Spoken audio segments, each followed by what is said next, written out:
Today we got a story time of a Minecraft kid who actually thought Herobrine was real and out to get him. But there's a bit of a twist in today's episode. That Minecraft kid was me. Yeah, I'm not even kidding. This will be a fun one. Sit back, relax, leave a like on the video to claim your free nothing, and let's get right into it. This all started on my birthday back in 5th grade. I remember this. And my birthday's in earlier, closer to the start of the year. So I was only a couple days into classes, and I remembered that what I wanted for my birthday was, yes, my own very copy of Minecraft on my mom's old Mac, which was could barely run it at the time. It was even old for standards back in the day.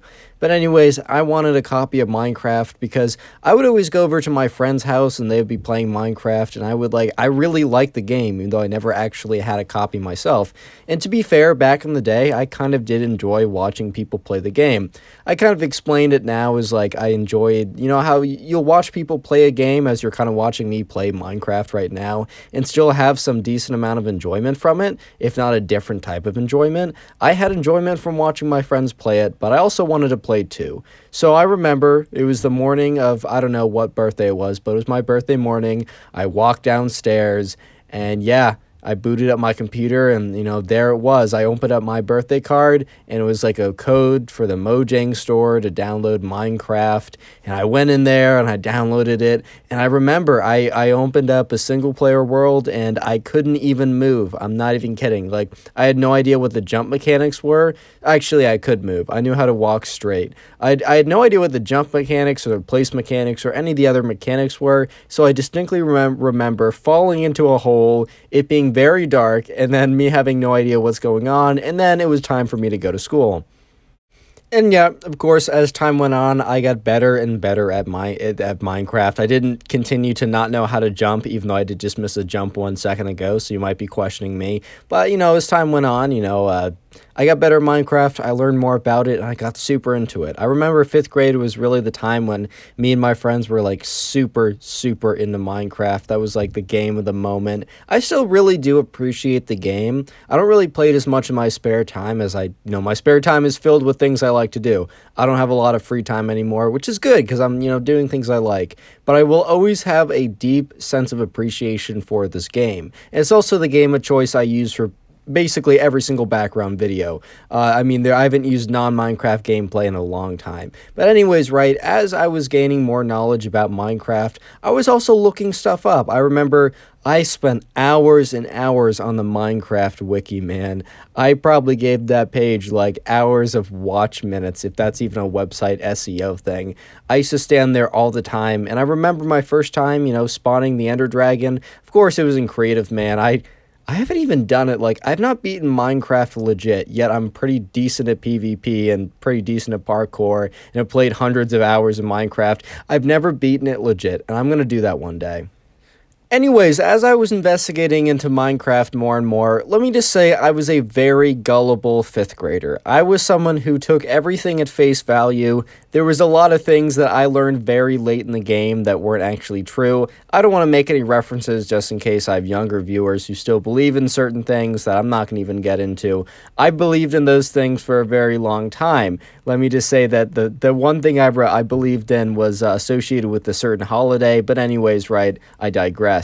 I believed in stuff kind of at face value, and I didn't learn that, not everything on the internet is true. Or, yeah, that not everything on the internet is true, and you shouldn't believe everything you see. And that's when I started to learn about, ooh, Herobrine, ooh. Real quick, comment Herobrine down below. I'll try and heart a bunch of those comments to say thank you. Anyways, right, yeah, I learned a little bit about Herobrine, and I don't know if you guys remember ever seeing this as a kid or if you saw it recently, but there's a doctored video of Herobrine appearing on a server, or there's a photo of Herobrine. I think I saw the photo first on one of the forums, and then I saw the doctored video because of course I rushed to YouTube to see oh my god, is Herobrine real? And I looked up Herobrine real footage, and sure enough, I got that video of Herobrine appearing or whatever, and I was freaked out. I was what if he appears in my world? Because I'd always play single player worlds, and I'd play it kind of later later at night. I didn't have any siblings, so I'd usually just play it by myself, kind of alone, and it wasn't that scary. However, the mobs did scare me for a very, very long time, a kind of embarrassingly long time. I mean, throwback to my days on Minecraft Pocket Edition. Even the light version, dude, I used to rock Minecraft free. Yeah, there was a free version of Minecraft at one point. I remember when the zombies came out, I used to build straight up and wait for day. And I remember that, like, I was looking into it, and I somehow convinced myself that like Herobrine, because I think at that time I believed a little bit in like the paranormal, and or at least I wanted to believe because it would make my life more interesting. So I was like, oh my god, there's video proof. What if he infects my world? And I was like, that was a legitimate concern, bro. Throwback to the days in 5th grade when all the concerns in life, all the things that you were worried about, you weren't worried about school, jobs, relationships. You were worried about Herobrine infecting your Minecraft world. That was number one on the worry list, bro. That was number one top concern.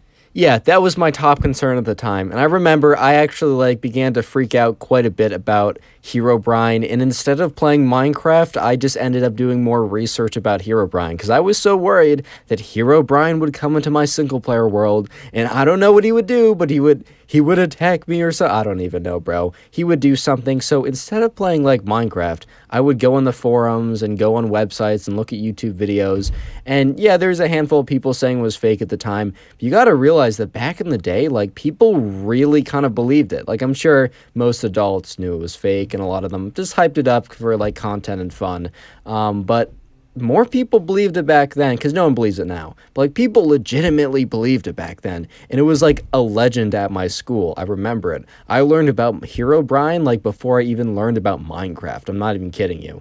And I remember I was freaking out about it, so one day in 5th grade, I go up to one of my friends, and he might be doing something with me in the channel this summer. It's not the one, not my other friend, who's on the other channel, but I have another friend who I've made some other stories about, and I remember going up to him and talking about Herobrine and how scared I was, and I remember him just kind of giving me this look like, bro, kind of being like, Connor, Herobrine is not real. And I remember being like, but bro, I saw a video, and he's like, doctored, but I saw an image, also doctored, but people said it was real. People line the internet, and I was still not convinced. I was like, oh, how do you know? And he's like, dude, there is so many videos debunking it, and also it is a screenshot. Do you know how easy it is to doctor a screenshot? At this point, I had no idea what Photoshop was. I use Photoshop for all my thumbnails now, and I'm pretty well versed in it. But at the time, I had no idea what Photoshop was. I guess I understood that, like, things could be fake on the internet, but I was just such a gullible kid back in the day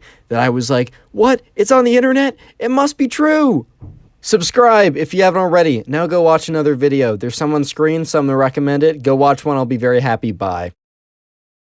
Today we got a story time with this girl that was complaining that, you know, her math class was unfair even though she just wasn't studying, and it got to the point where her mom got involved and threatened to sue the school. I'm not even kidding. Leave a like in the video to claim your free nothing. And let's call the subscriber who sent in today's story, let's call him Benson. So this all happened one day when Benson was just scrolling on TikTok, and this girl in his class who he didn't even follow popped up on his For You page, and she made a video that basically went along the lines of, like, my math class is so unfair. Like, you know, everyone else is doing well and I'm not doing well. However, I'm trying harder than anyone. I think the teacher secretly has something against me. Guys, I don't know what to do. The video got like a couple thousand likes, so it definitely kind of like blew up on a mini scale, but that's the reason why the kid even saw it on his For You page in the first time. And then he decided to go to this girl's account, and he saw like all of these videos, like all posted in the span of like a week, talking about this math class that he had with her. And these videos were saying, like, they were spanning from, like, you know, this teacher, you know, he's failing me in this class because, like, I'm a woman and he doesn't want to see a woman succeed. Or she even said, like, oh, like, my mom probably rejected him in high school and he's taking it out on me. Basically, all of these, like, reasons for why she's failing the class, right? So anyways, Benson's like, damn, all right, like, okay, I guess you're not doing well in my math class then. That kind of sucks. And anyways, next day rolls around and he's at the lunch table and he's talking with his boys, and he pulls out the TikToks. He's like, dude, did you see these? And they're like, no. So he shows them to them and they're all like, wow, like, that's kind of crazy. But then one of them said, hey, like, I'm kind of like, I have seen those TikToks before, and I'm friends with her friends, and apparently, like, she has never even studied for a math class once. Boys and girls and everyone else watching this video, bro, let me give you a little piece of advice. If you want to do well, prepare. All right, that's all my advice. That's all I'm going to say. So anyways, right, Benson was like, oh, so she's not studying, and she's like saying that it's like everyone else's fault.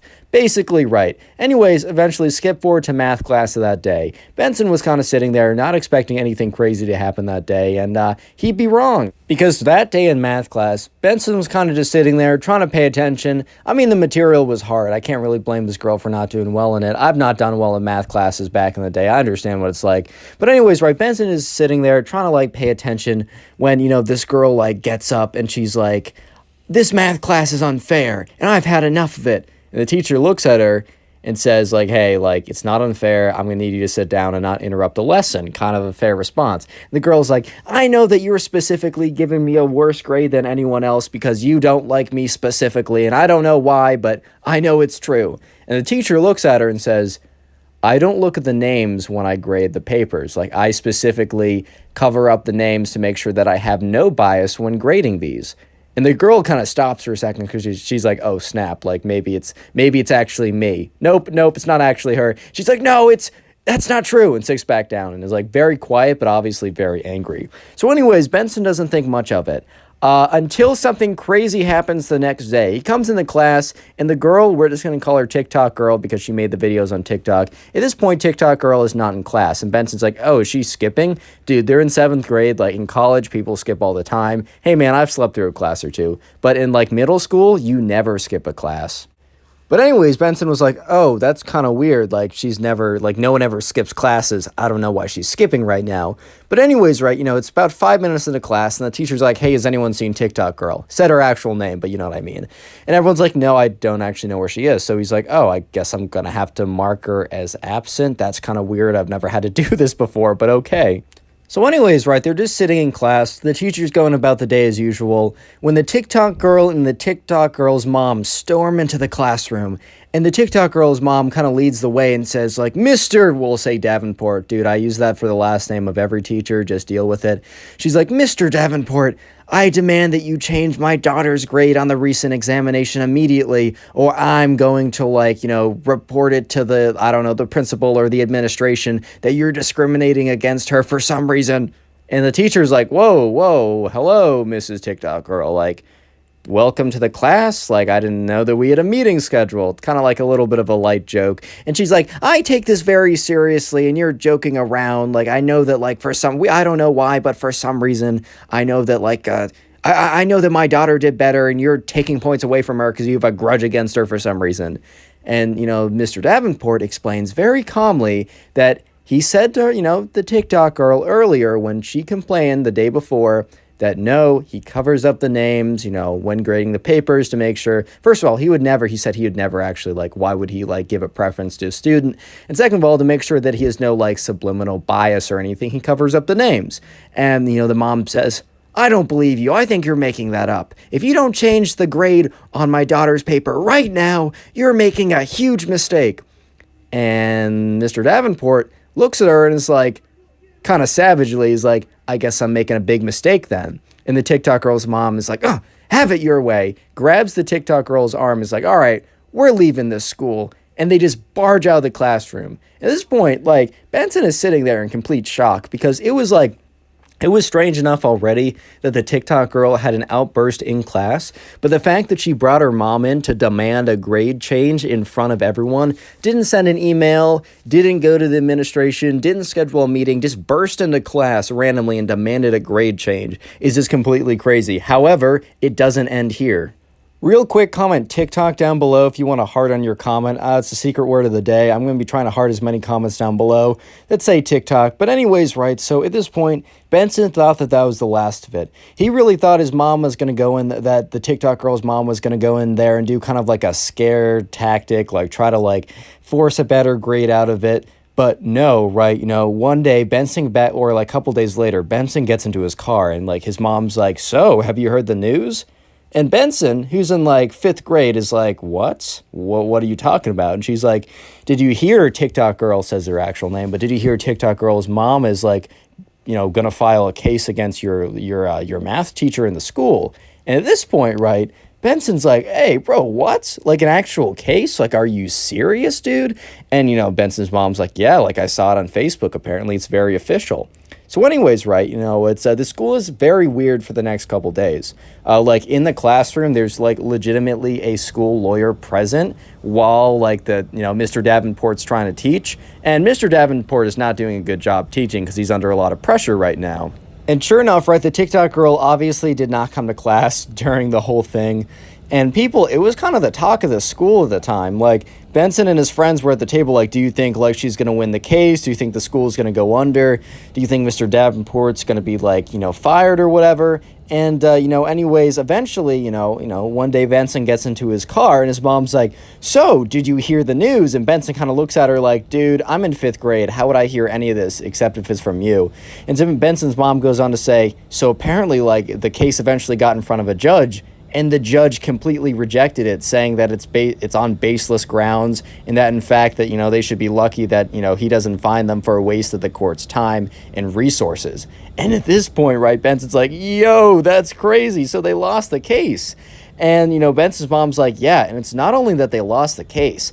Apparently, right, the TikTok girl and the TikTok girl's mom was like, since they made such a public stance and such a firm stance on winning the case, they were so embarrassed by losing the case that the TikTok girl's mom did not only pull the girl out of the school system, the local school system, they full on moved. Like the house, like, Benson's mom's like, hey, I'll show you. Because, like, the TikTok girl didn't live that far away from Benson. They made a pit stop before they went back to the house to see the TikTok girl's house. And there was a for sale sign in the house, like in the yard of the house, and there were no cars at the house either. Like they had fully moved out. And Benson's like, wow, this all could have been avoided if the TikTok girl actually studied, dude. Click on the video on screen right now. I know you'll enjoy it. Just click it, do it. In today's subscriber story, this girl in class who's known for being wild gets caught by the teacher doing, well, you'll have to watch to find out. Enjoy. So this subscriber was telling me about this girl in his class, right? And this girl was known for being a little sketchy, right? She was kind of involved with some of the kind of the wrong people. She wasn't involved in anything too serious. For the sake of this story, let's call this girl Salone. So the subscriber heard of this story that Salone had broken into the teacher's office after hours when he was gone, shuffled through his drawers, through his desks, whatever, right? And found the test that was coming up. This was a month ago he heard about this, right? Or a month before the story that I'm going to tell, which is pretty crazy, right? Before that happened. A month before the event, which you're about to hear, he basically heard that Salone found the tests in advance by breaking into the office, put them all into Google to figure out the answers. This was a math class, by the way, so it's not an English class or a very subjective answer type thing. It was a very much, this is the math problem, this is the answer. So Salone allegedly, right, and turns out to be pretty true, but allegedly at the time, he was told that she, broke into the office, stole all these papers, and then went on to find the answers, made a massive answer key, and sold it to people in advance of the test. So on the day of the story, right, it was a massive math test. It was the final test of the semester, and there's a trimester actually. They had a fall, a winter, and a spring trimester. At the end of each of these trimesters was a massive test that accounted for a very large percentage of their grade, right? I think it was 20% per test. So 60% of the, of your grade would be these 3 tests throughout the year. So people studied a lot for them. They spent many hours in the library preparing for these tests. However, right, not everyone was either A, confident that they could pass these tests through studying, or B, just didn't really feel like it, or even C, they studied really hard, but they just wanted to back up.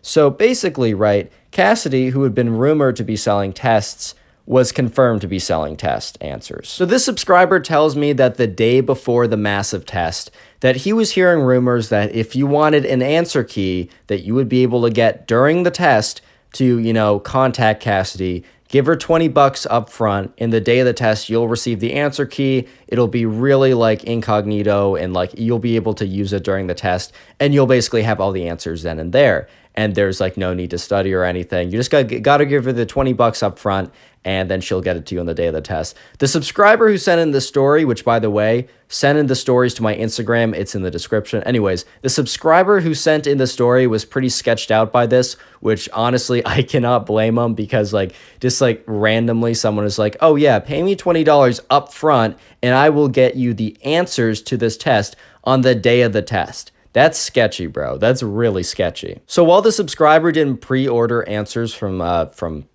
Salone, I was gonna call her Cassidy for some reason, right? So while the subscriber didn't pre-order anything from Salone, he knew that he heard that about a third of the class ended up pre-ordering this test, right? So Salone made a pretty big bag like the day before, and apparently like the thing was, this test was really hard. This was like some kind of like, this was a very hard unit, so kind of understandably, a lot of kids did this. I never condoned doing it, but this wasn't an easy test and people were lazy. They were just getting absolutely smoked. And Salone knew this, and she knew she was going to make quite a bit of money from this.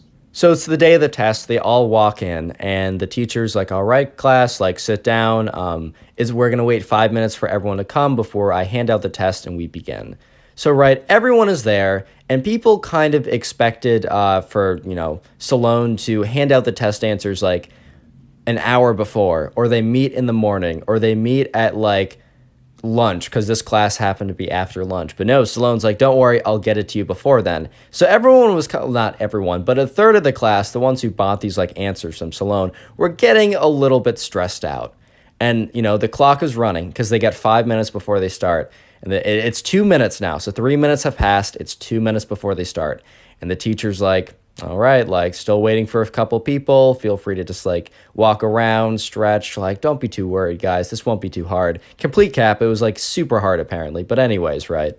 Eventually, 1 minute before the test is being handed out, Salone kind of barges in, right? She kind of barges into the class, and she's like kind of like panting a little bit, and she's like completely disheveled. Apparently like she like mixed up the times and was late, and she gets in there and everyone's kind of looking at her like, what? Like, I paid you $20 to give me the answers. Like, it's a minute before the test. So she starts like walking into class, and you can see in her hand, like she's being incredibly blatant about it. She just has a stack of papers in her hand. They were like kind of like folded up, so that they weren't like massive sheets of paper, but they were like little kind of like folded up things. And the subscriber who knows what those are just like, oh my God, everybody is screwed. Like, this is the worst thing I've ever seen. I've never seen a presentation done so poorly. Like, I've never seen the bar be set so low and then somehow it's below the bar. So Salone starts walking over to like certain people, right? She's walking over and she has this backpack on her back, right?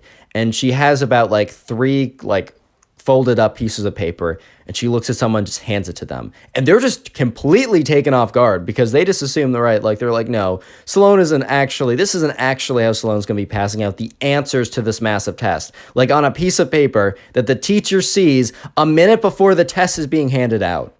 But she does, and she hands it out to the first person, and they kind of like dodgily look around. They take it. They're like, okay, thanks, bro. Like, I appreciate it, I guess. I did pay you $20 for you to barely get me answers, right? And also so untimely, and also so not incognito as you claimed it would be, but whatever, right? So she starts handing out answers, and the teacher doesn't notice. He's like going down into his desk, preparing he's preparing to, grab all of his papers and hand them out. So Salone keeps handing out these papers, and the subscriber's is sitting there like, how is she getting away with this, right? But he also notices that she only has 3 answer keys in her hand, right? And 20%, about a third of the class asked for them and prepaid for them. And there was about 30, 35 people in the class. So 3 is not the equivalent of, 10 to 12, 13 people. Those are not the same number, believe it or not. I know I had to do a lot of complex math right there. But anyways, right? Salone hands out the other 2 answer keys, and she runs out, right? So she unzips her backpack, and she's just kind of like rustling through it. And the teacher, who is now done looking down, right, because he was just looking down to grab all of his papers, looks up and starts going around the room. And it's unlucky timing for Salome because she reaches out and grabs pieces of paper and is in the process of handing one to someone when the teacher, who is starting to look around and is like about to say like, oh, Salome, like go to your desk, like we're handing out the test, is like caught off guard because he was about to say that, right, just to go back to her desk. But he notices that there's like paper that's folded up in her hand that she's passing out to people. And he's like, Salome, what do you have in your hand? And she just freezes. She's like, nothing of importance. He says, no, like, legitimately, we're about to take a massive test, and you're handing out paper to people. Like, you know that's not allowed. Like, I don't know what's on this paper, but like that's not allowed. And unless you have a good excuse, like, I don't know what to say. And she's just like, and everyone who like received the piece of paper already was just sweating bullets, dude, because they know that since they had the piece of paper, they would be in trouble too. And the people who like Salome had not handed it out to were like, bro, I'm down $20. I'm down $20, but at least I'm not about to fail this test. So the teacher starts walking over to Salome and she's just like, like, no, it really isn't anything. And everyone's just like, dude, you're choking so bad. And she's like, and the teacher just grabs a piece of paper out of her hand. And he unfolds the paper and he just looks down at it. And the subscriber looks at the teacher's face, and the teacher's face goes from like an expression of like a kind of a blank expression to a you have no idea what you just did expression. The secret word of the day is window. So if you made it this far into the video, comment window in the comment section down below. I just like to see how many people made it this far into the video, as I do appreciate people watching my videos all the way through or pretty close to the end, right? And also I'll leave a heart on as many of those comments as I possibly can. So if you want to farm some hearts and get top commenter, here's a good way to do it. Also, becoming a channel member is an option. No pressure to do it, like no pressure at all, right? You got a cool thing next to your name when you comment, and I'm more likely to reply to the comment instead of just hearting it. But anyways, back to the story. Anyway, so where we left off was the teacher came over, grabbed the piece of paper out of Salome's hand, and was just looking at it, and it obviously had the answers on it, and his face just completely turns. And he's like, show me your backpack. And she says, no, I don't want. And he's like, he just takes the backpack. Maybe he was a little out of line for just taking a student's backpack, but they were obviously handing out answers, which is a pretty big violation. So he was like, nah, I'm taking this backpack. So he walks up to the front, basically where his desk is, and, with the backpack. And Salome is following behind like, oh God, oh God, oh God, oh God, oh God. Like, I'm so screwed. And the subscriber is just looking here like, oh my God. And then kind of thinks to himself, like, maybe the test will be delayed. Haha, I'll get another day to study or something. But, obviously there are bigger concerns right now, and that is what is about to go down. So the teacher brings the backpack to the front of the desk. Then he does something on his phone, and then he just picks up the backpack, and he unzips it, and he doesn't, like, throw it on, like he doesn't like spill it out really like, aggressively, just in case there's like a computer or something in there, but he gently like spills the content of the backpack out, and out on the desk is wads of 20s, right? Not like hundreds of 20s, right? There was only so many kids in the class, but a bunch of $20 bills, a bunch more of these answer keys, and some other stuff that I can't mention on the channel that, maybe she was like using that money to buy and, hang out with the wrong crowd and do stuff with, right? I'll leave it at that. So basically, a lot of detention and potentially expulsion all over the desk. So remember, this is in front of the whole class. Everyone is just sitting completely still in their seats, right? Completely still in their seats, just looking at what's happening, right? They're just looking at the desk, and they all just go even more silent than before, if that was possible, when the contents of the bag spilled, because they're like, oh no, dude, like it's really GG, game over. She's done. So Salome just gets in like, not a staring contest, but just ends up just staring directly at the teacher. And the teacher looks up from the big pile of stuff that will get her in a lot of trouble, right? And just looks back at her. And, it felt like minutes, right? But it obviously wasn't minutes. The subscriber said objectively it was like 10, 15 seconds, but it was the longest 10 to 15 seconds of his entire life. And they're just staring at each other. And Salone has a few options, right? She can just be like, come clean. She can explain everything. She can say, I'll just go to the principal's office, right? Or she can do the very special third option that was not really obviously an option until she made it one.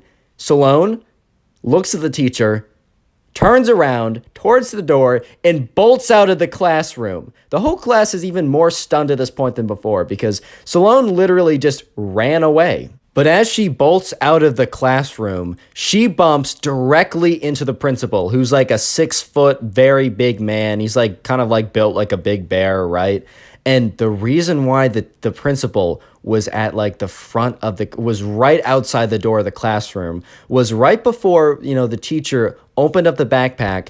He went on his phone to text the principal to come down immediately and that he needed his backup, right? Because he had no idea what he was like getting himself into. So if he never texted the principal, Salone would have been free more or less to run out of the classroom, but she just ran into the principal and was like, and the teacher was like, started looking at her. The principal looked at her. The class looked at her. And eventually Salone was like, I'm sorry, I'll escort myself out. And Salone, the principal, the teacher, and the backpack all went down to the principal's office. And the teacher, before leaving the class, said, everyone leave, I'll have an investigation to see who, was trying to buy answers. But anyways, test is postponed for a week.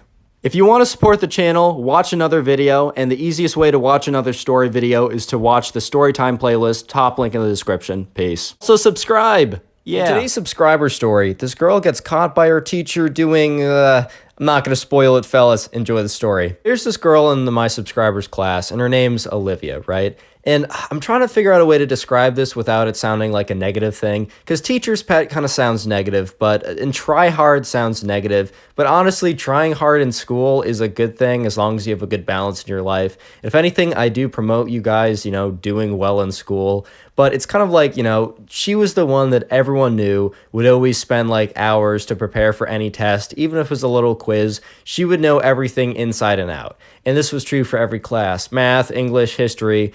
Whatever class she was in that you had with her, you already knew that she was going to be one of the top highest scores in the class, no matter what it was. And that was kind of her reputation. She was also had a reputation for being very intense when it came to this stuff. I mean, she would study for hours and hours and hours, which is good.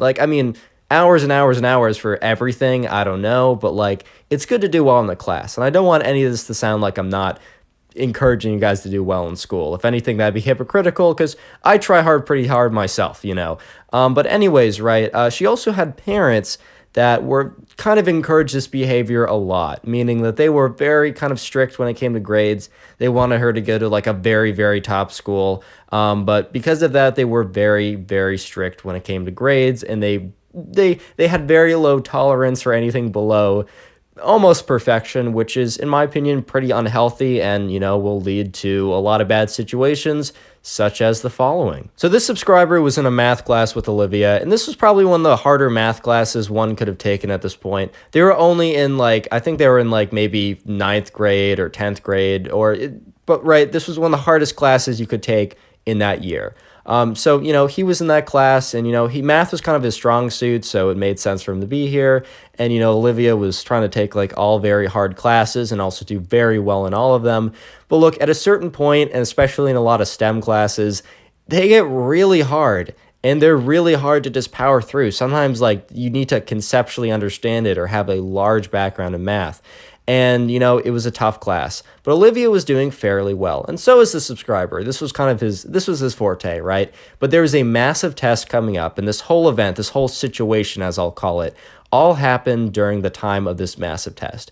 This massive test covered basically every unit that they went over, and it was a midterm per se. And this test was worth 30% of their grade. So it was a really big test. Honestly, man, I hate it when teachers have any test or assignment be more than 15 to 20% of your grade. It just it feels like there's just so much pressure on one thing. That's why I really hated the SAT, because it was dude, there's more to me than just one test. I have a tendency to occasionally make mistakes, right? I don't want all my eggs to be in one basket. But anyways, right, so, the subscriber had prepared a lot, and on the day of the test, he was feeling pretty good. And he was like, there was kind of like, they sat wherever, there wasn't really assigned seats, but he sat down and, he was looking around and he was there a little bit later. So there weren't as many seats open to everyone, but he saw a seat next to Olivia. And here's the thing, he wasn't like best friends with Olivia, but he also didn't necessarily have any beef with her. And, this was the day of a test. You don't need to sit next to your buddies on the day of the test. If anything, it's better to sit next to randos so that you don't get distracted. So he sits down and he looks at Olivia, and she just seems a little more, I don't know, kind of like stressed out than normal. She kind of just seems like a little bit more on edge because she would always come to class and be very, very confident on test day because she knew, right, at a certain point, if you study for hours and hours for most subjects in most classes, you can kind of know that you're just going to kill it. But sometimes with really hard math classes, you can put in the hours and there's still really no guarantee, or you can't really feel that confident. And Olivia was really showing that she was not feeling super confident, and the subscriber could just sense that from the way that she was like sitting there. She didn't even say anything. It was kind of funny, right? So eventually, right, the teacher walks around and hands out the test, and the subscriber immediately digs right into it. He puts his name on the test. He's flipping through the pages, just trying to figure out like, okay, how hard is this test going to be? And after doing about 1 or 2 problems, he was like, all right, so this is going to be a tough one. Like, this is going to be a tough one today. And, something he does is like he kind of scans the room a little bit just to see how other people they're doing, right? You kind of see how many problems they've skipped, how stressed out they look, if they're just gliding through problems, just to kind of like read the room. So he's looking around, and when he looks over at Olivia, like she's in full panic mode. Like she isn't like freaking out or crying or anything, but she had a little bit scribbled down for 1 question. She skipped 2 questions. She had her calculator out. Stuff was just a little tough. Pause. Subscribe if you haven't already. All right, back to the story. But then the subscriber notices, because he looks at her kind of like a little bit more carefully, because he's like, wait, something's a little up here. And I don't know if you guys have ever used a graphing calculator before, but it's basically like a calculator where you can do a lot more. Like there's like, you can do like equations and stuff, and like you can graph stuff out of course, graphing calculator. Sorry, right? But anyways, in a lot of graphing calculators, there's kind of like a cover or kind of a sheet that you can like slide it into, and you slide it out of the sheet when you're going to use it. But on the sheet, it's normally like a very open space with no writing on it. And the subscriber was like, why is there writing on the back on like the inside of the graphing calculator sheet? And he looks closely and he makes out equations. He makes out like information that she wasn't supposed to have. And then all of a sudden, the subscriber realizes that Olivia, right, the one who's always try-harding, the one who's always like studying a ton and has to do really well and is like always like very like following the rules, like, look, goody two-shoes is a good thing, man. Follow the rules. Life will be much easier. But she was kind of known as that, and she was cheating. The subscriber was a little bit shocked, but he kind of just went back to like doing his work, right? And he's going through and he's feeling a little bit better, and he's not gliding through, but he's definitely like, okay, I've gotten the hang of this. And he looks over at Olivia, and it looks like she's doing a little better too. But he looks at her, and she keeps on looking and glancing at this kind of like this cheat sheet of sorts, right? She just keeps looking at it, and the subscriber's like, man, she's really never cheated before because she's doing a terrible job. Because she wasn't real, she was new to this. She was new to like bringing extra help onto a test, right? Because what she had done is she had left the back of the cover with all like the back of the calculating cover with all the answers on it. She had left it basically out in the open. She had left it flat on her desk. She didn't like kind of like sneak it with like the calculator. She wasn't being sneaky with it. She kind of like snuck it in with the graphing calculator, of course, but she was not being incognito at all. Thing was, since Olivia had never like cheated on any of the tests before, and the subscriber, right, he's not perfect. He's had his days. I do not condone cheating at all, but the subscriber had had his moments, but he's been relatively like clean when it's came to that for a while. But he had occasionally in this test before, and from that he's learned a little bit. And I don't mean like learn to not cheat. I mean learned like the teacher's movement patterns and stuff, and kind of like analyzed all that. Because like if the subscriber was going to cheat, he wasn't going to get caught. And so he was very careful about like with tests before analyzing movement patterns. And he knew that around the halfway point on the test, the teacher would start doing rounds where the teacher would like get out of their seat and they would start walking to the front, like from the front of the class to the back, just kind of like very softly, quietly walking around, but also intensely looking at what people were doing. The subscriber noticed this really early on, so knew that like if he was going to do anything, if he was going to bring any notes into class secretly, and remember, I don't condone this, I'm just telling the story, right? I love how I have to say that. But he knew that if he was going to bring any notes into class, that he would have to like look at them really early on. But Olivia wasn't really aware that the teacher was doing rounds, because the teacher does the rounds pretty quietly and pretty like, I mean, obviously they're not like sneaking around, but they're not making a big, like, they're not stomping around. And Olivia doesn't, she's so focused on her test, and she's so focused from glancing up at like the back of her calculator down to the test, right, that she doesn't notice the teacher is beginning to make a round.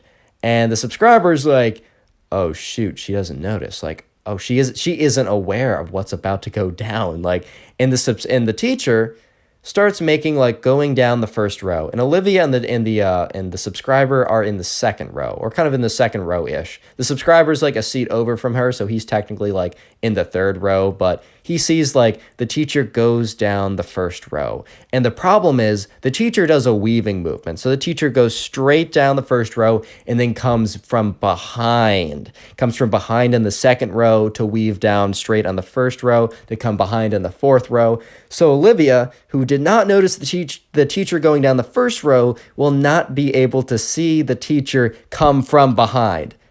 So the subscriber's sitting there like, I'm about to watch a train crash, basically. Your word of the day is test. So if you made it this far into the video, I want you to comment test in the comment section. It just like kind of shows me who made it this far, as I really do appreciate you guys watching. And it's also kind of like, you know, if people don't watch this far, it's like kind of like a little secret. They don't know why you guys are commenting test. Also, I try and heart as many of those as I can. Just so you know, I can't heart them all anymore. I was pretty consistent for a while, but it's been, support's been great recently, so I've been getting a lot of comments, and I would literally need to be up 24/7 on my phone to heart everything. But just know I'll do my best and heart as many as I can. That being said, back to the story. So the subscriber doesn't want to make it super obvious that he's just staring at Olivia and the teacher, but he's just watching the whole thing go down. So the teacher's going down the first row, and the teacher's eyeing everyone very carefully, and everyone else seems to be more or less kind of like in line, or they were just cheating better. I don't really know, man. But anyways, right, he gets to the end of the first row, and he's in the very back of the class, and he starts coming down the second row from the behind. And the subscriber looks at Olivia, and she is really focused on her work, right? She's really looking at it. She glances up at the back of her calculator with all the answers on it, looks down at her work, starts writing stuff, and is really dialed in. And the subscriber looks behind her, and the teacher is slowly creeping in, gaining ground, and he's just like, this is inevitable. Like, she's not going to know. He has to see it, because he's like looking very closely at everyone's desk and everyone's paper, and he would need to have like there would have to be a major distraction for him not to see what's on Olivia's desk. So the teacher walks up from behind Olivia, and the subscriber notices that like his glance, like he kind of squints a little bit, because he's far enough away that it's like a little hard to see, but he's close enough to Olivia to like make out stuff on her desk, and he notices, he's like, it's over, man. Like, this is it. Because he notices the teacher like focus really intensify on Olivia's desk, and like, okay, what's on Olivia's desk? Her paper and the back of the calculator with all the cheating answers on it. Like, what is he gonna look at? Oh my God, my voice just like absolutely exploded and failed there. Anyways, right, so he comes in and he looks at it, and then he starts like power walking towards her to kind of like catch her off guard, just in case she like tries to hide something. And the subscriber's like, oh no, bro. Like, you know that like from regular show, like Muscle Man, he's like, oh no, bro. That was basically what this guy was doing, because he knew, like, he was like, this is about to be the craziest scene. The teacher like kind of power walks up behind Olivia, and like he doesn't even say anything. He just picks up the back of the calculator with all the answers on it that's just lying flat on her desk. And the subscriber watches Olivia's face, because she is deep doing the answers. She is in a different world, focusing in on that test. And her face, man, apparently it just drops. Like, her eyes just go wide. Her face, like she doesn't like obviously go like white. Like, the blood doesn't literally drain out of her face, but she like practically like goes white, bro. Like, she's just like, she's in shock at this point because she knows like, oh my God, like I got caught. He's just like looks at her and he's like, Olivia, what is this? And she just looks up at him and she starts like, she tries to like form a sentence, but nothing's coming out, right? And he just sees her eyes start like tearing up, and everyone in the class starts to like look behind them because it's starting to become a scene. And obviously if it's like from Olivia, they're just completely shocked about that. And the teacher's like, I can't believe this from you of all people. And then she starts like full on crying at this point. And he's like, I'm very disappointed. Those are somehow the worst. Those words are so much worse than like, I'm mad at you for some reason.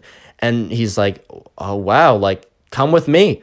And she gets up and he takes, her test, and he takes, the back of the calculator where she's cheating, and they walk up, and Olivia was sitting kind of far in the back of the class, so it's just a walk of shame as she walks to the front of the class, and everyone has just stopped taking the test. They're paying 100% attention to like the drama that's going on right now, and they're all just speechless because they were just like, this is the last person we ever expected this to ever happen to.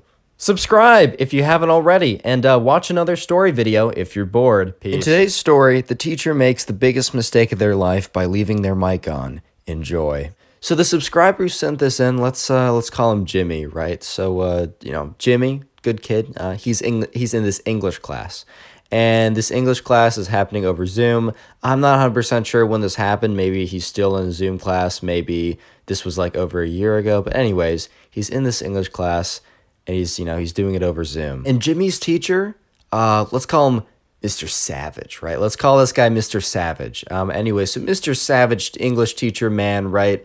He's a cool dude, I guess. I mean, the kids thought that until, what happened in the story, which I'll tell you in a second. But anyways, right? They thought he's a pretty cool dude. I mean, like, he wasn't like, he wasn't like, you guys, you seem stressed out, I'll give you less homework. But he also wasn't like, you guys seem stressed out. 3 tests tomorrow, 2 quizzes, final project due tomorrow as well, and yeah, we'll probably have a pop quiz, and all your homework is due for the rest of the year. It's due tomorrow as well. He wasn't one of those teachers, so he was fine enough. Anyways, on this day, this soon-to-be very notorious day, but Jimmy didn't think that going in. This would just seem like a normal English class to him. He gets in, he logs in on a Zoom, and it's going to be a good day in his mind because, a couple minutes in, when everyone joins the Zoom meeting, everyone in his class is there. Mr. Savage, he announces that, you know what? We're watching a movie today, which, everyone's ecstatic. I think it's pretty universal that whenever it's a movie being watched in class, even if the movie is boring, even if you couldn't care less, even if part of you might have wanted to actually do the actual work in class and the movie isn't the greatest option, if you hear that there's a movie, you're ecstatic. And the class has this GroupMe group chat. I don't know if you guys use GroupMe, but for some reason in the last 3 years, literally every communication with a group of people, for me, I've used GroupMe, and why that app specifically, it doesn't even matter, right? So the class is a GroupMe, and you see a couple of people be like, let's go, baby, and just oh man, this is gonna be good.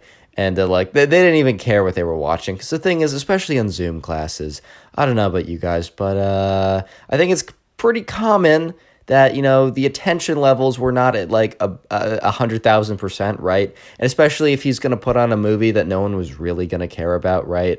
And then all of a sudden, all the Zoom, you turned off your camera, you turned off your mic, you're watching the movie, right? Huge quotes. You're watching it, you're just going to mess around for the 45 minutes or an hour or whatever, right? Anyway, so Mr. Savage is not the most, technically proficient teacher ever, which is fine. I mean, I'm not the most, technically proficient when it comes to Zoom anyways. What? I've definitely, been I don't know what I'm doing on here. It's fair enough, right? It is what it is. These things happen. But anyways, right, Mr. Savage, sets up another window. Somehow he, logs in on another account to screen share the movie. I don't know why he didn't just screen share it on his own account.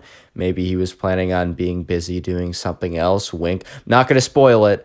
I always say I'm not going to spoil it, and this is the first time I didn't actually spoil it. In the last 3 videos, I said the crucial detail. I'm not going to spoil it, guys. But this time, I just gave you a hint. I didn't spoil it. Are you proud? Are you proud of me? Anyways, right, so Mr. Savage, he sets up like another window somehow. He has like another account log into Zoom. And on that other account, maybe he has like dual monitors. I don't know. Maybe he's a big gamer guy. I don't even know, man. But, he has like, he logs in with another account, screen shares the movie. And yeah, he starts letting it play. He turns off his camera on his main account and he does not mute his microphone on his main account. This guy was technically proficient enough to like add another, person to another, like one of his computers to the Zoom class, screen share, but man, just, he got sloppy. He got sloppy towards the end and he just didn't mute his mic. And unfortunately, man, when it comes to Zoom, the details, it's all in the details. If you forget to like mute your mic, you forget to turn off your camera, you just forget to screen share the fact that you're live streaming, cheating all the answers, right? The small little failures like that will completely,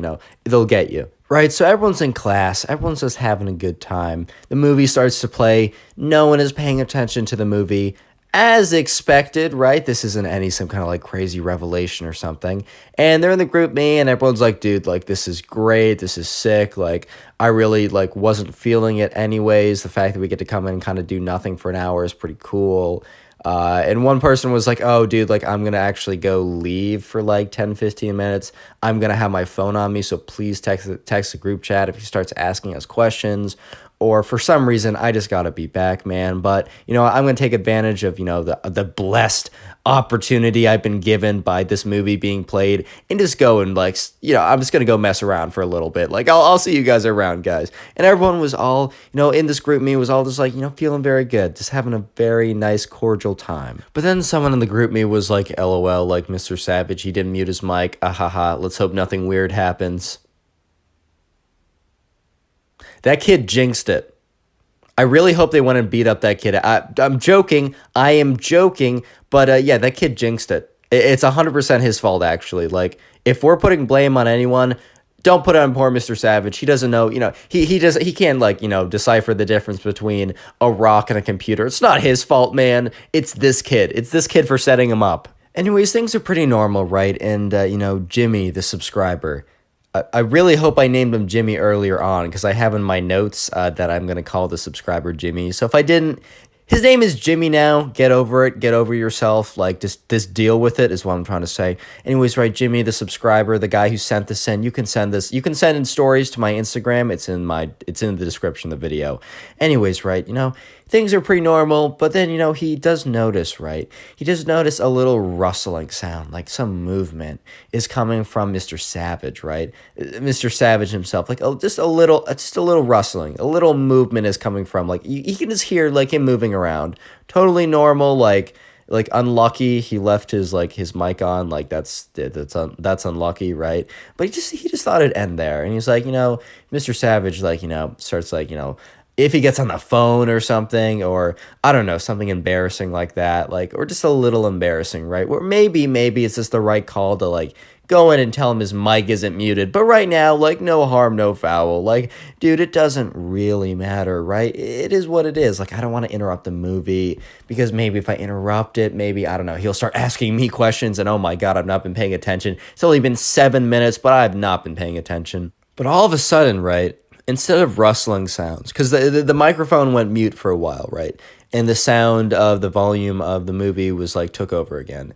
You start hearing the subscriber, Jimmy, is just like, he doesn't really believe what he hears at first, but he starts hearing like the sounds of like anime or something. He's like, what? And yeah, no, it's like the sounds of anime coming from, Mr. Savage's computer. And then everyone in the group me lights up, man. The group me just goes insane. It's like, Mr. Savage watches anime. That's so funny. Like, I could totally hang with this guy. Like all this kind of stuff. Because, anime is cool. I have not gotten into it personally. I think it's cool. Like, I definitely could. If actually leave your suggestions in the comment section down below, because I might unironically watch something you suggest. Anyways, right? Everyone's like, oh, that's so funny. Like, like, that's cool. That's cool. Like, Mr. Savage, he's on the cool list now. He gets the thumbs up. He gets the plus. He gets the big, like, yes, he's the cool. Let me just say, it turns south. It goes bad. It goes bad so fast. It was so good for a second. It was so good, man. It was so good. Before I get into the downfall of Mr. Savage, basically, secret word of the day is anime. So if you made it this far into the video, comment anime down below. I'm going to try and heart as many of those as I can, but I just can't get to them all, unfortunately. I do my best, and I really do want to show my appreciation for you guys giving me that wonderful, wonderful watch time, you know. So I'll do my best, but unfortunately no guarantees. It is what it is. But yeah, comment anime down below. And while I have your attention, right, every couple videos I'll shout out a random channel member. So yeah, just to this guy on screen or gal or whoever, right? I appreciate it. Appreciate you being a channel member. If you want to join the channel, you can hit that join button. Also, I just did a whole like channel member only ask me anything type thing. I'll do those occasionally. To answer those, you have to be a channel member. I just don't use Discord. That thing's kind of toxic. So it's the closest thing I can do. Anyways, back to the story. Anyway, so at first everyone thinks it's cool. Mr. Savage, right? He watches anime. He's one of them. He's one of the cool kids or whatever. I don't know, man. And they're just all like, ah, haha, that's so funny, right? But here's the thing. Here's the thing. This is a very special type of anime. A very, very special type. A type that, you know, yeah, because with a lot of anime, right, you know, maybe you can, like, watch it with a younger brother or sister, or maybe you can watch your parents, maybe you can even have your grandparents join in on the action. Let me just say that, you know, this special type of anime, you probably do not want to watch it with your parents. You probably do not want to watch it with your grandparents. You probably do not want to watch it with your younger siblings, right? It's probably something that if you are going to watch it, you're going to watch it by yourself in a place where no one knows that you're watching this. Do you catch my drift? Do I need to be clearer? I'm trying to be paid for this video. I can't make it. I don't want to be demonetized, please. I can't get any clearer, guys, please. Yeah, let's just call it a very special anime. And you might be thinking like, Connor, like how would you know, right? Like how would someone know if it's this very special anime? Let me just say something, right? So while the anime, it was in, I probably like Japanese or something, right? You can't understand unless you know Japanese, right? If you don't know Japanese, you can't understand what they're saying. But let me just say that there are some sounds that are... There are some sounds that are just universal, man. You don't need to know the language to know exactly what is going on. Like, these people could be speaking in French, they could be speaking in Japanese, they could be speaking the native language of Kazakhstan for all I care. It doesn't matter. There's some noises that go beyond language. You don't even need to know any language to know what these are. You know, you catch my drift. You catch my drift. And yeah, so that's when everything started going south. The whole group me was like, am I hearing this wrong? Like, oh my God, like no shot. And everyone's like, no, this can't be happening. This honestly can't be happening. Dude, this can't be happening to me, of all people. This can't happen. This can't be happening, man. It just can't. Everyone's like, what the fuck? What? Oh my, what? Why? What? The whole chat's like, oh my God. Do we say something? Like, because at this point, right, his mic's been unmuted for a while. And he's been watching anime, but the anime went south very fast. If you know, you know, right? And everyone's like, oh my, who's going to say it? Like, and I was like, dude, I'm not saying anything. I'm not going to be that guy. And everyone's like, someone has to be that guy. And the problem was, right, no one wanted to be that guy saying, hey, Mr. Savage, right, you're watching Actually, hold up, I don't want to be demonetized. No one wanted to be like, hey, Mr. Savage, you're watching some very, very special anime, a very special genre, right? No one wanted to say that, man. That's awkward. But here's the thing. It's even worse every second that goes by. It is even worse every single second that goes by, right? Because the longer they don't say anything, the longer that, you know, when Mr. Savage actually figures out that he forgot to mute his mic because he doesn't know it, he can't tell a computer and a rock apart from each other, right? He's going to realize that, you know, every second that no one said anything, they were just sitting there listening to what was going on. So every second that goes by, it gets worse. But no one wants to do it. Everyone in the chat's like, dude, I'm not doing it. I'm not saying anything, man. I'm not saying anything. I'm just not going to be that guy, man. I'm not going to be that. I'm not going to say anything. Everyone in the chat is like, okay, someone has to do it, man. Someone has to brave up. Someone has to be like our true king, our true savior, and just really stand up for the common folk over here and just say to Mr. Savage, please mute your mic, dude. Oh my God. And as everyone is just kind of squawking in the group me, just like, I don't want to do it, man, but someone's got to do it. Someone's got to man up. Someone's got to do it right. The situation gets worse. It escalates. I don't know how to say it, but let me just say that, in this very, very special anime, right? The very, very, very special anime, the sounds that kind of alerted them to the fact that it was a very, very special brand of anime and not your standard family-friendly watch it with your grandparents anime. Those sounds, the ones that you don't even need to know Japanese to understand what's going on, those get louder, and everyone's like, no. Everyone's like, dude, it's getting worse, man. Someone has to do it. Someone has to say something. Someone has to man up. And at this point, it has been like 4 or 5 minutes since, the special anime started. Actually, right, this kid in his class, let's call him Jackson, right? Jackson was just kind of like this, like, he's very nice, but he's kind of like, big football kid. I don't know, was probably wearing his hat backwards, was probably like totally into trading stocks or something. I don't know, like, I'm just trying to build some random kid. I don't know why I made him a football backward hat wearing stock trader, but yeah, that's Jackson, right? Anyways, right, so Jackson, very nice kid, very good guy. But you know what? He was having enough of this. He unmuted his mic, and he said, hey, Mr. Savage, your mic is not muted. Please mute it. And all of a sudden, like, everyone goes quiet. The whole group means, like, no one starts typing because everyone's just like, oh my God, he just did a Jackson. You're both our savior, but also you've exposed us to the cringe that, and everyone goes silent for a second. Everyone is waiting. Jimmy, the subscriber, sitting there in the Zoom call in anticipation. The group me starts going off like, Jackson, we love you, bro, but oh my God, this is so awkward. And, you see Mr. Savage's mic. It mutes, right? And he sits there for a second. And then Mr. Savage leaves the Zoom call. The movie's still playing because he has like another monitor or something, playing it on a different computer or device or something. But Mr. Savage, he just left the Zoom call entirely, and everyone's sitting. The whole chat is like, whoa, like, what do we do now, dude? Like, what do we do? Like, he left the call. Oh my God. And then someone said, hey, everyone check your email. Turns out Mr. Savage sent them an email saying, sorry guys, technical difficulties.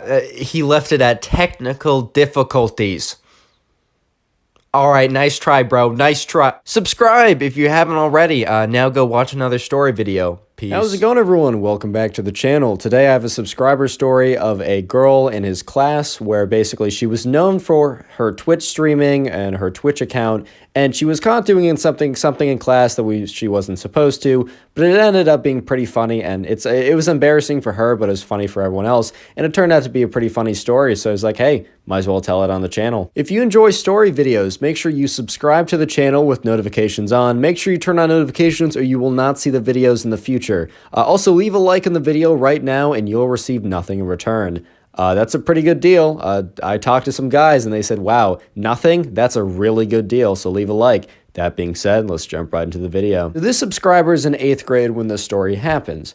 And in his 8th grade class, he has a girl who he is kind of friends with. He's had some good conversations with, and, she's overall a pretty good person. And she has a Twitch account, and that's kind of like, I don't want to say her main thing, because, like, I don't know if she does sports or, like, has other hobbies, but she's best known for, trying to, like, grind out a Twitch stream. For the sake of this video, we're just gonna call her Twitch Girl, make things easy. The layout of this class was kind of like the rows and desks. I know that some classes, or some classrooms have, like, round table type things, or they're at least closer together. This class was a math class, and it was just kind of like rows on rows, and it wasn't like a ton of rows. Like, this wasn't a massive class, like a seminar class or anything, because he was in 8th grade, so it wasn't like college seminar or something, but there was like 20-30 people in the class, so like there was enough to like it went pretty far back, but there also wasn't enough that you could easily blend you couldn't easily like disappear if you're taking the class.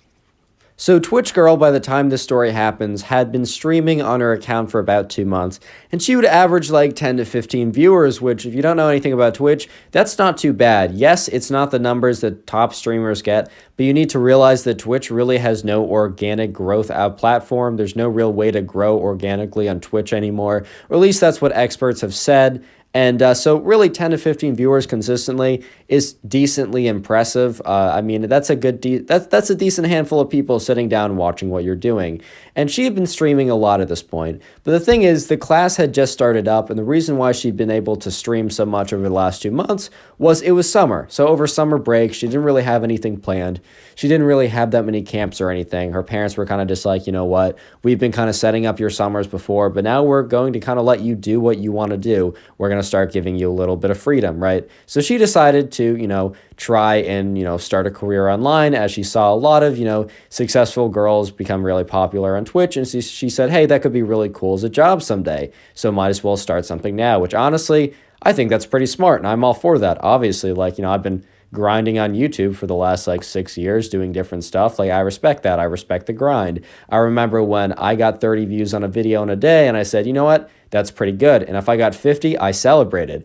That's a tangent. We'll get back to that later. Anyway, so this girl had been streaming every day for a couple hours, maybe even more. I'm not 100% sure. I just know it's at least a couple hours every single day, except for maybe she'd miss a day or two, but she practically streamed daily for a couple hours a day over the summer, and she'd gotten about 1,000 followers on Twitch. I don't know how many subs or whatever, but she averaged around 10 to 15 viewers. And obviously when school came around, she'd get a few less, but she was still getting a good 10 to 15 viewers. The problem now is that, school, right? You don't have as much time, and when you do have free time at home, you have to do homework, and parents definitely wouldn't be as lenient allowing her to stream at home because they'd be like, why haven't you been working more on homework, right? Because even when you get your homework done, if you do it too quickly, your parents are sometimes suspicious unless you have 110,000% grade in the class. Even if you got an A, they're like, okay, why don't you have an A plus? And if you got an A plus, they're like, okay, hear me out. Why don't you have an A plus plus? And it's sometimes a little annoying. Obviously, when you get older, you get more freedom. But since she was in 8th grade, her parents weren't a big fan of her streaming that much during school. They said, you know what, we're going to allow you to do whatever you want on the weekends, but during the weekdays, we really don't want you streaming. So all of a sudden, this girl who had been grinding all the time over the summer had to cut her days streaming down from 7 days a week, 3 to 4 hours a day, to only 2 days a week. So the subscriber who sent in this story knew about this girl before he had class with her. He had a few good conversations with her. She was friends of friends of friends or something, and somehow they got connected briefly. So he actually followed her over the summer, or I think it was because she had they followed each other on Instagram or something. And obviously when you start off, you want as much support as possible because even one follow can actually really go a long way to being naturally promoted in most algorithms. So I think she posted on her Instagram, or maybe she told some close friends. Either way, he found out about her Twitch streaming channel, and, he did follow her. And while he didn't watch all of her streams, obviously, that would be a little weird, if you knew someone and, they're just, someone who went to your school and you watch them 24/7. Unless you genuinely enjoyed their content, then maybe that's a different thing.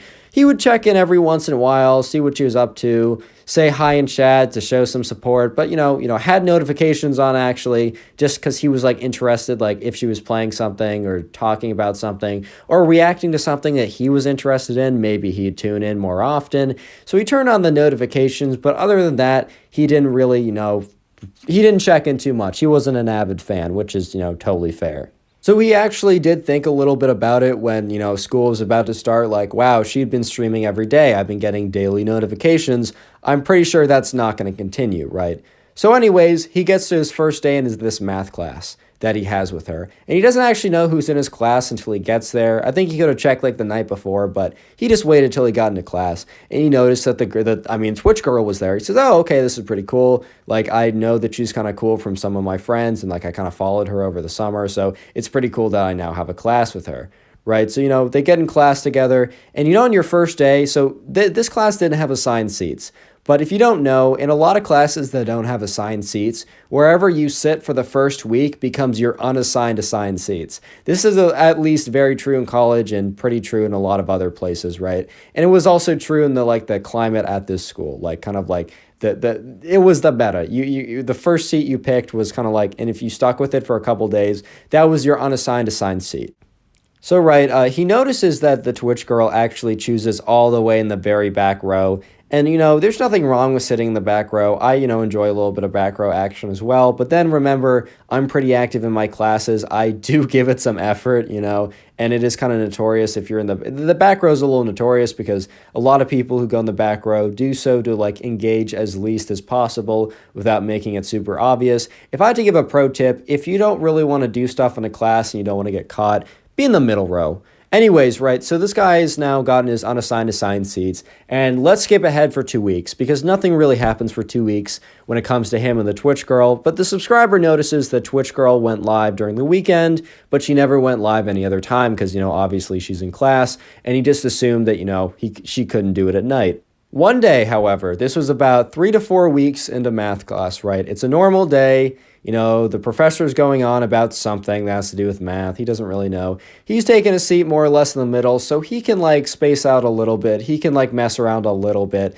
So he decides to kind of glance down at his phone, see if there's any news that's trending, or if he got a snap, or if that girl he liked texted him back. Classic stuff. But he notices a really I can't speak, bro. What I'm trying to say is that there was a notification that he received that he was not expecting, to say the least. He got a notification from Twitch. And this Twitch notification was a notification that a creator he followed with notifications on went live. And you know who that creator was? Yeah, it was Twitch Girl.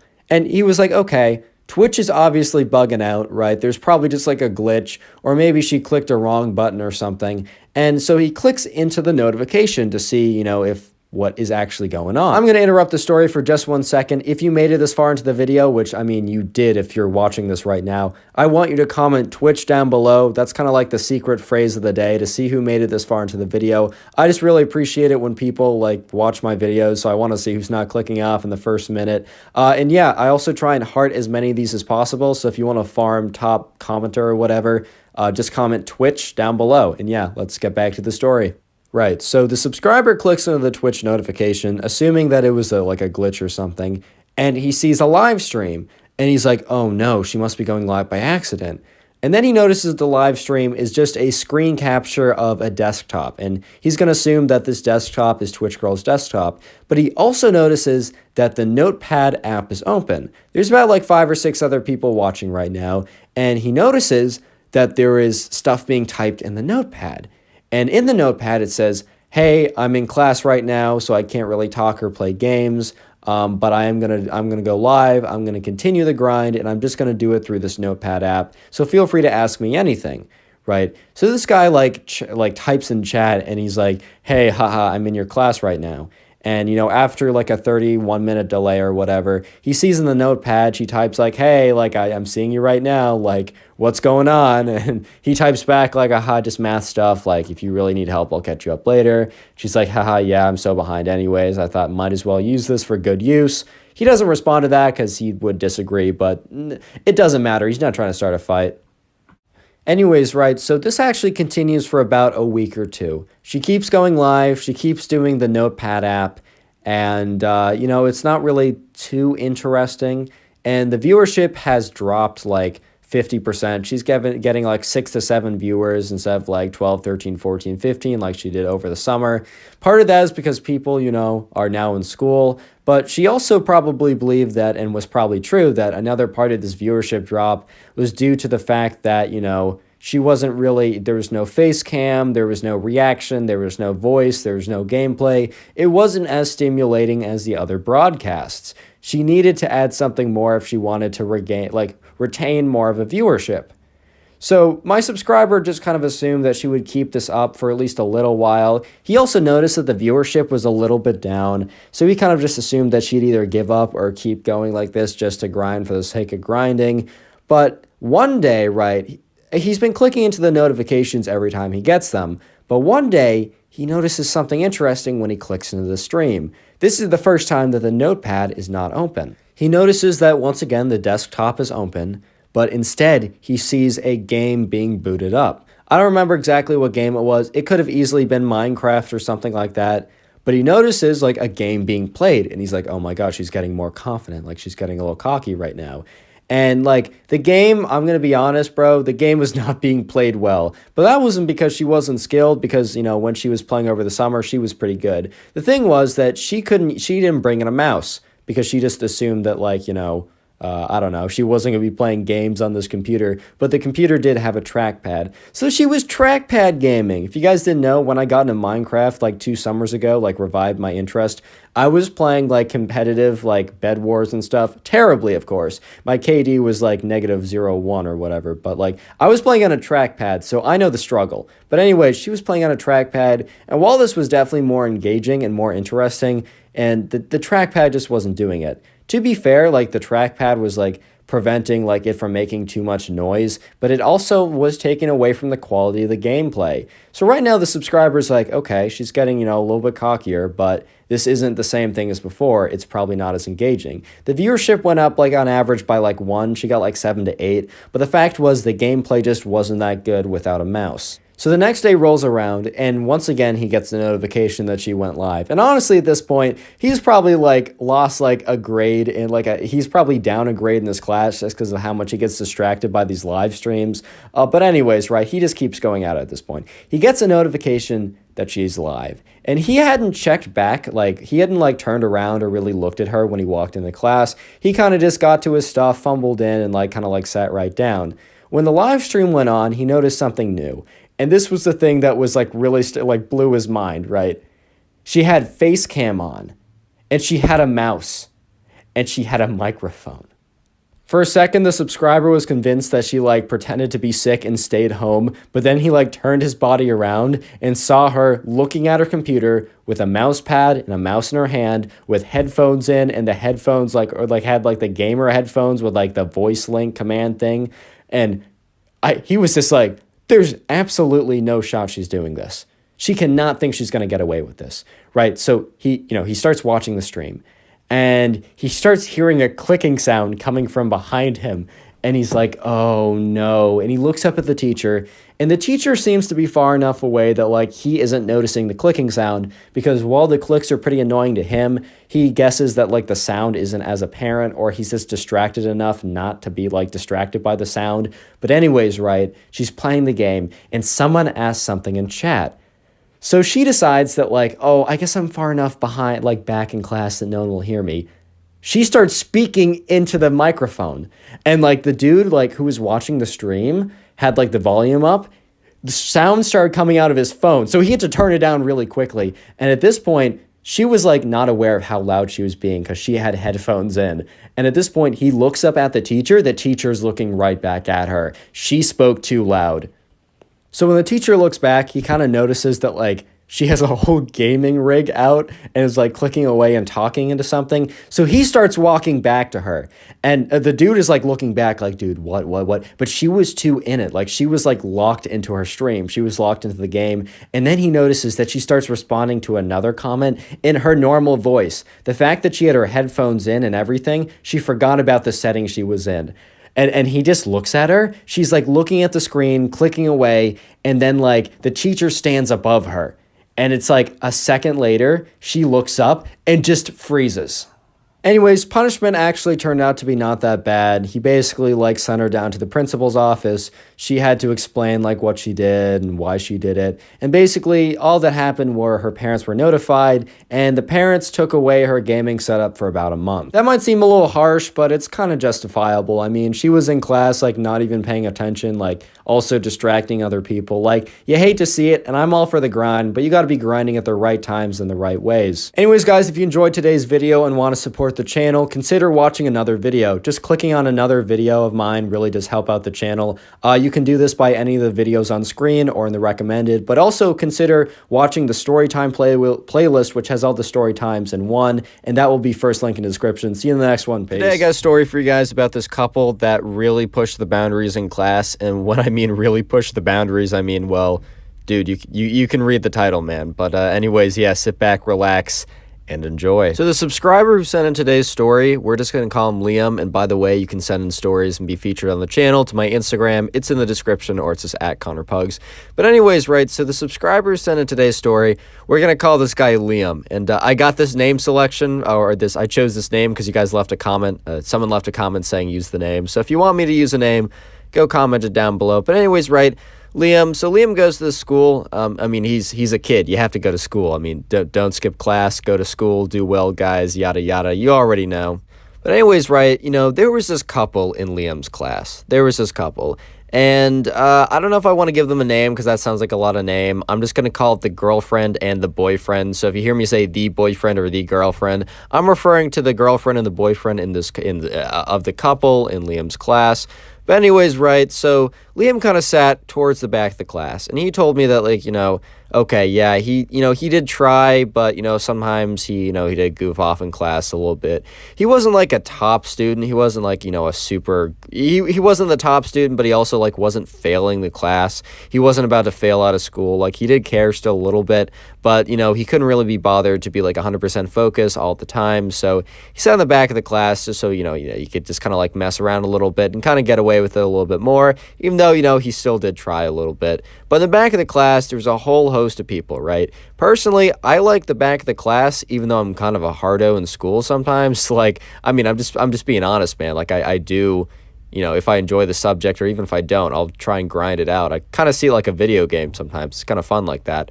But I like the back of the class just because it's kind of like I like the positioning. I get to see everyone. If I do want to like go on my computer and I don't know, check the stock market or something, like I won't have people looking at me like, what's this kid doing? LOL. Like, I can do it, no problem. But, for Liam, the back of the class was kind of where all the kids that were trying to get away with something would sit. And there's this couple, and I mentioned them briefly. I'm just going to call them the boyfriend and the girlfriend. But the boyfriend and the girlfriend, right, or the couple. If I'm going to refer to them individually, I'll say their name, like boyfriend or girlfriend. But I'm just going to call them the couple for most of this, right? So the couple, right, they were like, they didn't really pay attention in class. They were definitely like, I don't think that they were failing, but they were always being called to the front office. Like, it was, they were just kind of like, they had other priorities than this class, which, dude, do well in class. I know it's not always fun, but trust me, like, treat it like a video game if you can enjoy it. Like, treat it as like getting points and doing quests. Like, you grind out stuff you don't want to do in video games because it's like you want to get the achievement. Just try and do that same thing. It's like the best advice I can give. And obviously, if you're interested, put your 100% in it. But anyways, right, these kids were not, the couple, these two kids, they were not trying to like, they had no intention of, doing well in school. But all they wanted to do was basically just suck each other's faces off in class. Yeah, so obviously, right, kind of unfortunate for Liam because, like, he liked the back of the classroom. He just liked the position, obviously, as I explained earlier. But the problem was, like, the couple would always sit back there as well in this one class. I don't know what class it was. Could have been, like, math, history, or something. But in this one class, the couple would always sit back there with Liam. And he was just like, bro, you cannot be serious, dude. Because they'd always be back there. And obviously, right, it was a pretty big class. There was a lot of people in there. And the way that the classroom was, like, formatted was the way back was really hard to see. Like, it wasn't impossible. Obviously, the teacher wasn't like blind to what was going on back there, but there's like just the way it was distributed, there's like enough kids and like it was dense enough that like you could definitely get away with a little bit back there. Like there's also another kid and he's not really a main focus of the story at all, but just kind of like a side story in a sense. There's another kid who I'm not going to bother giving a name that Liam was telling me about that basically would, he would hit his vape device. Guys, don't do that stuff. It's just it's so dumb. Don't do it. Like you're going to mess up your lungs. It's not even like that. It's not worth it, dude. Trust me. Like that was like always all the rage in my high school. I never really did it. Like that was never my thing. But like I have a lot of friends that are still like hooked on it to this day. And they're like, dude, never start this. Just don't do it. Anyways, though, right? So this couple, right? Kind of annoying to Liam because like at first they would just kind of like hold hands, but they would do it really weird. Like here's the thing, dude. Obviously, right? I like women. They look nice, right? That's cool. I feel so weird saying that, but like, here's the thing. PDA is gross at the end of at least for me, and I'm sure for a lot of guys and you guys or whatever, right?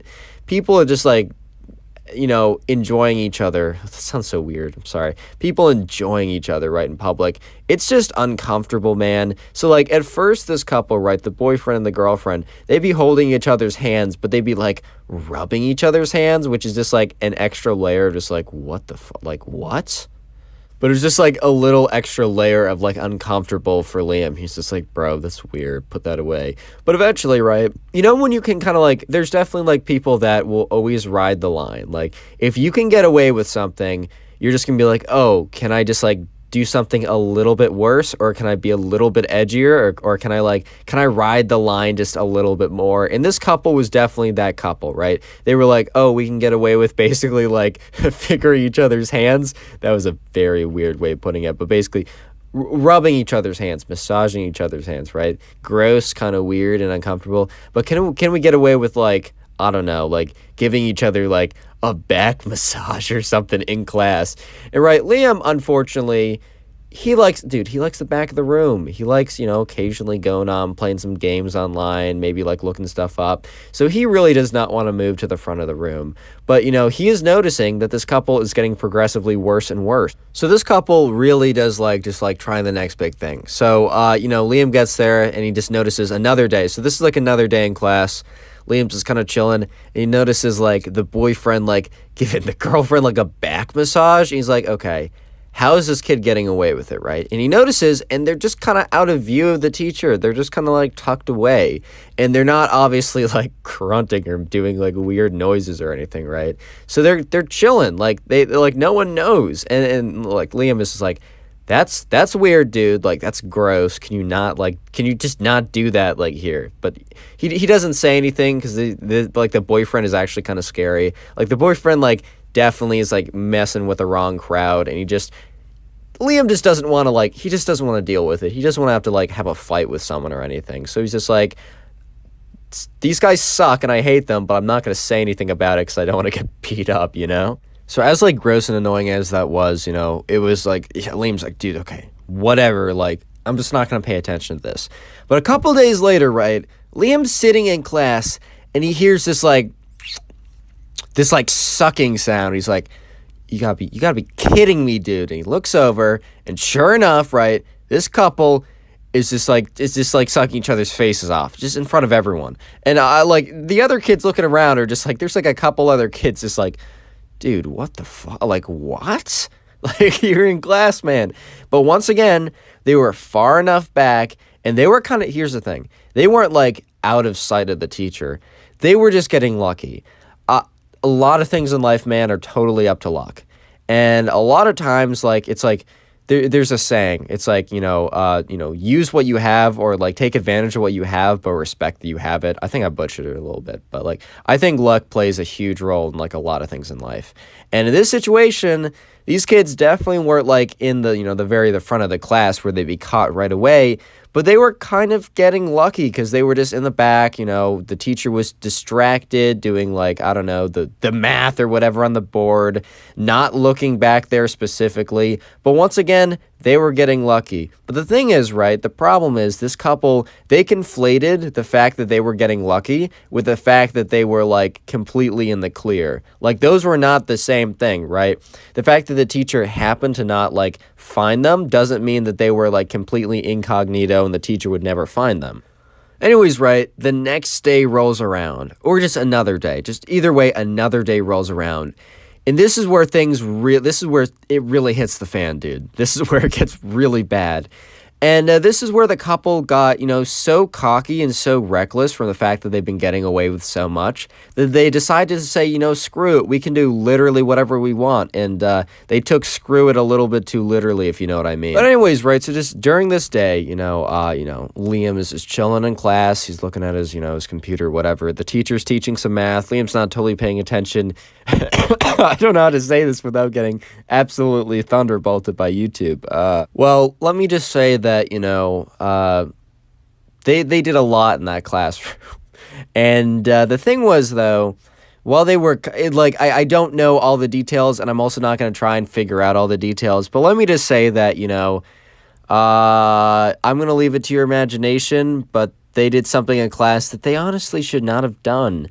That's definitely not a thing you should do in class or in public, or just don't do it. And let me just say that their cockiness and their kind of feeling of invincibility definitely got the worst of them, because at this point, Liam is sitting there, and look, okay, there were definitely it was like, there was like jackets. It wasn't like on a desk or something. It wasn't crazy, but it was like, either way, like, I'm not going to say exactly. So there's like a couple different things it could be. But, I'm not going to say exactly, but let me just say that you should not do that in class. Let me just say, though, their luck ran out here. I mean, obviously, they pushed the line way too far, but yeah, their luck ran out. And Liam was sitting there like, no shot the teacher doesn't realize, like, they were kind of loud. It was like it was ridiculous. Like the fact that they got away with just a little bit. It's almost like that like experiment of like you put the like there's like I don't know, like if you put the like a frog in water and you slowly turn up the temperature, it won't realize like it's being boiled. It's like they got away with it bit by bit, that they didn't realize how extreme and crazy they're being, like how loud and like ridiculous they are. So obviously, right, Liam looks up and the teacher is just like, he's like on the board, like X plus Y equals whatever. And then he's like, he turns around because obviously he's kind of like, here's a disturbance in the back of the classroom, quote unquote disturbance, right? And he turns around and Liam just notices his face just go from like kind of like normal, whatever expression to a little bit of confusion to just absolute fury. Speaking of teachers, today's word is teacher. So comment teacher down below. I'll try and heart as many of those comments as I can, but just don't take it personally if I don't, because, I am a full-time college student while doing 2 videos a day and also trying to have a bit of a social life. So I'll try and heart as many as I can, but don't take it personally if I don't. Also, today's your lucky day because for every single person who leaves a like on today's video will receive nothing. I'm not even kidding, man. Also, shout out to the channel member on screen right here. Every once in a while, I'll shout out a random channel member who comments, so consider hitting that join button, but honestly, no pressure to do it. But yeah, thank you to the person on screen. I really do appreciate it, and all the other channel members. I can't speak, dude. But anyways, back to the story, where we left off. Yeah, dude, so the teacher who was just, minding his own business, doing, some problems on the board, turns around, looks all confused, and then, Liam is just sitting here like, oh my God, like this couple, dude, these kids, bro, they have no idea what they did. Like, they're just so blatant. And he's like, there's no shot this doesn't, like, completely hit the fan. And, yeah, Liam was right, dude. Like, it completely hit the fan because the teacher turns around. He's like, what are you doing in my class? And, like, so there's, like, a lot of, like, articles of clothing and jackets, like, covering these, like, the couple, right? So it's, like, it's not like super blatant, but it's pretty clear, right? You kind of know what's going on. And every kid, they just like turn around. Everyone looks to the back of the room to this couple. And this couple's like quickly pulling up stuff and getting buttons buttoned or whatever, right? And they're just like, nothing, we're studying. And the teacher's like, you think I'm an idiot? So obviously the teacher was livid, which, if I was a teacher, I'd be extremely upset as well. And he's just like, principal's office now, and he points to them, and they're just like getting all their stuff. They were like, we weren't doing anything. He said, don't lie to my face. And at this point, right, they're just like, we're like, we messed. They just can't lie at this point. Like, there's no way to hide it. They're just being so blatant and ridiculous. And the teacher at this point is just like, I can't believe you're doing that in my class. I can't believe you did that in my class. This teacher's shell-shocked, dude, because understandably, man, like, he's just like, you thought you could get away with that in my class? Like, you thought you could get away with that anywhere? Like, I don't care if the teacher's blind and deaf, dude. And Liam was just sitting there, just like, well, I mean, I guess I'm entertained for the day. It's like, okay, man, like, this is gonna be kind of awkward when they leave, but yeah, and everyone like turns to look at them, and they make this like walk of shame, and the teacher's like, I'm coming with you. I'm not letting you get away with this, and because like the teacher wanted to make sure that like every detail was like this explained to the principal. So the teacher and the couple, they walk out of the classroom, and every other kid in the class, as they walk out, just bursts into like conversation, just like, what the fuck, like, oh my God, dude, like, what? like what is going on, man? Like, oh my God, like that, like everyone was just like obviously very shocked because like that's not what you expect to happen on a typical day. But anyways, right, so apparently word got out, or like a couple days later, one of Liam's friends who was like more in on like, or at least was a little bit closer with friends of those guys, told Liam that, yeah, because Liam like asked him like, do you know anything about what happened? Because he was telling his friend about what happened in class, and his friend's like, dude, I know. And he's like, Liam's like, oh, do you know what happened to them? So yeah, both of them got expelled from the school, obviously, and there was no like kind of like There's no real trial or anything. There was no like a strike system or anything, because those kids were both kind of on a little bit of thin ice in the first place. And I honestly think even if they weren't in thin ice, that could have been an instant expulsion anyways. But yeah, so they got expelled, and Liam really never saw them again. I think he said that he saw them like once again like a movie theater like years later on, but he never saw them again at school. So yeah, moral of the story, just do your work in class, kids, or at least play a video game. Just don't do that, okay? Subscribe if you haven't already. Now go click on another video. There's some on screen or in the sidebar. Yeah, dude, go watch one. Today I got a story time for you guys. So yeah, sit back, relax, grab something to drink, grab something to eat, maybe some popcorn. I don't know, man. It's up to you, and let's jump right into it. So the subscriber who sent in today's video, we're going to call him Jackson. By the way, if you want to send in a story, send it to my Instagram. You can be featured on the channel. My Instagram's in the description. Anyways, right, Jackson. By the way, I got all the names for today's story from comments you guys left, so suggest a name if you'd like. Anyways, right, okay, focus. Jackson, right, so this guy, Jackson, he goes to class, and, obviously, as you can see in the title, the story takes place mostly in Jackson's English class. And, Jackson's a pretty good kid, like, he knows what he's doing. He's not, like, the top student in the class, but, he's spitting some bars, right? He knows what a noun is. He's killing it, dude. Like, he knows his ABCs. He's killing. I don't know what grade he's in, man. Maybe. But anyways, pretty middle of the line. He's doing well. And there's some other kids in his class that are a little bit more sketch, like just a little bit more sketch. And by a little bit, I mean a lot. Anyways, right, so these sketchy kids, it was one guy, one girl, right? We're gonna call the guy Tom. We're gonna call the guy the girl. I can't, dude. I'm sorry. I literally just woke up like 5 minutes ago. My mouth is like I'm stuttering all over the place. I'm sorry. Just you're gonna have to get over it. Anyways, right, Tom and Lauren. Those are the names we're choosing for the two kids that are a little bit interesting, and they're gonna be pretty integral in the story.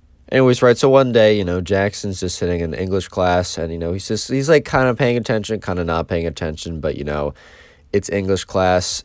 Look, you could either have a really engaging teacher or a very, very boring, like, here's all the, obscure rules of grammar type teacher. However, do listen to that teacher, because my grammar is pretty bad. Like, I don't know the words for all the different stuff, and it's kind of bit me in the butt, like, later on, so pay attention. Just pay attention in school, guys. This is general, just a little word of advice. Anyways, right, so Jackson, he's kind of just chilling. I don't know if he's paying, like, that close of attention, because he does notice something, which I'm about to tell you, and is pretty integral to the story. Anyways, right, so Jackson is sitting, back in the middle row. There isn't, like, a ton of rows, right? This class, like, a couple stories ago, I think I told you about, like, or maybe it's yesterday's story, I told you about, like, a class and how it went really far back, and kids were able to get away with a lot. This class was not the same deal. Like, this class was kind of small in a sense. It wasn't necessarily like a round table or anything. It was not a round table at all, but it was a much smaller class. Kids definitely would not be able to get away with as much as, they were in the last story time. But in this one, like, the class was kind of shallow compared to that one. And, Tom and Lauren, the two kind of sketchy kids, they were sitting like way back. But even though Jackson was sitting kind of like back in the middle row, he could still pretty much see what they were doing if he like barely turned his head. Anyways, right, so Jackson, he's just kind of like spaced down a little bit, and he turns behind him and he sees Tom and Lauren. That's the kind of like the sketchy couple I was talking about earlier. They were kind of just sitting. Oh yeah, they were also a couple, by the way. Just, I mean, kind of not super necessary details, but still, it gives a little bit more insight to the story, I guess. I don't know, dude. But anyways, right, so, Jackson turns around and he sees them, and they're passing back and forth like this water bottle, and it's not a clear water bottle.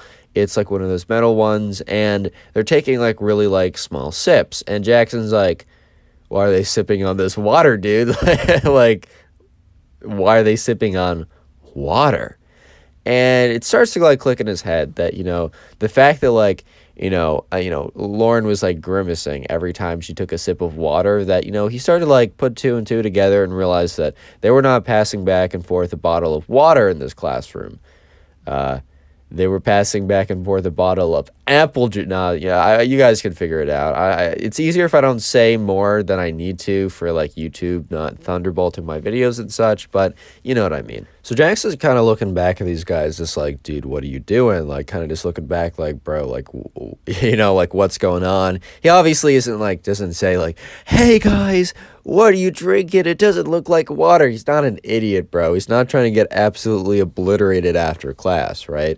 He understands a thing or two about how to survive. He also understands that, like, if it doesn't affect him, like, negatively, why interfere? Which, in a lot of cases, I gotta agree with that. But anyways, right, so when Tom and Lauren are passing back the water bottle, and I'm just going to call it the water bottle, it's just better for the channel if I'd say that. When Tom and Lauren are passing back and forth the water bottle, right, Tom, like, Jackson kind of like looks a little bit too closely at what's going on. He's turning a little bit too much, and he makes direct eye contact with Tom, and then, he quickly turns around. He should have, like, pretended to look, in retrospect, he should have pretended to, like, look the other way. He should have pretended to, I don't know, like, should have just, like, pretended that, like, Tom, he was not looking at what Tom and Lauren were doing, because, right, class ends, Tom is, like, or not Tom, Jackson's walking down the hall, and then he feels like a hand on his shoulder, and Tom and he looks around, and guess who it is?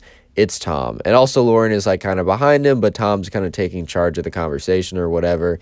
And Tom's like, hey man, and Jackson's like, hey. And remember at this point, Tom and Jackson, like, they're not boys, right? They're not friends, like, they're not enemies. Tom or Jackson have never wronged each other, but they've never really spoken. They might have spoken like once in, like, I don't know, a class group or something, but these two guys have never really spoken to each other. So at this point, right, Jackson's kind of just like, dude, like, hello, like, hi, like, okay, what's going on? And Tom's like, hey man, I saw you like looking at us like earlier. And Jackson's like, yeah, maybe, like, I don't really remember, like, I kind of space out a lot in class. And Tom's just like looking at him like, hey bro, like, I really can't have you telling anyone. And Jackson's like, dude, like, why would I like, there's no benefit for, like, first of all, I have no idea what you're drinking in those, like, water bottles, right? So, like, I have no idea, really. And then he says, second of all, even if I was to like know, right? Even if I was to, like, have a good guess, what would be the value, right? What would come that would be good for me if I said anything to anyone? And he said, I can tell you what the downside would be. You guys would probably beat me up because, like, he's, what, Jackson's just being straight up at this point because he knew that Tom was, like, kind of sketchy, kind of a big guy, had a lot of friends. Like, he's just like, Jackson's just like, dude, like, there's no reason for me to say anything. And Tom kind of, like, actually takes this pretty well. He's like, huh, okay, fair enough. And then Jackson does say something, and, like, because, like, look, Lauren was there too, and kind of, like, looked at Tom and Lauren. He's like, guys, like, it is a pretty small English class. Like, honestly, like, do what you want to do. And I'm definitely not going to say anything. That's just not my place. But at the same time, like, if I was sitting pretty far away from you guys, and if I got kind of a sense of what was going on, I would just be careful. And Tom's like, you don't need to worry about us, but thanks, I guess. And, Jackson's like, all right, man, like, I guess I'll see you in class tomorrow. So anyways, right, the next day rolls around, and they're in class, and Jackson is kind of like, he's like a little farther up than normal because he just has a feeling, right? He knows that Tom and Lauren, they're not going to care. They're going to keep doing what they're doing. And in his opinion, they're going to get caught sooner rather than later. So he just wants no affiliation at all. So sure enough, right, there's like a clock in the back of the room. So you can kind of, like, Jackson was looking back and kind of kind of kept his cover because there was like a clock back there. So he looks back at the clock and yeah, sure enough, Tom and Lauren, they're back there doing exactly what they were doing yesterday, passing the water bottle, grimacing at small sips of quote-unquote water, so you had a sense that it wasn't water, dude, right? And, Jackson's like, okay, man, like, if you want to get caught, dude, like, that's up to you. That's up to you. That's not going to be on me. That's going to be on you. But, like, you can live your life, man. But anyways, as Jackson expected, right, it was a small classroom. It wasn't some big crazy classroom like the last story, right? It was a pretty small classroom, and, guess what? The teacher saw them and was, like, kind of looking at them and kind of look, because, like, the teacher didn't get them on the first try because, like, dude, it's just water, and, like, you can pass water to a friend, right? Maybe they're thirsty, maybe they don't want to get up, maybe, that's fine. But he was looking at them, and they were passing back and forth a water bottle with a very, like, taking very small sips of it and grimacing. And at this point, he was like, after a certain second, he was like, he turns back, he's like, hey, Tom, Lauren. Because at this point, right, Lauren, it really was kind of Lauren. It wasn't Lauren's fault. That's a lie. But it was on Lauren that, like, was when he made the call, because, like, Lauren had the water bottle and, like, after taking a small sip, really made this big, like, grimace face. It was like, blah, right? And, you know, at this point, he was like, hey, Lauren, like, what are you drinking there? Like, that doesn't seem like water. Like, you and Tom have been, like, passing it back and forth and grimacing. He really just did say this in front of the whole class. And everyone at this point just turns around. And they're like, no, sir, it's water. And he's like, really? Can I take a whiff? And they're like, sure, it's just water, though. Because they're really trying to, like, because, like, sometimes, if you really stick to your lie, someone will be just, like, so thrown off by your confidence that they won't even, like, fact check it. No, this teacher was pretty certain in himself. So he said, okay, I'll come over then. At this point, like, Jackson's like, in his head, he's just like, dude, I told you. Speaking of quote-unquote water, today's secret word is water. So if you made it this far into the video, which if you're listening to this, you have, comment water down below. I've been worse about hearting comments, but trust me, at random times, I'll go back and try and heart a bunch of comments. So don't take it personally if I don't heart your comment, but the best way to get a heart and, like, try and get top commenter on the channel is to comment the secret word, which is today, it is water. And with that being said, it is also your lucky day. It's your lucky day, dude, because for every single person who leaves a like on today's video, we'll receive absolutely nothing. Enjoy. Anyways, right, so the teacher walks up, and at this point, right, you know, Lauren's kind of sweating. Thomas has this facade of, like, it's cool, bro, it's cool. But, like, Jackson knew for a fact that Tom knew that, like, he was screwed at this point. And, yeah, so anyways, the teacher goes up, grabs the water bottle, takes one smell of it, like, scrunches his nose, is like, oh. He's like, looks at them, he's like, all right, this is no water. Come on, guys. You should know better.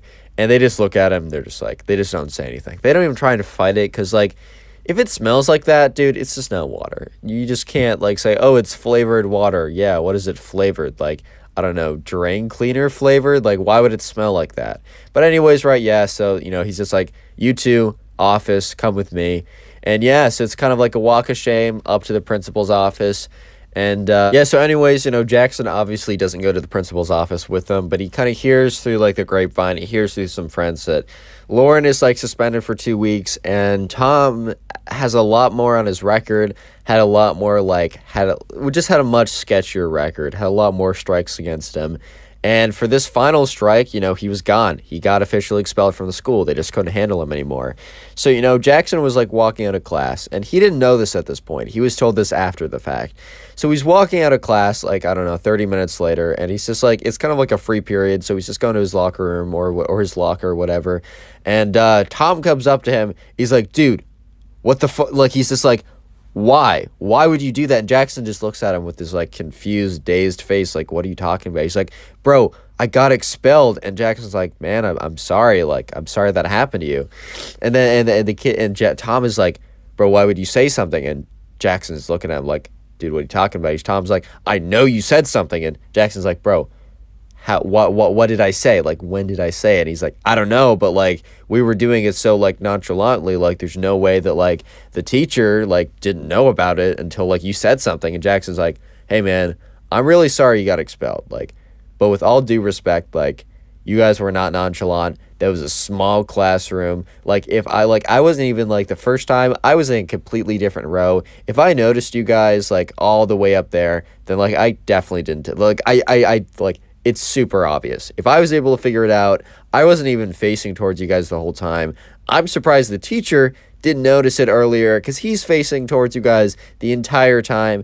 And that's what Tom's like, yeah, that's what I'm saying. Why did he only know after you found out? And Jackson's like, bro, why would I tell him?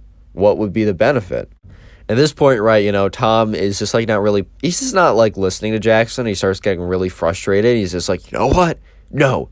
You definitely told them. He's like, you and me, tonight, outside, after school. And at this point, right, unfortunately for Tom, but very fortunately for Jackson, right, just a teacher was walking by and happened to listen to this. And she's like, Tom, Jackson, come with me. And at this point, right, Jackson's like, oh my God. The teacher escorts Tom and Jackson to the principal's office and, tells the principal exactly what he heard. At this point, right, the teacher doesn't know that Tom is, like, legitimately expelled and is getting his stuff, right? And, the principal's just like, Tom, like, did you just threaten to beat up this kid? And Tom's like, yeah, what are you going to do about it? Like, you don't have any authority anymore. And the principal, he says, Tom, wait in that room for a second. And, Tom does it because he doesn't really think about anything that's coming. And Tom's waiting there for like 20 minutes. Jackson's sitting in the principal's room. And, police officers come and escort him out of the school. And Jackson's just watching as, like, these two police officers escort Jackson. Jackson's watching them escort Jackson. Yeah, Connor, you're a genius. No, Jackson's watching as, Tom is, like, legitimately escorted out of the school by two police officers. And, that was to say the very least, eventful day for Tom and Jackson. And Lauren, because she had 2 weeks of suspension, and the teacher and everyone in the class, because, like, they saw the whole thing going down. Yeah, moral of the story, if you're drinking stuff in class, keep it to water. Stay hydrated. Hydrate.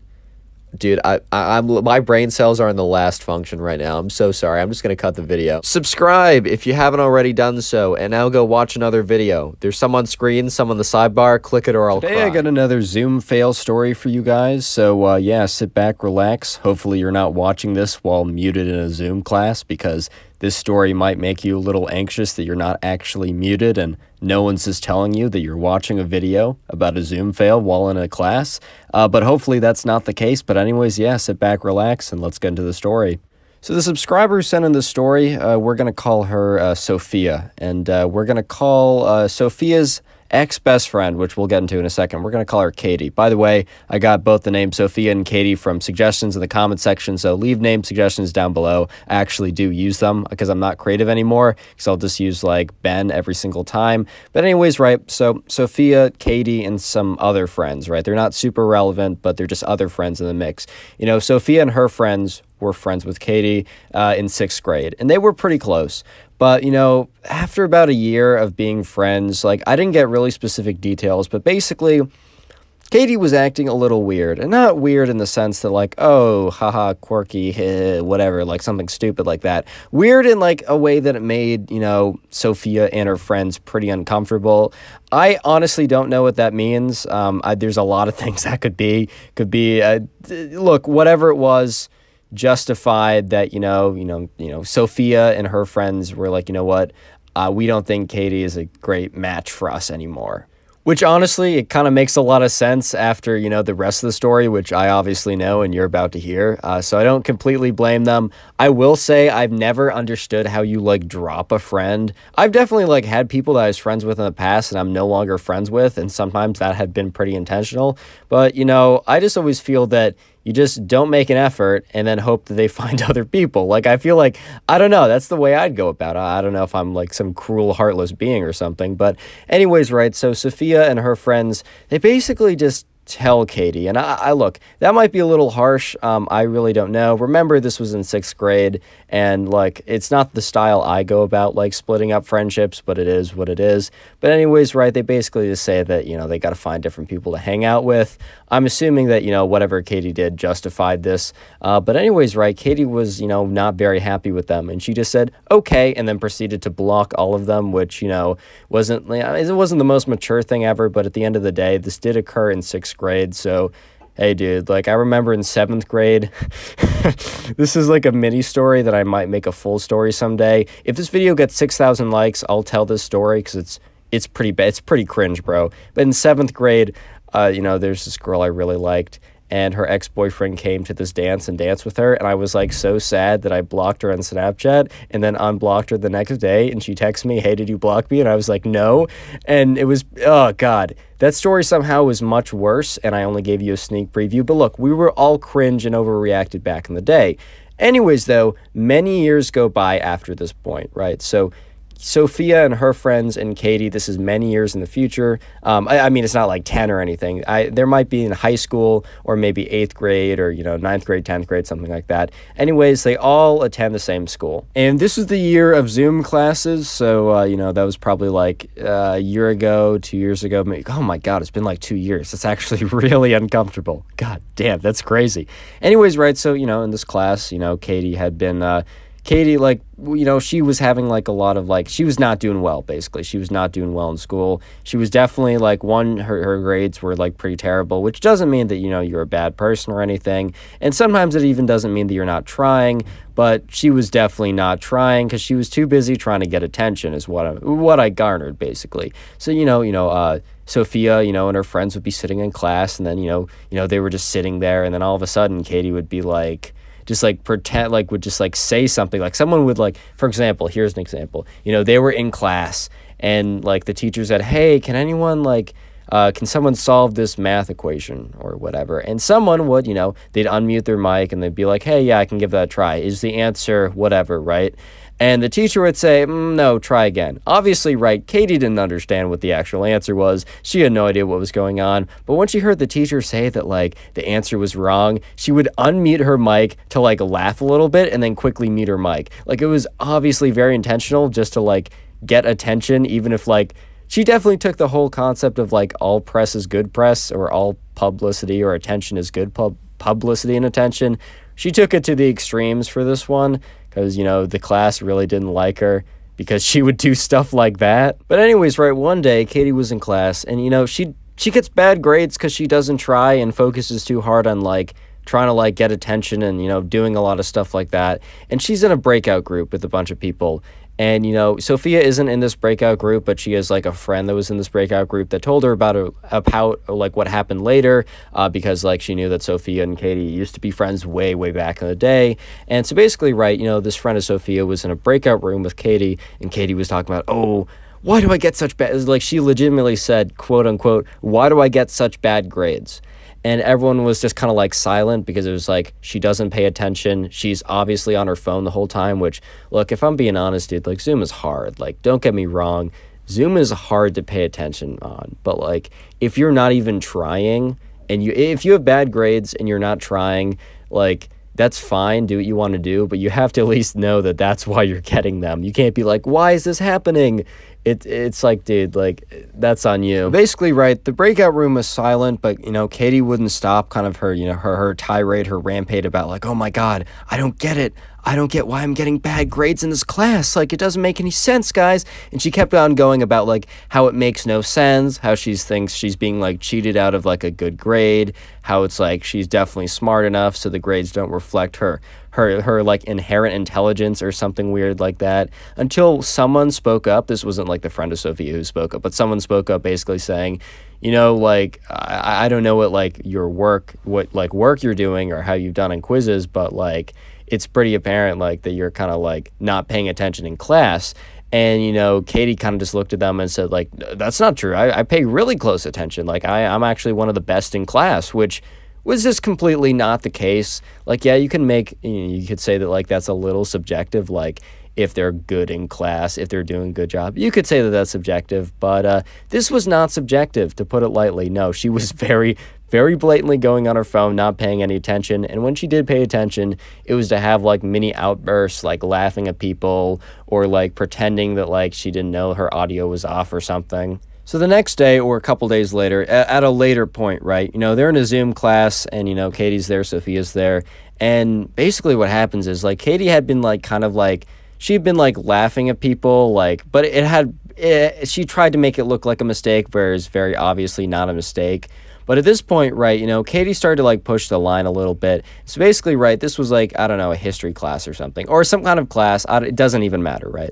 They're in class, and once again, someone answers a question, and they're not exactly right. It wasn't obvious. It wasn't someone failed to do basic arithmetic or something, or wasn't able to say who the president of the United States currently is. You know what I mean? But at the same time, right, they got a question wrong, and the teacher basically acknowledged politely that answer wasn't exactly correct.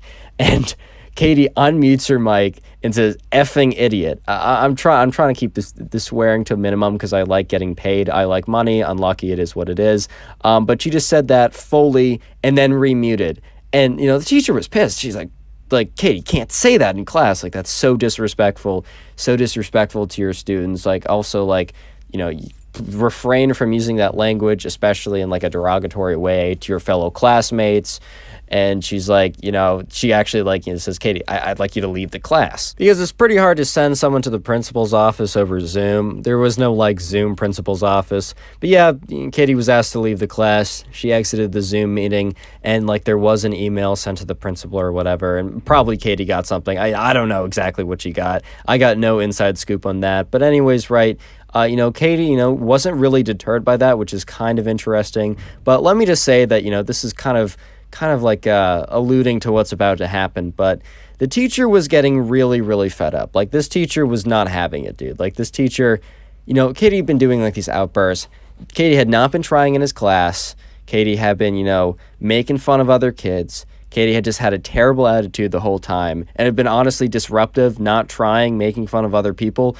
Basically every strike you could have ticked against you, Katie had that. So this point, right after this final outburst, or this second to final outburst, right, the Katie's teacher, or the teacher of this class, was just done.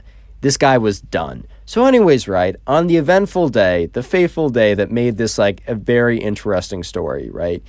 Katie comes into class, and, Sophia's there, other people are there, and they're all just kind of chilling, right? It's a pretty normal day. And as a normal day, Katie is about to go on one of her pretend "I forgot to mute the mic" type things, "Oh my God, I accidentally forgot to mute the mic." And what Katie does this time is she's been pushing the envelope. She's been trying to go a little bit farther, pushing it a little bit more every single time. And this time, the teacher's already he's done with Katie at this point. Very, very thin ice. And Katie kind of pushes it as far as she's done before. So once again, she forgets to mute her mic. She accidentally unmutes her mic for one of these attention stunts.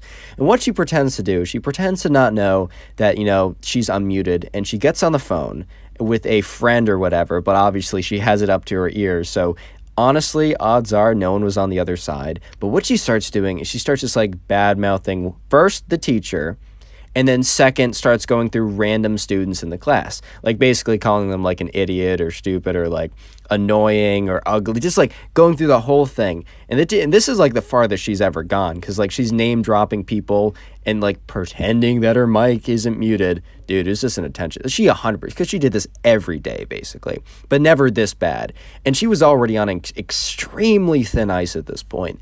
So the teacher, he's done. And this teacher is about to absolutely unload on Katie so bad that she may or may not transfer. I don't want to spoil it too much. Real quick, speaking of Zoom, today's word is Zoom. So if you made it this far, comment Zoom down below. I'll try and heart a few of those comments. I can't guarantee to heart them all because I'm also a college student or whatever. So just comment Zoom if you made it this far. And also, today is your lucky day, because every single person who leaves a like on today's video will receive absolutely nothing in return. Fantastic deal, I know. And also, while you're down there leaving a like, make sure there's notifications are turned on, because I'll love you forever if you have them on. Anyways, yeah, let's get back to the story. Anyways, right, at this point, the teacher has absolutely had it with Katie. She was on super thin ice, and also she started calling out people in the class. Sophia was one of the people on her hit list that she went through, probably because of what happened many years ago. But, the teacher, instead of kind of ignoring it, because in the past, it had been kind of small, or he just didn't want to deal with it, he actually confronted Katie head on. He's like, "Katie, your mic is not muted." He knew that she knew it, but she was "Oh my God, I didn't know, guys." Kind of looking for the same "Oh, I'm gonna get some attention, I'm gonna get a little bit of hate, a little bit of heat from the class, that's gonna get me going," kind of whatever she was doing throughout the whole thing. However, this time was very different. The teacher says, "Katie, you are rude. You are and starts laying into her. You are rude. You are disrespectful.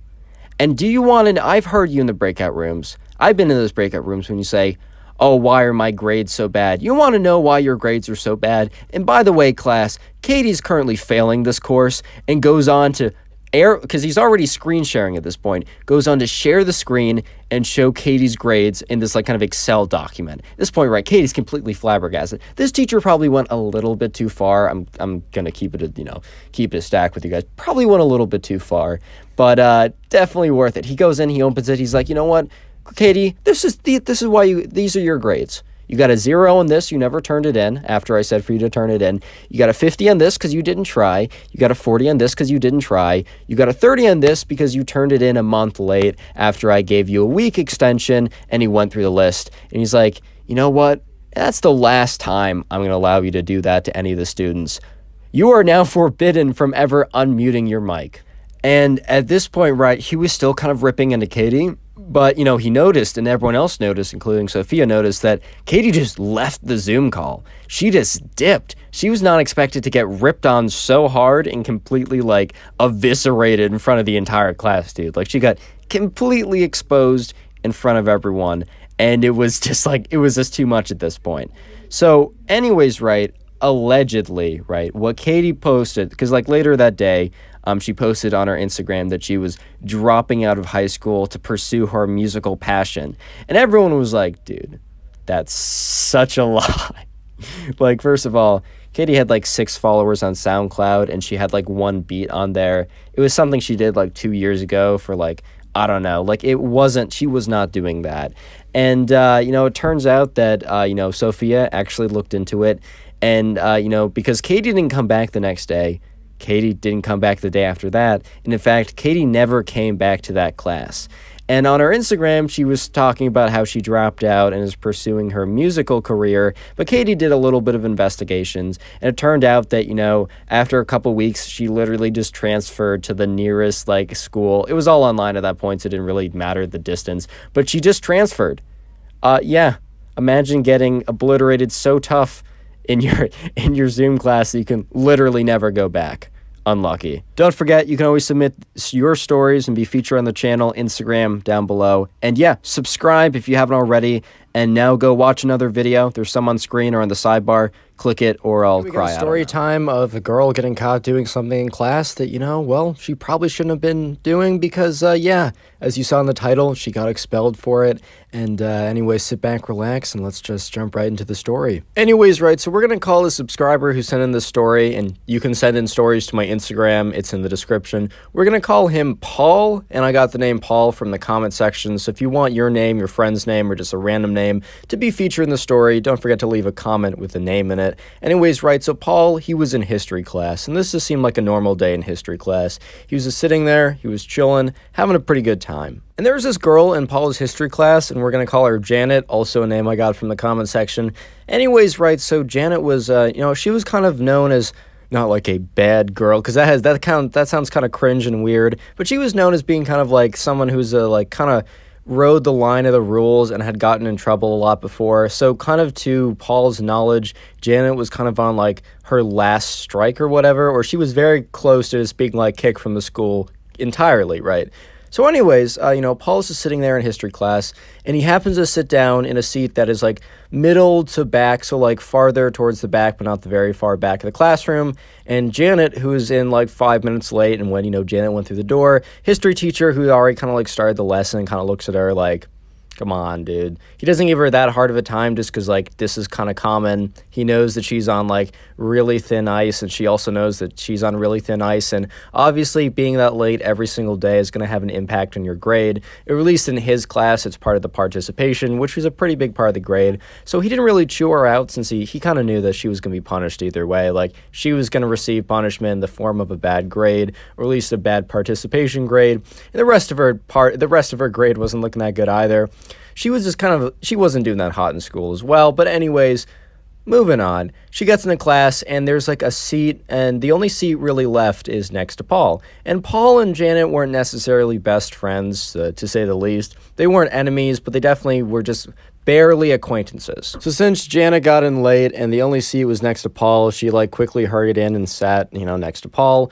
And, you know, the lesson continued on, the class continued on, life continued on. And Paul was just kind of just paying attention to, you know, the class. because Paul was a pretty decent student. He didn't really mess around with any rule breaking or anything. He was just trying to go to semi-decent college, trying to get that CS major, I don't know, be a software engineer or something. He was, he had a plan. He was trying to stick towards it. He kind of just went in every day, did his work, and left. But yeah, he didn't really know much of Janet besides that she was not on that path exactly. But Paul was sitting there just in class and the teacher was going on about something. And to be fair, Paul was not really paying super close attention at this time because he knew in this history class that, he could kind of just read the textbook and get like all the information he needed in probably in like 10 minutes instead of like listening to this guy ramble on for 45 minutes. So he kind of like hacked the class at that point. So he didn't really feel the need to pay super close attention, but he also like needed to, attend class every day. But anyways, right, he was kind of spacing out when he noticed Jasmine was, Janet, sorry. Jasmine was, I think, the last person's name. I have the names of the people I do the stories written down so I don't forget, and I mix it up. Anyways, right, Paul noticed that Janet was looking very intensely at him, and he was, like, kind of creeped out because he kind of saw that from the corner of his eye, and he thought it was, like, she was staring off into space, like, next to him, but she was, like, kind of making little hand movements towards him, so eventually, right, Paul, like, looks directly at Janet and is kind of like, what? Like, hello? Hi? Like, I don't know who you are, bro. Like, and Janet just looks at Paul and has this, like, smile on her face. Because apparently, right, she got bored pretty easily. And she decided that today she was going to make a new friend and show something off. So she looks at him and she just puts her finger up to her lips. Kind of like, the shushing motion and goes, shh. And Paul's just, like, looking at her like, dude, what? You're trying to get my attention. Why are you telling me to shush? And she reaches into her backpack.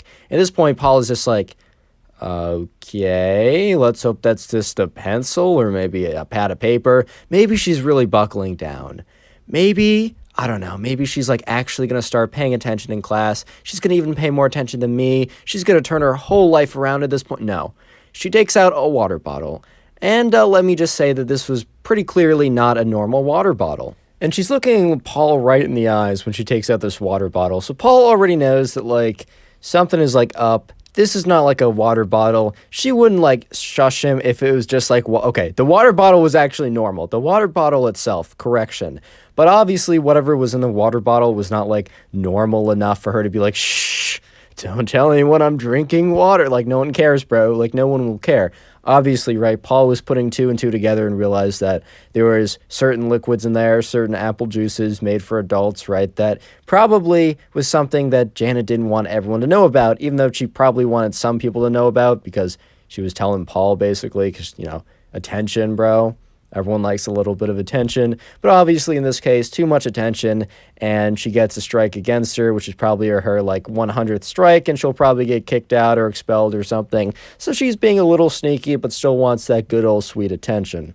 And anyways, right, she looks at Paul, and she like puts the water bottle up to her lips, takes a bit of a sip, kind of grimaces a little bit, and puts it back, and Paul's like, kind of like leans over and is just like, you probably shouldn't do that in class. Like, you should probably put that away. And she kind of looks back at him and she responds kind of flirtily like, oh, I can do whatever I want. And she like picks up the water bottle again, kind of like takes a bigger sip of it. At this point, right, Paul actually hears like the teacher from the front of the room say, quiet down, you two, and like kind of looks at them too. And then Paul's a little annoyed at this point because he's like, dude, I'm just trying to pay attention. I'm trying to stay out of trouble. Like, Janet, this happens to you every day, but I'm just not trying to get into trouble, bro. This is not something I'm trying to do. And, Janice is kind of like looking at him like, they both look forward after they're told to pay attention. But then all of a sudden, right, Janet just starts like she's, back, drinking from that water bottle full of, yes, totally water. There's totally water in there, dude. YouTube algorithm gods. There is water in that bottle. Anyways, right, so Paul is paying attention again, and then Janet just goes back to like, kind of like trying to like look at him and get his attention and get him to like pay attention to her again. And she's like taking like, sips of this apple juice from the water bottle. And obviously this apple juice, doesn't taste that good. No one really enjoys the flavor of it. If you do, you're a little crazy, a little psychotic. But anyways, so she grimaces basically every time she takes a small sip of that. And since the teacher already caught, both of them in huge quotation marks, obviously Paul got roped into this. But since the teacher already caught them talking, like he was already kind of like paying a little bit more attention to whatever was going on back there. And he noticed that that, Janet, she was drinking from this, non-disclosed water bottle, and that she was grimacing every time she took a sip.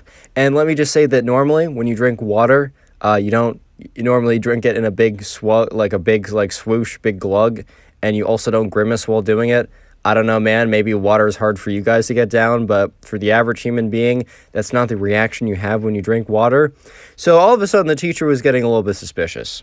And the thing is, Paul is noticing this because he's, looking up and he's looking at the teacher, looking back at both of them. And he goes to Janet. He's like, Janet, the teacher's paying attention. You got to, chill out for a second.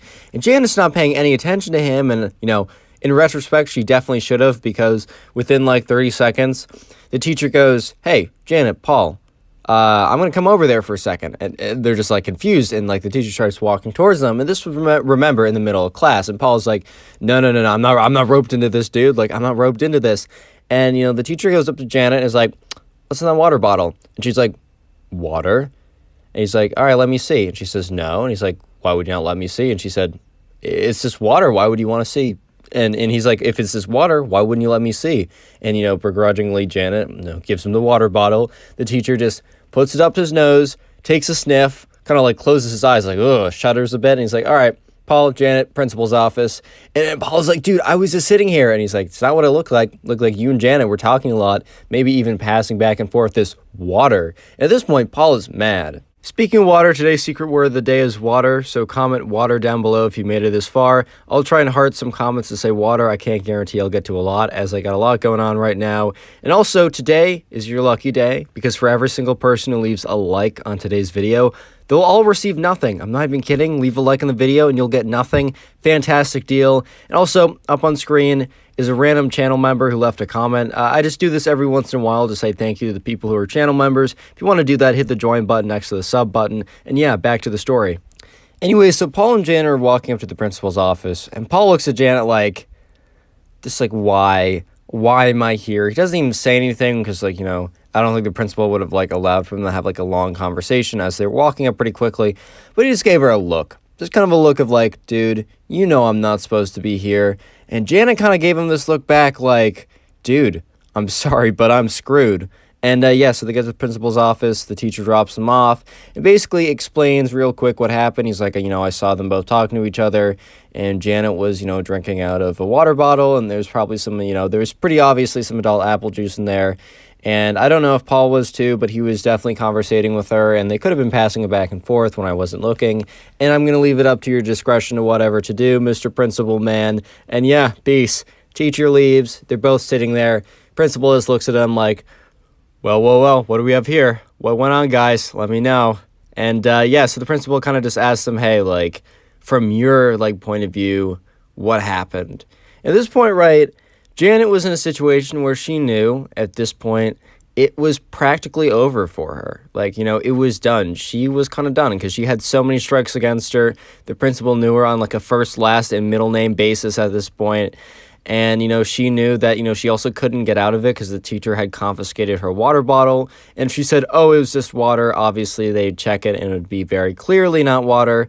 And at this point, Janet was kind of just thinking to herself, even if this is over for me, even if I was an idiot for the last time and I got caught finally and it's over, I'm not going to bring down some random guy who's nice to me down with me. And yeah, so what she did basically was she explained to the principals, it was all me. I tried to talk to Paul to get his attention because I thought it'd be interesting.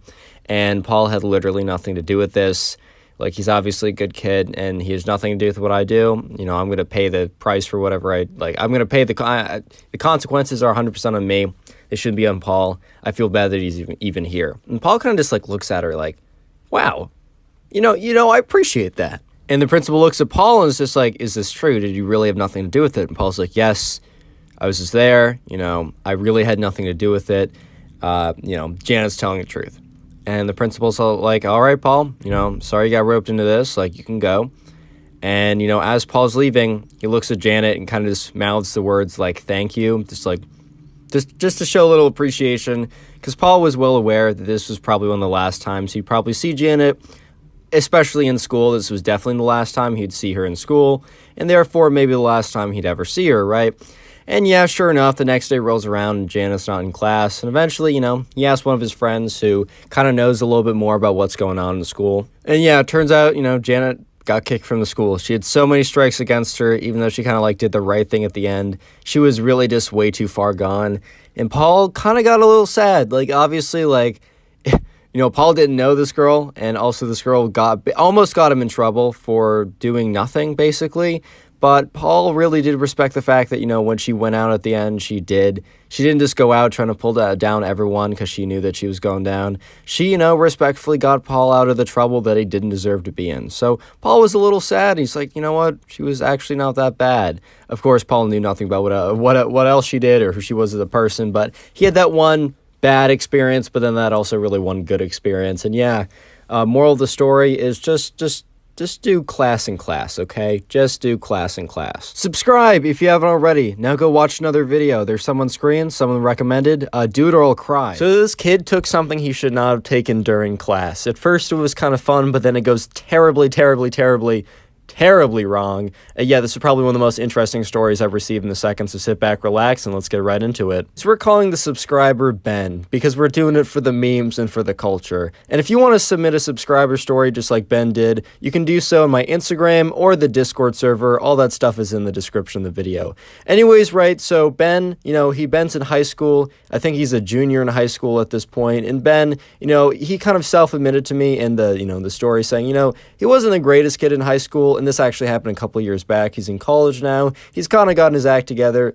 but he was kind of in high school. He kind of did a lot of things he probably shouldn't have. He probably didn't pay as much attention in class as he probably wish he did, and just all that kind of stuff. So just a little disclaimer, I'm going to say it and Ben's going to say it. Please do not do anything that is told in this story. This is simply just a story time for your entertainment, and please just don't go ahead and do anything in it. This is just entertainment and also probably to show you why not to do this. Anyways, let's get right into it. So one day before class, one of Ben's friends comes up to him and says, "Hey man, like, do you want to do something with me today?" And, Ben's like, "Sure, bro, what do you want to do?" And Ben's friends, when he said, "Do you want to do something with me?" Ben kind of assumed that he meant, like, I don't know, skateboard after school or go back and play some Xbox or maybe even, like, I don't know. He didn't expect it to be what this friend was about to offer up. His friend's like, "Hey man, do you want to take, I'm not going to specify anything too specifically. I don't want to be thunderbolted, but basically think of it as something that you're not supposed to do. It's not something that the laws allow, and also don't do it in school. I don't suggest you do it ever, but just don't do it in school."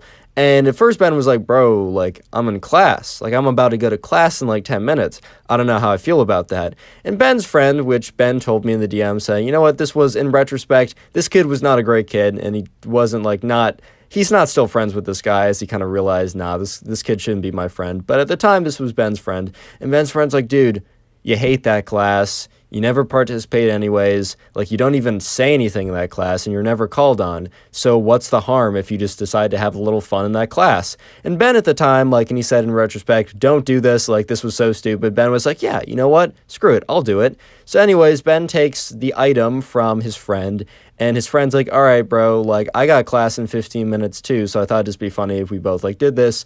And then, we'll tell our experiences afterwards and also have fun in these classes that we're not paying attention in. Side note, pay attention in class, bro." Anyways, right, so Ben takes the item he was given, and, he doesn't feel anything for probably, for those 10 minutes that they were just hanging out before class. Then the bell rings, and Ben's like, "All right, I'm going to go head off to class now." And his friend's like, "Ha, bro, you'll have a great time, even though you never normally do." And Ben's like, "All right, bro." And Ben, he's not feeling anything. He gets into class, sits down. He decides that he normally sits towards the back of the class, but this time he sat way back, and he really decided to choose the seat that he felt like he'd be called on the least and seen the least, and just wouldn't have to deal with anyone during that class. In that class, the teacher never really called on people randomly, because I know at least in my high school, and I'm sure your high school, you had those teachers that would randomly call on people if they weren't participating just to force them to participate, which bro, I'm kind of in the mindset of don't force them to participate, just give them a bad participation grade. There's probably a reason they're not saying anything, dude. I don't think they're too shy, and if they are, don't force them to say it. But anyways, right, Ben, his teacher wasn't like that, so he knew he wasn't going to be called on, but he didn't want his teacher to be like, "Bro, why are you sweating? Why are you geeking out?" So he decided to sit towards the back of the class. So he gets there, gets his stuff out, and just like also gets a window seat because he thinks it's going to be kind of fun to just like stare out the window. Anyways, right, so, Ben's just sitting in class, and the teacher begins class, and Ben, at first, he didn't really feel anything, but then he started to feel just like, I don't know, he felt a little weird, and then he started to look around, and, like, just, like, the entire room around him just, like, was, like, a little bit more intense, like, it was vibrant, or, like, it was sharper. I don't really know. This is how Ben described it to me. And he's like looking out the window, and honestly, he did say looking out the window at first was like a lot of fun because, the outside was just it looked pretty cool. Like it looked pretty cool. But anyways, right, Ben was for the first like 10 minutes of class, he was having a pretty good time. But he also he was not able at all to pay attention to a word the teacher was saying. He didn't even know if the teacher was talking or not at this point. He was just absorbed into what was going on outside. And obviously I can't really describe it properly, but like it was just interesting. That's all I can say is like life outside was just vibrant. It was like interesting. He was super intrigued, maybe because of the thing he was on. But anyways, right, all of a sudden, right, he starts sweating. And he like not just like feels like, oh my God, he starts to sweat. No, he literally starts to sweat buckets. And, he like reaches up and he like with his hand, he feels his forehead, and he drags his palm across the forehead and he looks at it and he kind of like rubs his fingers together and they're all wet. There's a ton of sweat. He's basically just dripping sweat at this point.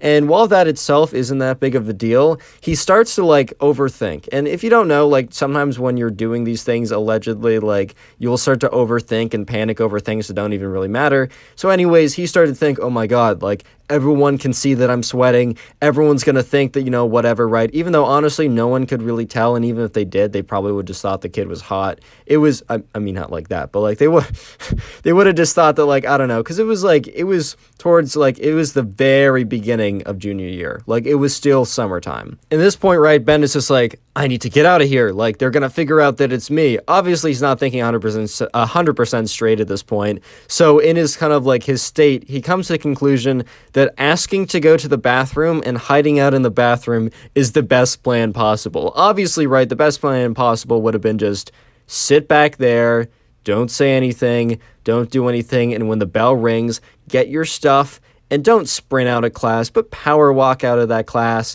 And if anyone asks, you have another period to get to, or you don't have a lot of time, or you need to go do a project really quickly, or print something out, the plan should not be to draw a ton of attention to yourself by asking if you can use the bathroom. Walk up in front of everyone when the teacher has one-to-one eye contact with you, and go to the bathroom. Like, that's probably the worst plan you could possibly do. But in this state, right, Ben was like, yeah, this is the best plan, this is the best idea.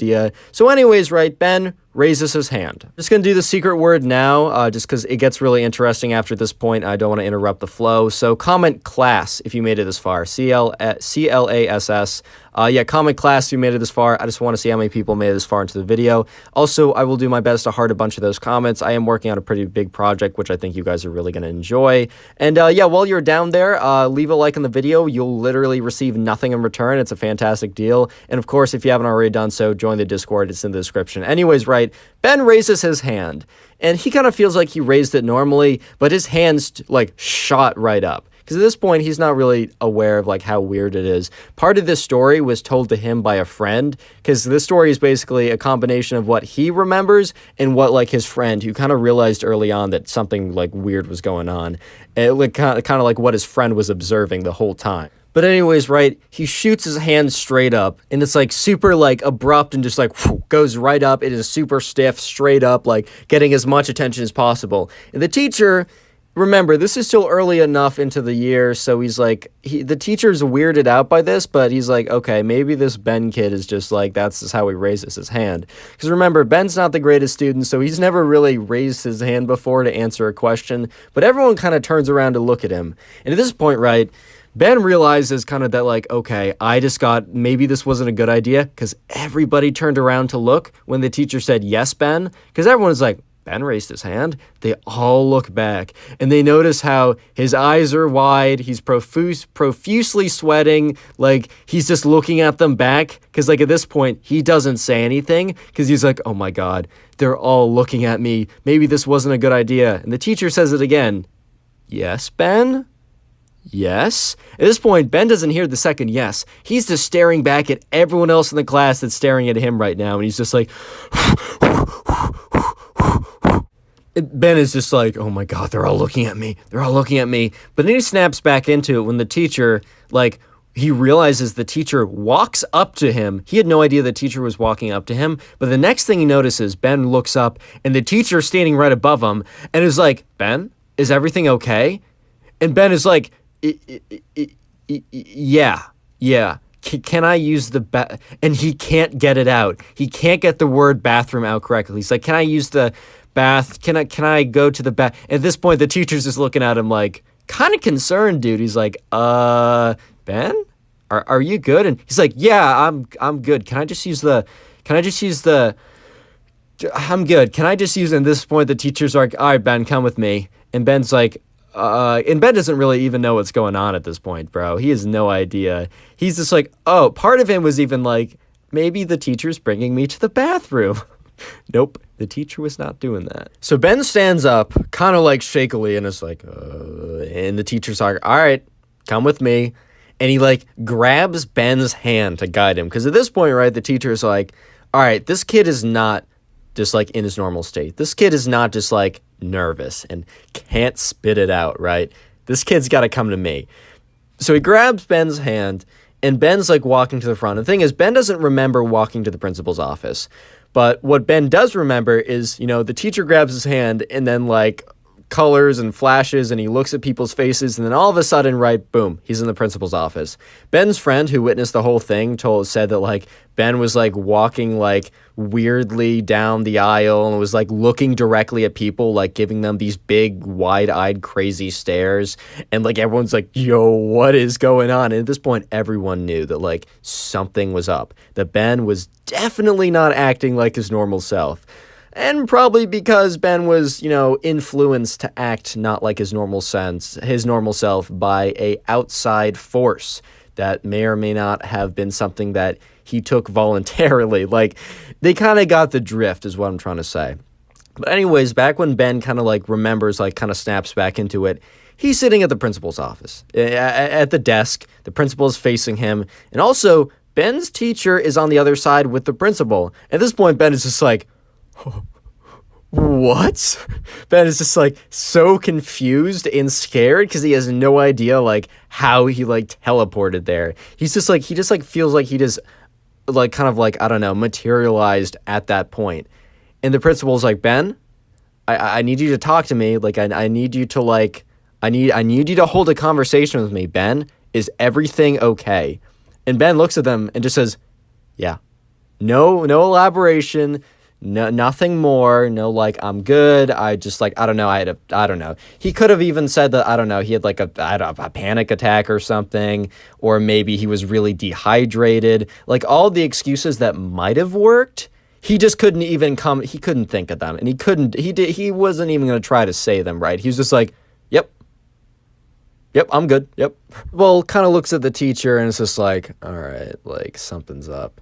And the principal's just like, all right, Ben, like, just sit here. And, the principal steps outside. And it's just Ben and the teacher at this point. And Ben has kind of snapped into it at this point enough to just sense the awkwardness and just how uncomfortable this whole thing is. And he kind of is just like, unknowingly, right? He kind of remembers that he was just like staring at the principal. At the time, he didn't really register. And he could have not been staring at the principal, but he does kind of remember just like intensely staring at the principal, or not the principal, his teacher who's still in the room. And that obviously makes things a little bit awkward. But anyways, right, the principal comes back and is like, all right, Ben, just wait here. Your mom's going to come to pick you up in like 20 minutes. And at this point, Ben starts freaking out. He's like, you called my mom? And the principal's like, oh, so you can speak, kind of jokingly, right? And Ben's like, at this point, Ben starts having like completely freaking out and starts like kind of like shaking everything. It's like, and at this point, the principal's like, okay, shoot, I shouldn't have, like, I'm not, like, you're good, like, she's coming to get you. There's nothing to worry about. Everything's going to be okay. And Ben's mom was a good mom, right? But she was worried about Ben, and Ben knew that he was going to be in such a load of trouble when his mom got here. Because she was not a fan of all the shenanigans he'd been up to. He'd also not been a good student, so it's not like he gets a lot of leeway or a lot of like extra chances. And all the extra chances he already had at this point, he had already used. And Ben is just like, oh no, oh no. And the principal's like, oh, don't worry, Ben, just sit here. It's going to be fine.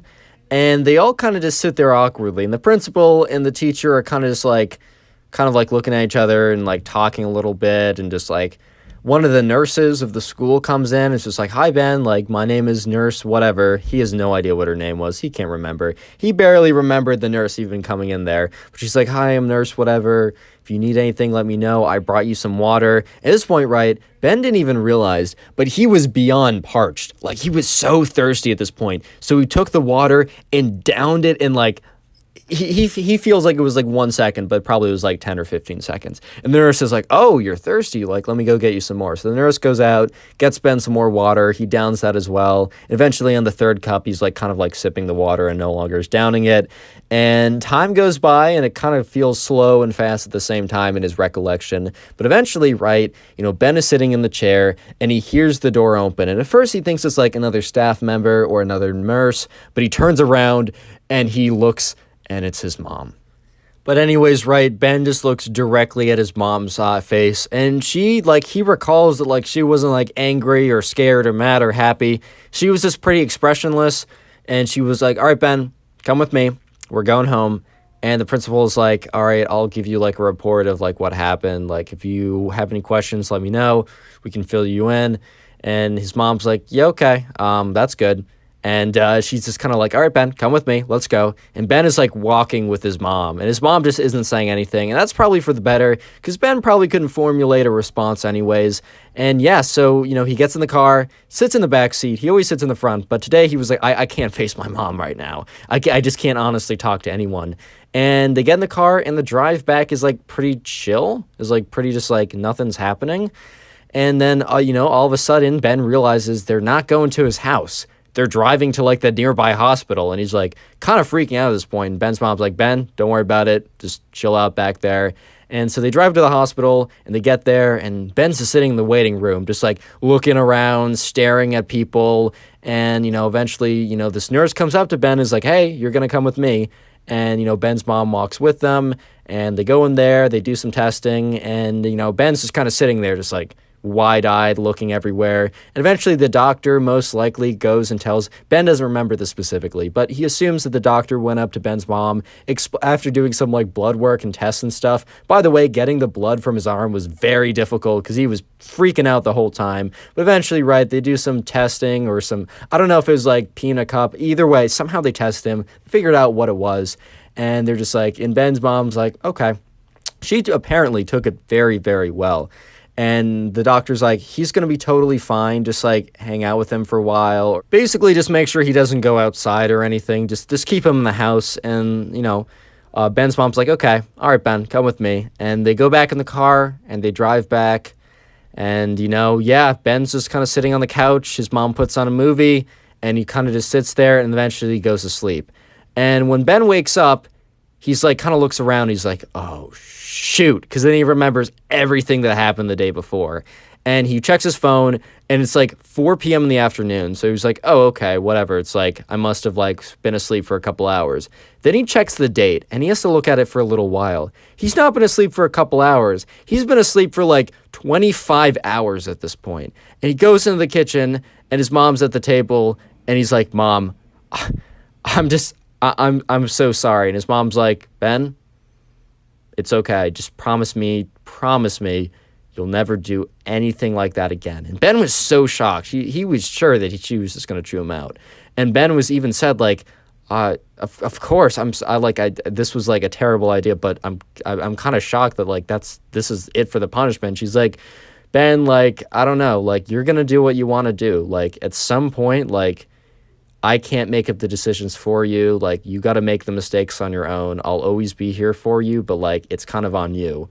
And that's kind of the end of the story. However, a little mini story afterwards. After that point, Ben started to like realize like how messed up like he'd been and like all that kind of stuff and how messed up his life had been for like a couple years at this point. And while his grades didn't fully recover and he didn't become an A+ student, he definitely kind of like stopped doing stuff that was like he shouldn't be doing, and he got his grades a little bit better together.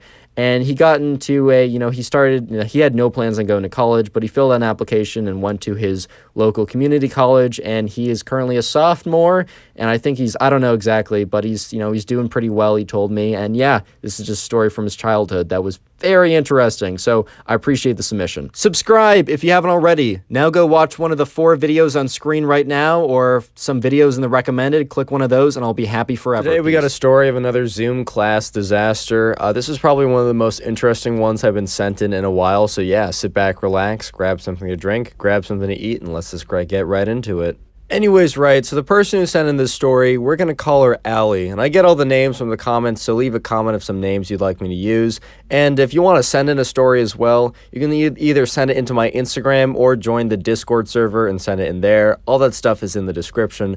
Anyways, right, so Allie, she's on a Zoom class, right? And at this point, this is back when like everything was on Zoom and everyone was on Zoom, and Allie had a friend in this class, and it was probably her best friend, and we're going to call her best friend Isabella. I got both these names from the comments. Once again, leave comments of names you want me to use. I do use them. In fact, I'm not creative enough because I just use Ben every time. Anyways, right, so Allie and Isabella, they're both in this class, and they're kind of bored, bro, I'll be honest, and they really don't feel as if attending this class is really making improving their odds of success. Because the thing is, Allie and Isabella, they're both like pretty decent students, bro. Like they got their work done and they had pretty good grades. However, they felt as if like they didn't really need to be in class to do well. However, this was a class that really did count attendance. So if they like didn't attend one day, or didn't attend for many days at a time, or just in general didn't really attend, they would probably not get the greatest grades at all. In fact, like that's part of like participation. Wasn't even really, kids like raising hands and talking or anything. It was a little bit of that, but it was mostly just like you showing up. So Allie and Isabella kind of thought to themselves like, all right, we're doing well in this class. Most of it is like out of class. Like most of the actual grade is like homework and assignments and stuff like that they do out of class. So they're just like, why do we actually have to like show up to class every day? So Allie and Isabella one day were talking to each other, and they were just like, we both like, I think like Allie brought it up and Isabella agreed that, attending class didn't really feel necessary, and they kind of felt like it was a waste of time. And also they hadn't seen each other in a little while. At this point, right, everyone was on Zoom, but people could kind of like go out if you were proper. We all lived through it. We all know what it was like. But anyways, right, so they wanted to, see each other, but they also were like, okay, class kind of feels like a waste of time. So Isabella suggests to Allie, like, why don't you just come over to my house tomorrow from like 9 to like 4? And she's like, wait, but don't we have like class at like 10 to 11? And Allie was like, yeah, we do, but we don't really, like, the class is pretty useless. How about we show up, mute our mics, mute our computers, and we just hang out the entire time? And Allie at first was a little bit skeptical because she was always worried about like something going wrong or something going wrong with the Zoom class, and basically just she was worried about something going wrong. And in retrospect, Allie was 100% right, but we'll get to that in a second. Anyways, right, so Allie eventually like was like, you know what? Yeah, I kind of been feeling like I've been wasting my time in Zoom class. Like, Isabella, you're right. Tomorrow, I'll come over, I'll bring my computer, we'll both log in, and then we'll just turn off our cameras, turn off our mics, and go about our day, right?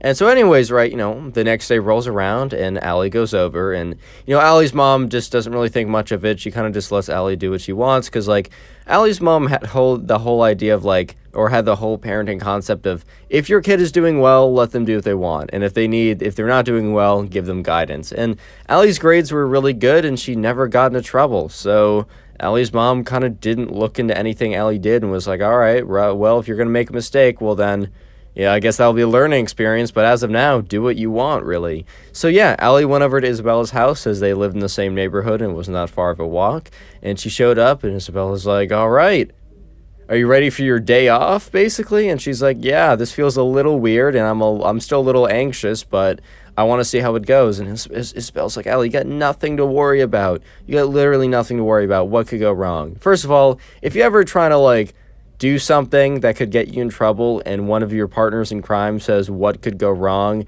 I would say cut it there, cut your losses there, because whatever is going to go wrong is going to go wrong after your partner in crime says that. That's all I'm saying. So anyways, right, the time eventually comes, the class is about to start. So Allie, goes into another room and logs into the Zoom class, and Isabella goes into her room and logs into the Zoom class. And they're both on their computers, and they greet the professor. They're like, hey, professor, how's it going? And the professor's like, Allie, you have a different background.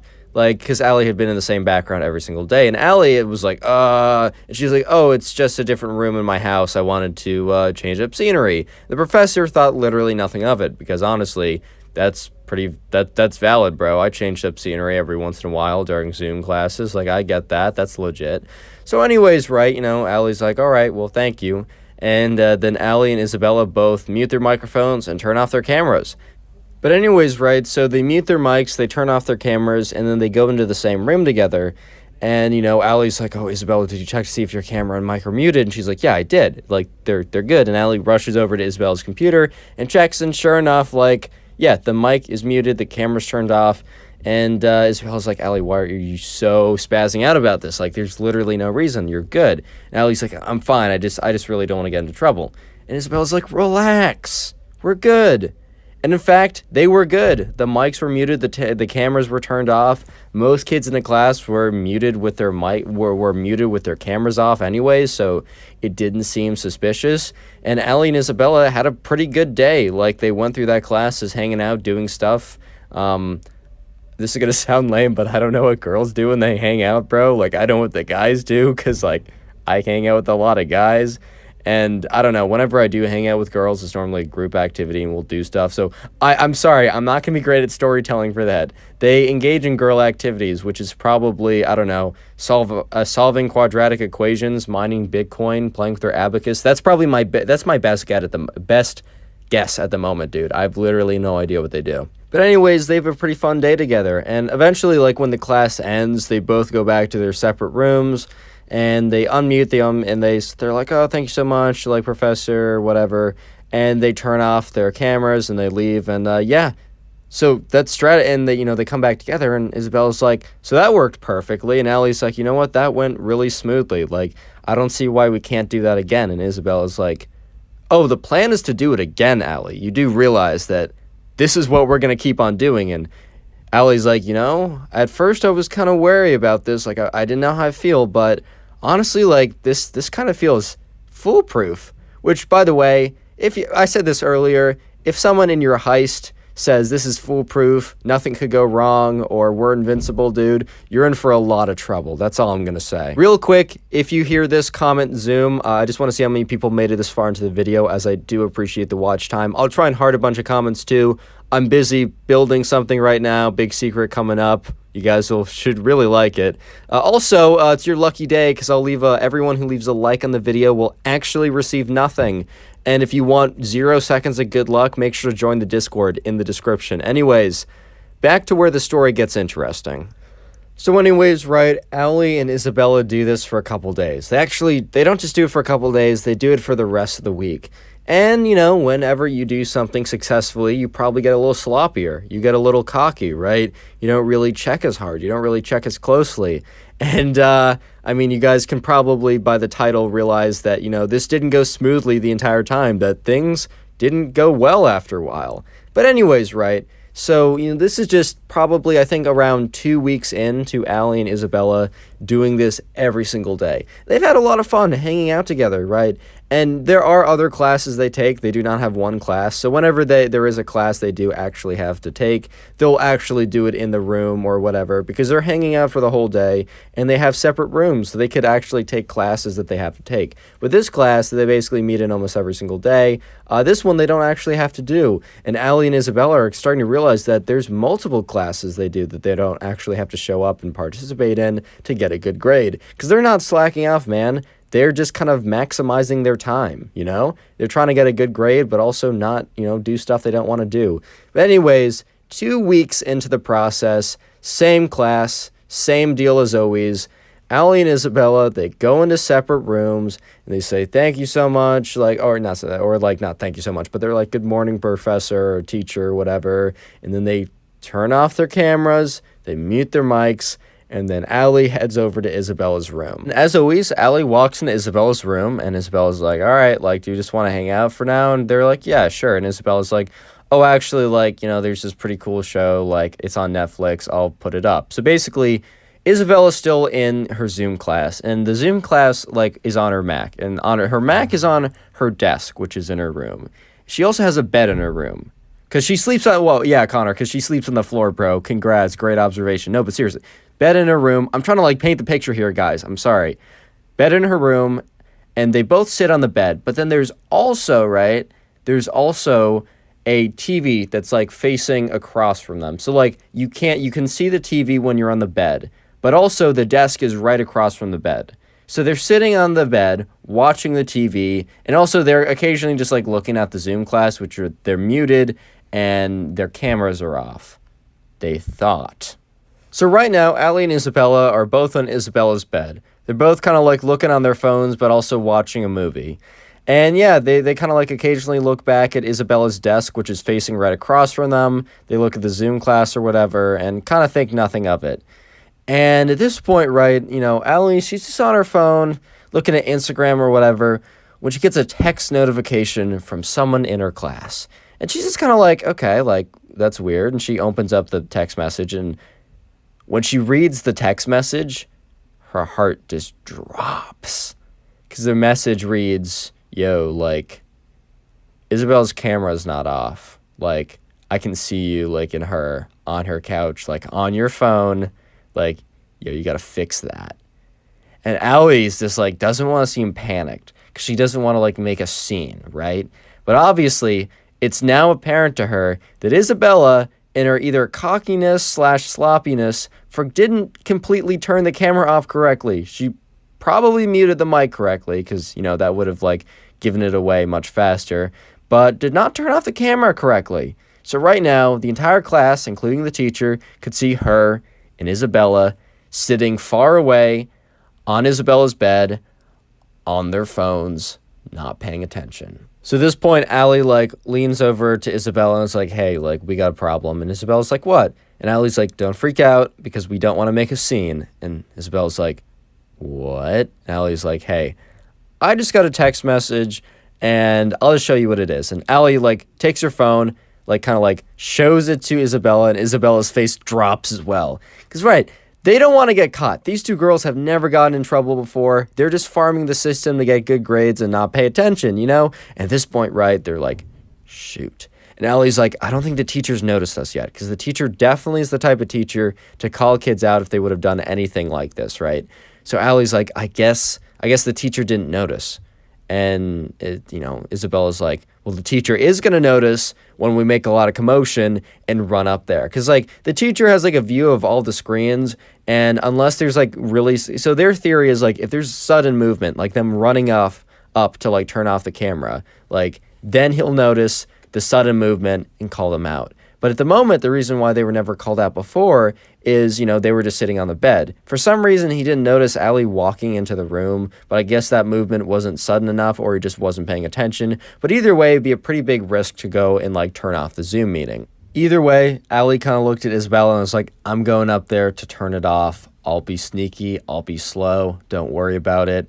And Isabella's like, is it worth the risk? And Allie's like, well, we can't have the camera on like this. He's eventually going to look down and see it. Isabella's like, all right, good luck. So Allie gets up, slowly, just normally, goes up, sits down at the desk, and turns off the camera. And Isabella's like, oh my God, that was way too close. That was way too close. And Allie's like, yeah, that's too close. If we're doing this again, we need to triple check. So anyways, Allie goes back into the other room, is just kind of like sitting at her computer and is still kind of freaking out a little bit. And yeah, eventually the class ends and, Allie and Isabella, I forgot the name, I'm sorry, Allie and Isabella, they unmute their mics and they say, thank you, professor, and the professor didn't say anything. So they kind of feel like, oh, we just got off the hook. Yep, they did not get off the hook. A little spoiler. They realized they did not get off the hook when about 3 hours after the class, Isabella called Allie in. She's like, Allie, you need to come in here right now. And Allie's like, shoot, what happened? Not even thinking about the class at all. And yeah, Isabella opened up her computer and Allie looked at it, and Isabella was opened up to her email, and there was an email from their teacher, and the heading was titled disappointed. You already know you're in trouble if the header is disappointed. And basically the email goes on to say that the teacher, one of the kids was out of class for the day and requested that the teacher send him, the appropriate clips of the recorded version of the class. Basically, just to send him the recorded version of the class so that he could study. And so the teacher went back, found the recorded file, and watched a little bit of it, and watched enough of it that he saw, Isabella not turning off her camera, Allie walking in, and then proceeded to watch enough of it to realize that those two had just been, hanging out the same house, pretending to be in class, but really just sitting on each other's beds, on their phones. And the teacher says, hey, you two are really good students. I'm not going to get you in trouble. But, one, I'd like an apology because I feel a little disrespected. And two, this just can't happen again. So obviously, Allie and Isabella, they go up and they go write up some pretty big, apology emails saying they will never happen again. And Allie and Isabella, by the end of the day, say, hey, I think we're just in too deep. I really like, Allie's like, I like hanging out with you, but we just can't do this again. On a non-school day, hit me up, let's do this again, but I just can't do this again in a school day. Isabella completely agrees. Subscribe if you haven't already, and now do me a huge favor and click on one of the 4 videos on screen or some of the videos in the sidebar, and I'll be very happy. In today's story, the subscriber takes something she really shouldn't have, and she has to go to a family dinner afterwards, and it goes absolutely terribly. This is probably one of the most interesting stories I've ever received, so yeah, sit back, relax, and let's get into it. So we're going to call the subscriber who sent in the story Phoebe, which, by the way, leave a comment for a name you want me to use. I got the name Phoebe from the comments. And Phoebe, she sent in this story, and if you want to send in a story, you can do so to my Discord or Instagram. Both are in the description.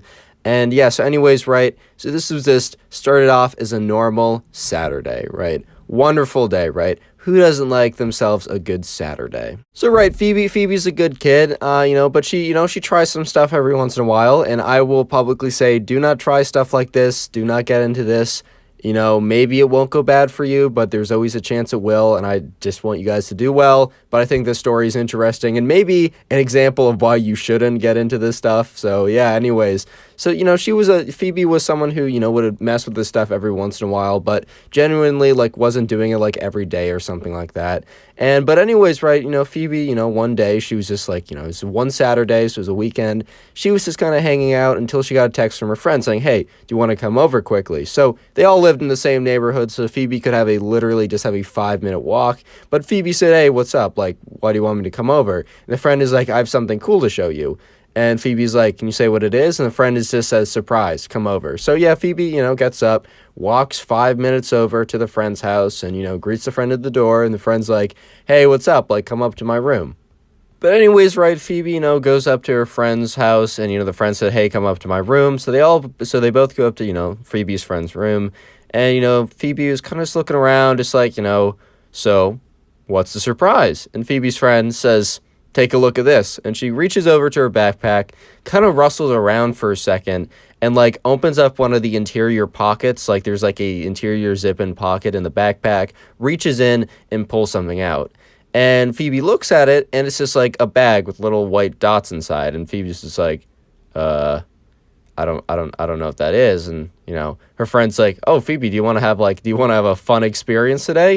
And the thing is, right, Phoebe's just all right, well, there's nothing I have to do later today. So, I'm chilling. Things are pretty good. And at this point, right, Phoebe, she was kind of bored. She didn't have anything planned for the day. She's going to do her homework tomorrow anyways. So she was like, you know what? Yeah, sure. Because at this point, right, obviously Phoebe would not take this from a random person, but she was very good friends with this person who, went to very specific people and made sure that the stuff that she got was not going to mess her up as well. Obviously don't do this in general, but, Phoebe was not just taking it from some random homeless person being like, hey, eat this, you'll have a fun rest of your life. She's not just doing it from some rando or some sketchy kid comes into school and says, hey, Phoebe. Yeah? Take this. No, don't. She's not like that. It's still not good to do that in general, but at least she's not like that guy, right? Anyways, right, so Phoebe, she ingests the magic thing. I'm not going to get into it any more than that. And she was feeling fine. She's like, all right, well, I think it's probably best that I go back home And, Phoebe's friend's like, haha, yeah, just let me know what happens. Like, keep me updated or whatever. And so, yeah, Phoebe walks back home and doesn't really feel anything. Most likely the effects of this will take a little while to hit in, but when they do, they definitely do.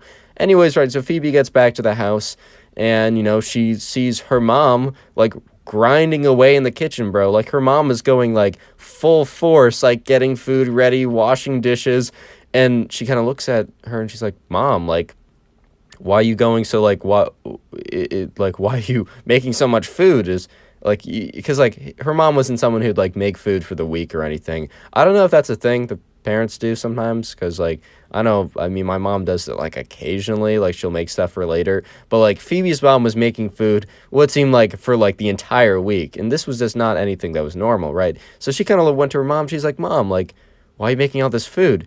And Phoebe's mom's like, oh, I'm so sorry, I forgot to tell you, we're having your grandparents over for dinner tonight. Phoebe just kind of looked at her like, you gotta be kidding me, bro. You gotta be seriously kidding me, bro. She didn't actually say that, but she was just like, oh, really? So anyways, Phoebe's like, oh, when are they coming? And her mom's like, they're coming at 5. And Phoebe looks at her phone, and it is 1:30, and she's like, okay, Mom, okay. And her mom's like, I expect you to be there. And Phoebe's like, yeah, oh, okay. At that point, Phoebe should have said, like, oh, I was already planning on going to, like, my friend's house or something.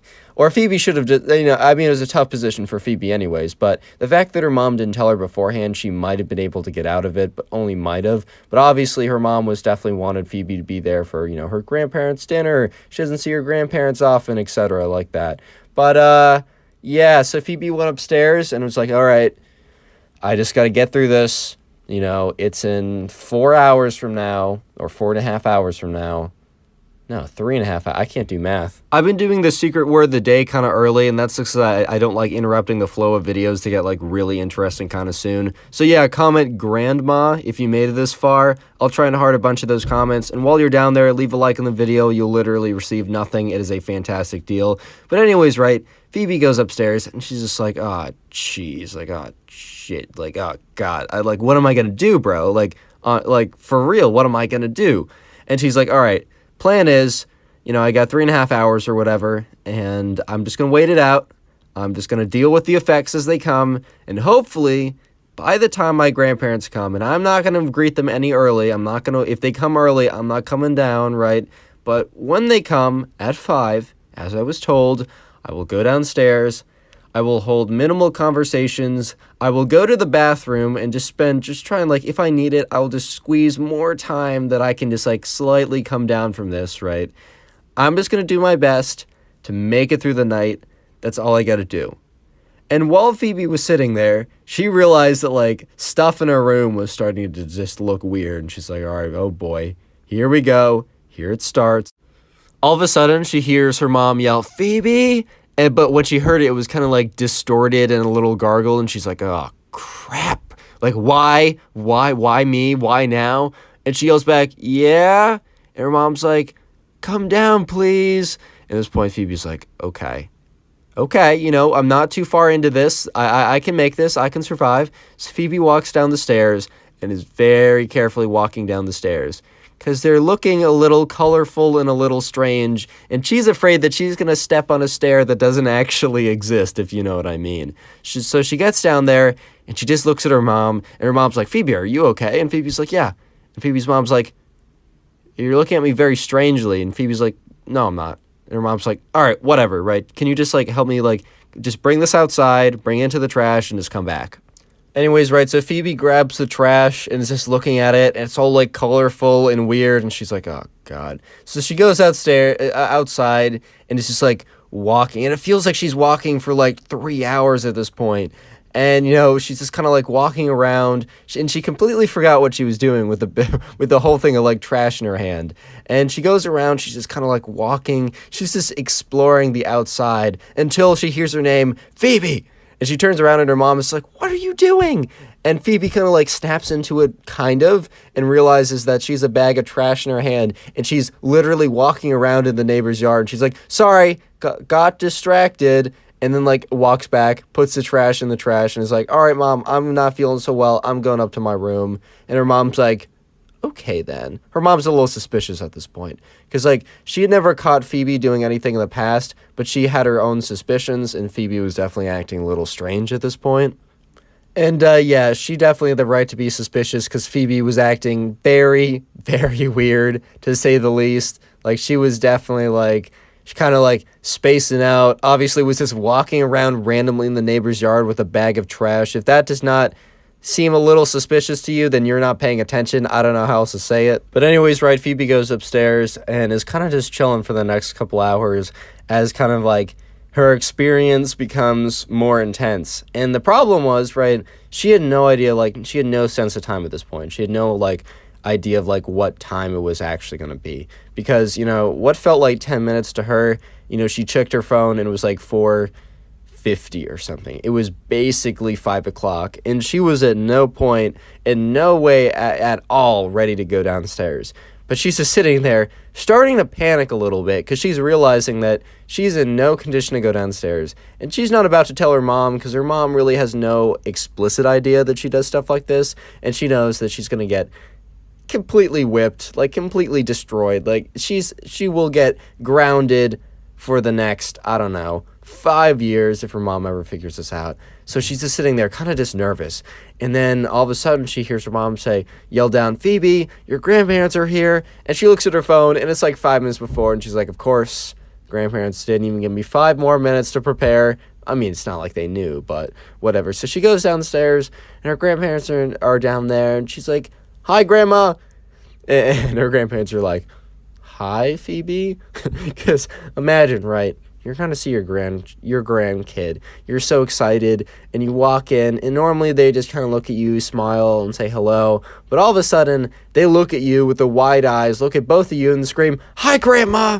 And her mom is like, "What the fuck?" And her mom's just like, "What?" So her mom responds, "Haha, someone's acting funny today, because, like, someone's a comedian." And Phoebe, for some reason, it was obviously because of the state she was in, but for some reason, she thought this was the funniest thing she'd ever heard. So she just bursts out laughing and does not stop laughing. At this point, her grandparents at first, like, smiled, and then they just stopped smiling after, like, 10 seconds of her laughing.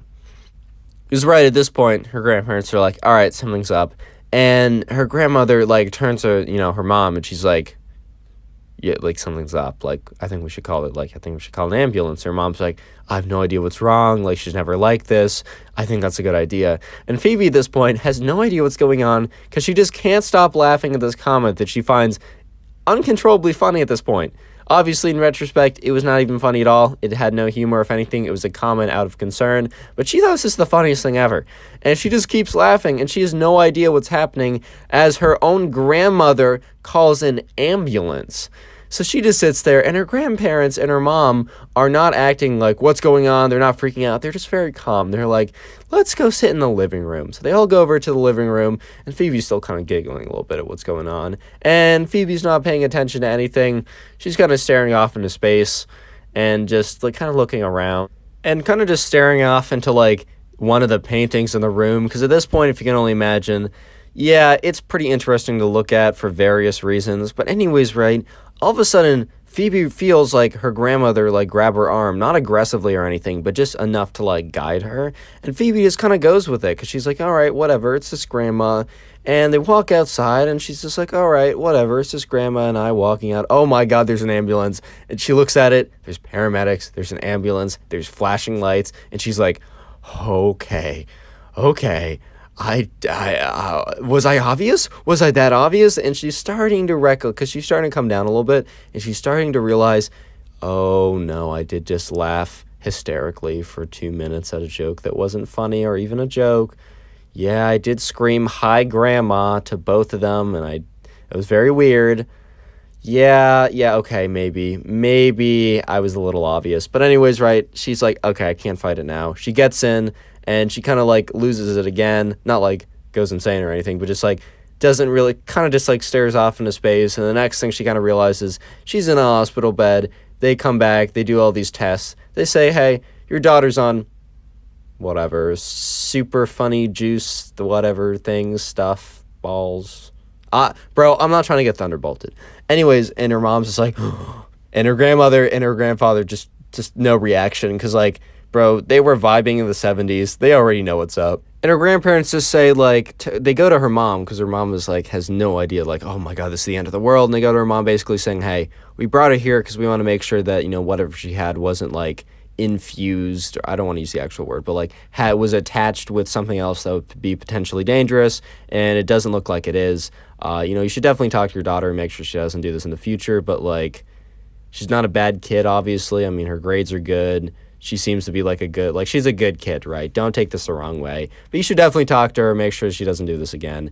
And her mom's just like, kind of like, her mom says, like, I don't really know. Like, I don't understand this stuff, obviously. And maybe you do, Mom, ? What? And her mom's like, hey, your dad and I lived in the 70s. We've been through it. Like, you know what? We'll have the conversation with her. And at this point, Phoebe was kind of paying attention, and she's like, "Oh no, I have to talk to my grandma about this. No, dude, like no, like a punishment enough would be to talk to my mom, but also now my grandma." So she gets discharged from the hospital, and they just say, "Hey, just have her go to sleep." So they drive back to the house, and you know, Phoebe goes to sleep, and she sleeps for like 15 hours or something. She wakes up the next day, goes downstairs, is kind of like, oh my God, this is so awkward. Her mom just like greets her like normal, and they have breakfast/lunch at this point. And then her mom's like, hey, your grandmother's in the other room. Can you go talk to her? At this point, Phoebe's like, oh, she knew she wasn't going to get off the hook, right? There's no shot she was getting off the hook. But she goes over, goes to her grandmother, and kind of sits down. Her grandmother's like, hey, like, I just want to let you know, like, you're not in trouble. I used to do that stuff a lot, but there's a lot of, I just got to talk to you about it for a second. And she basically just gives her like a good old education on like how to be safe, why not to do that stuff, how potentially dangerous it is, but also that she's not a bad person for doing it or anything. By the end of the conversation, Phoebe felt pretty good. She also felt pretty certain she was not going to do it again for many reasons. Some were the reasons of what happened that night before, but some were also the reasons of what her grandmother said. Like, that was actually a much better conversation than she expected. Subscribe if you haven't already. Now go watch another video. There's some on screen, some on the sidebar. Watch it and I'll be very happy. Took something he really shouldn't have before a class field trip, and let me just say that, yeah, it was very bad. Very bad. This is probably one of the most interesting stories I've received, so make sure to watch till the end. And with that being said, sit back, relax, leave a like to claim your free nothing, and let's get right into it. If you want to send in a story too, you can send one into my Instagram or the Discord server. Both are in the description of this video. So today's subscriber we're going to call Jeffrey, and I got the name from the comments, so leave a comment for a name. Anyways, right, so Jeffrey, he knew that he was going on a class trip, and Jeffrey was a senior in high school. At this point, right, he already got into a college. Like, he was really cruising at this point. If you ever heard like the phrase senioritis, you know, the phrase senioritis basically means, or basically refers to seniors in high school who already know what they're doing, and also really their grades don't matter anymore. I mean, for a lot of colleges, they will continue to kind of monitor your grades, and if you slip below a certain percentage or certain decrease, that they might reconsider admissions, and that's like part of the deal or whatever. But in most cases, your grades can slip at least a little bit, and no one's going to really care, and it's honestly not going to matter. And a lot of people, you know, that have senioritis don't just do that for, like, grades. They also don't attend classes, and more or less their attitude is a lot more lax and not really caring. And anyways, right, Jeffrey is a senior, and it is spring, right? So he is in a full force case of senioritis, and he has a big class trip going on, and the class trip is to go see some dinosaur fossils. It's for his history class. It's not like super related to the course, but at the end of the day, the teacher also realized that, yeah, this is senior spring. Let's just go ahead and do something fun. So anyways, right, Jeffrey was like, you know, preparing, you know, kind of excited to go on this trip, and they were going on a Friday. So it was like double hype, because one, it was going to be a Friday preparing for the weekend, and two, they were going on a field trip. Like, hey man, like, life is good. But on that Thursday, right, his friends are like, come up to him and they say, hey, this field trip's going to be pretty fun, but do you want to make it even more fun? And Jeffrey was like, I guess. Friends come up to Jeffrey and they hand him something that's like wrapped in a paper towel, and they look at him, they say, take this 30 minutes before we get on the bus, and you're going to have a great field trip. At this point, right, Jeffrey was a little suspicious, and he knew these people were a little bit sketchy, but at the same time, these were still his friends, and he knew that, like, he was like, you know what? this will be fun. Like, whatever, man. I'm already in college. I'm just cruising anyways. It doesn't really matter. And, this will just make the experience even more fun. And let me just say that it definitely enhanced the experience, meaning it made it more of an experience, but not in a positive way at all. So at this point, right, the next day rolls around and Jeffrey's in a math class because he has a math class before the history class. And while he has other classes after the history class, he was able to opt out of them because, the teacher requested that he did and told all the teachers, no, it's legit. We're going on like a field trip. He's not just skipping. So, when Jeffrey was in math class, he excused himself and he said, hey, teacher, can I go to the bathroom? Teacher said, yeah, whatever, make it fast. Jeffrey goes to the bathroom, takes the magical thing, the magical bean is what I'm going to call it for the sake of not getting exploded by YouTube. Right? Jeffrey takes the magical bean in the bathroom, goes back to class, sits there, waits for the rest of the 20 minutes of class, is not really feeling anything, and is like, oh, did they just give me a dud or something? He said, whatever, right, it's going to be a good field trip. So eventually, right, the bell rings, he goes to history class, and he meets up with all of his friends, and his friends is like, hey, man, did you take the thing? And he's like, yeah. And his friends look at him like, all right, man. Any minute now. And he's like, oh, okay, so it wasn't a dud. They're like, no, it takes a second, man. It takes a second. So he's like, oh, okay, whatever. And the history teacher is like, all right, is everyone here? Takes attendance. Is like, all right, let's head over to the bus. So as Jeffrey's walking over to the bus, right, he starts to feel like a weird tingly sensation. It just feels weird to him, but also in a good way. Like, he's kind of like, he's happy, he's excited, it's the weekend, he's going on a field trip with his friends, this is also the last period of the day, like, life is good, man, things are good.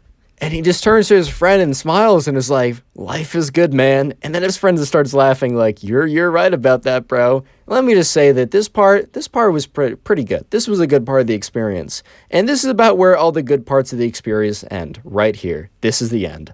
Anyways, right, Jeffrey gets on the bus and he sits with one of his friends. And Jeffrey decides to stare out the window. And this is where things start to get interesting because there's a lot of like foresty trees like on the driveway because they have to go drive like 20 minutes to the place. It wasn't that far out, but there was a lot of like greenery, right? There was a lot of like, I don't know, like forest on the highway. And Jeffrey was just infatuated with it.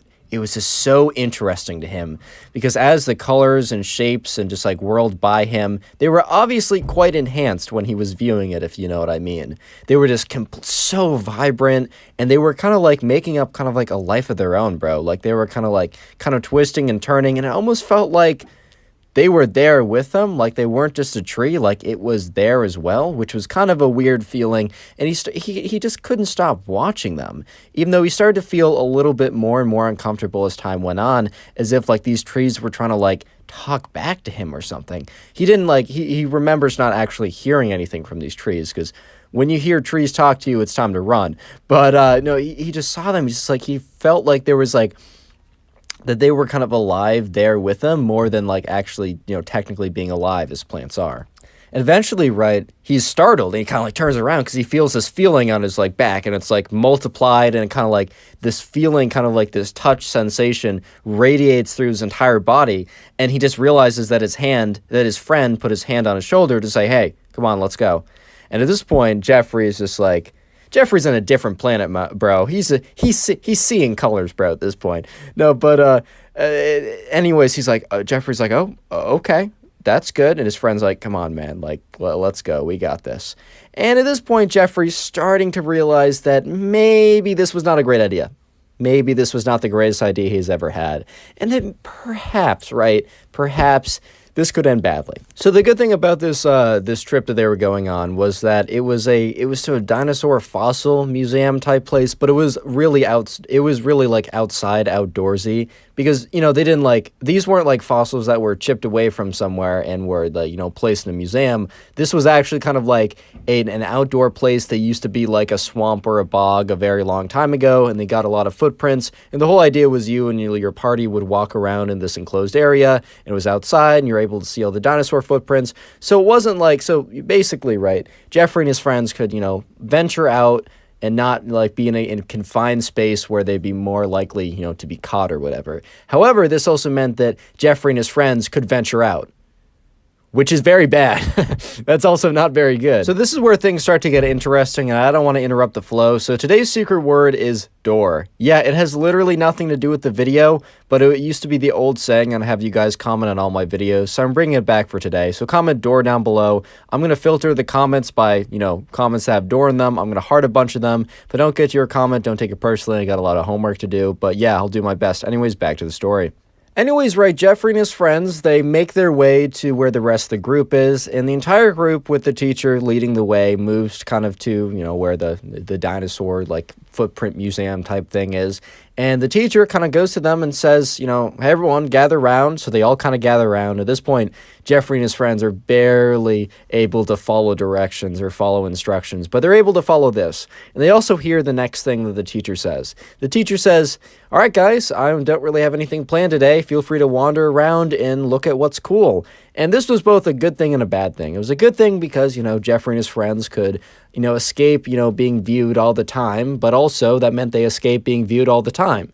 So the positive was, oh my God, my voice just collapsed in on itself. Anyways, right, so the positive was, right, they weren't going to be caught right away, but the negative was that they had no supervision, and they were definitely not in a position to supervise themselves. So anyways, right, Jeffrey and his friends, they get together, and they start just, like, exploring around. And let me just say that it was a very interesting experience because they were just like going around touching things, looking at things. They all found a fossil. And like when Jeffrey saw the fossil, like it was like a fossil of like a fish or something. He swears the fish was still like swimming in a stream. However, it was like very clearly a fossil in rock, right? But that's just what Jeffrey remembers. I mean, he's like, yeah, okay, my memory might be a little altered. Maybe, I don't know, perhaps. But things start to turn bad when Jeffrey kind of like, he's staring at this one rock, this one fossil, for what he didn't think was a long time, but it was apparently like 5 to 10 minutes of just intense, like, admiring of this rock.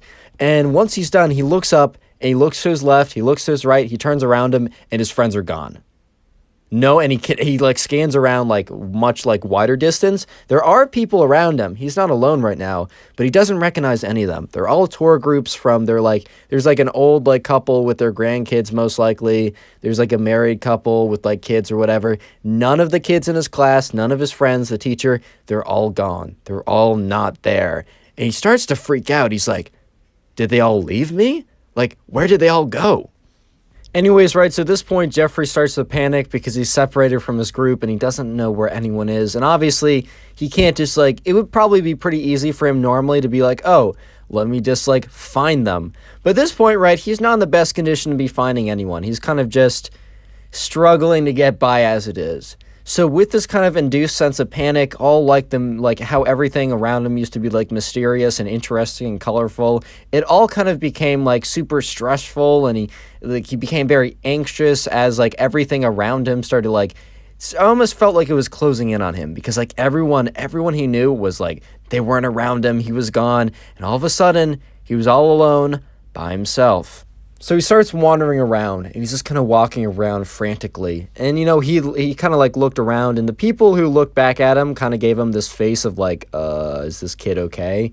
Is this kid gonna attack me? Like, because, like, Jeffrey was, like, when he was running around, he was not doing so, like, discreetly. He was, like, sprinting around, wide-eyed, just like, where is everyone? Where did they go? And Jeffrey even went up to some random people saying, hey, like, where did they go? Where are they? And the people would be like, I don't know, sir, I'm sorry. And Jeffrey would like run away to like a different corner trying to find them. And at this point, right, when, Jeffrey thought all hope was lost, he checks his phone because his phone starts buzzing. And, who's calling him? His friend. Obviously, he should have thought to do this before, but, as I said before, he's not necessarily in the mental space to be coming up with the best ideas ever. So, yeah, he could have easily called him before, but he didn't. But anyways, he's like, oh, my God. Yeah, he picks it up. He's like, hello? Where are you guys? Where are you guys? And he's like, where are you? And, Jeffrey's like, I don't know, man. And his friend's like, can you describe the environment around you? And Jeffrey says, there's this really big red tree, and it was like a tree with very specific color of leaves or whatever, and the friend's like, I know exactly where you are, don't go anywhere. So anyways, right, Jeffrey's kind of like waiting around there for a second, still kind of like paranoid and worried that like the friend would never come, as like, I don't know, the monsters in the walls would come out and get him, or the dinosaurs would come back to life and eat him or something. And as Jeffrey's like waiting there, starting to like really worry, his friend comes up to him, grabs him by the arm and says, dude, we have to go. Everyone's waiting on the bus. And that just like completely freaked Jeffrey out. He's like, for how long? For how long? And his friend's like, dude, they're just filing on now. If we get there, it's just going to seem like we're late, but it's not going to be suspicious. You need to come with me. Do not act weird. Do not look at anyone. Do not respond to anything. Because at this point, Jeffrey's friend was much less on, or he was just doing better, or he was more with it than Jeffrey was. So he kind of like took control. So they start power walking back to the bus. And eventually they get there, and Jeffrey's friend's like, good. Because kids are still getting on the bus. So he grabs Jeffrey, and they get in line. And they realize that like they have to check in. So that means they have to pass the teacher, look him in the face, say their names. And Jeffrey's friend is like, dude, okay, this is going to be really risky. He's like, Jeffrey, I need you to just do something for me. Jeffrey's like, yeah, what's up? I need you to do a very simple thing normally. And Jeffrey's like, okay. His friend's like, Jeffrey, I need you, when we find the teacher, look at the teacher, say, Jeffrey. He'll check you off, and then I need you to walk to the back of the bus. And Jeffrey's like, okay, I can do that. So anyways, right, they get to the bus. Jeffrey's friend goes first, and he turns around before he's like, Jeffrey, please, man, just do it for me. And Jeffrey's like, okay. And Jeffrey's friend, he goes there and does what he needs to do. And then, eventually it's Jeffrey's turn. And Jeffrey, goes up, looks at the teacher. The teacher looks up and then quickly looks down because he's busy, like ticking off names. And he's like, oh, Jeffrey, like, what's up? You can go to the back of the bus. So Jeffrey doesn't even need to say anything. And he barely looks at the teacher, which is pretty lucky because Jeffrey had a very weird look on his face, if you know what I mean. And so Jeffrey walked to the back of the bus where he was sitting with his friend. His friend, like, sees him, is just like, dude, how did it go? What happened? Are you good? And Jeffrey looks at him, gives him the thumbs up, and just sits down. Subscribe if you haven't already, and then now go watch another video. There's some on screen, some that are recommended. Watch it, you'll make me very happy. Today we get a story of this girl who forgets to mute her mic in her Zoom class and gets completely humiliated, and to be honest, it's pretty deserved. You'll see why. But anyways, leave a like in the video to claim your free nothing, and let's just get right into it. So we're going to call the subscriber who sent in today's story on my Instagram in the description. We're going to call her Daily. All right, so this is the last day of Zoom class before they went back to class. And so they all get in Zoom, and it's pretty cool because, like, they're going to be going back in person after this, which is, it's great, whatever. Everyone's kind of excited to see each other. So this is the final day of Zoom class, right? And there's a girl in Daily's class, and we're just going to call her Mean Girl because she was basically the stereotypical mean girl. She was kind of known for, having some people suck up to her, but also specifically for being really, really just like cruel to other people, including Daily.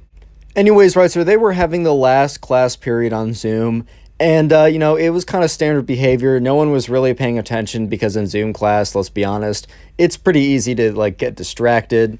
And anyways, everything was going as normal, but then the thing was, right, the mean girl, right, she forgot to mute her mic. And that was always a huge fear of mine when I was on Zoom class. I was never doing anything suspicious. I was never doing anything that, like, would be bad if my mic wasn't muted. But I was always still terrified. I would, like, triple check, quadruple check. And I also wouldn't do anything that if the mic happened to be on because I didn't check it a fifth time or something, I would never do anything that would get me in trouble like this girl did.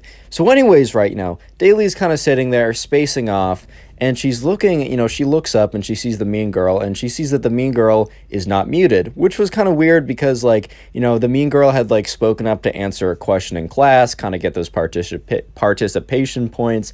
You got to grind those sometimes. But then, normally when that happens, you just mute afterwards because, like, you're not going to be saying anything. So at this point, the teacher was kind of giving a lecture, so everyone else was muted except the mean girl, which Daily was like, oh, looks like she forgot to mute her mic. And then what happens next, bro? So unlucky for the mean girl, but I mean, hey, man, you kind of had it coming. You kind of had it coming when you were a jerk to everyone for like 6 years. So Daily started watching because, like, everyone's camera was on. You couldn't have your camera off unless, like, you said, oh, I don't have a functioning webcam, which, like, a couple kids did say that. But everyone's camera was supposed to be on, but they were allowed to mute. But Daily was watching the mean girl's webcam, and she noticed that, the mean girl was kind of like going on, like, that she was like, she lifted up her phone and then she heard the mean girl say, "Hey Siri." And at this point, right, Daly was like, "Oh no, bro." Like, "Oh no, bro." And the mean girl goes on to say, "Hey Siri, text," and then, I don't know, let's just call her Audrey. It's one of her friends, right? "Sorry, I can't pick up right now. I'm in class listening to this annoying B word like spew on about nothing important." And Daly's mouth just dropped. And she's like, oh, what? Because at this point, right, the entire class had the exact same reaction of just, whoa, oh no, like, oh no. And the thing is, right, the mean girl has no idea that her mic isn't muted, except for the fact that, like, the teacher who is listening, right, the teacher can hear what's going on in the class because she's doing kind of a lecture, but, she's listening in. Maybe someone needs to raise their hand to ask a question. Maybe something's going on that she needs to attend to. So the teacher has the volume up. There's been some stories I've received where the teacher is like too far away to hear any questions or anything, and that's how some of this like Zoom fails happens. But no, the teacher was right there.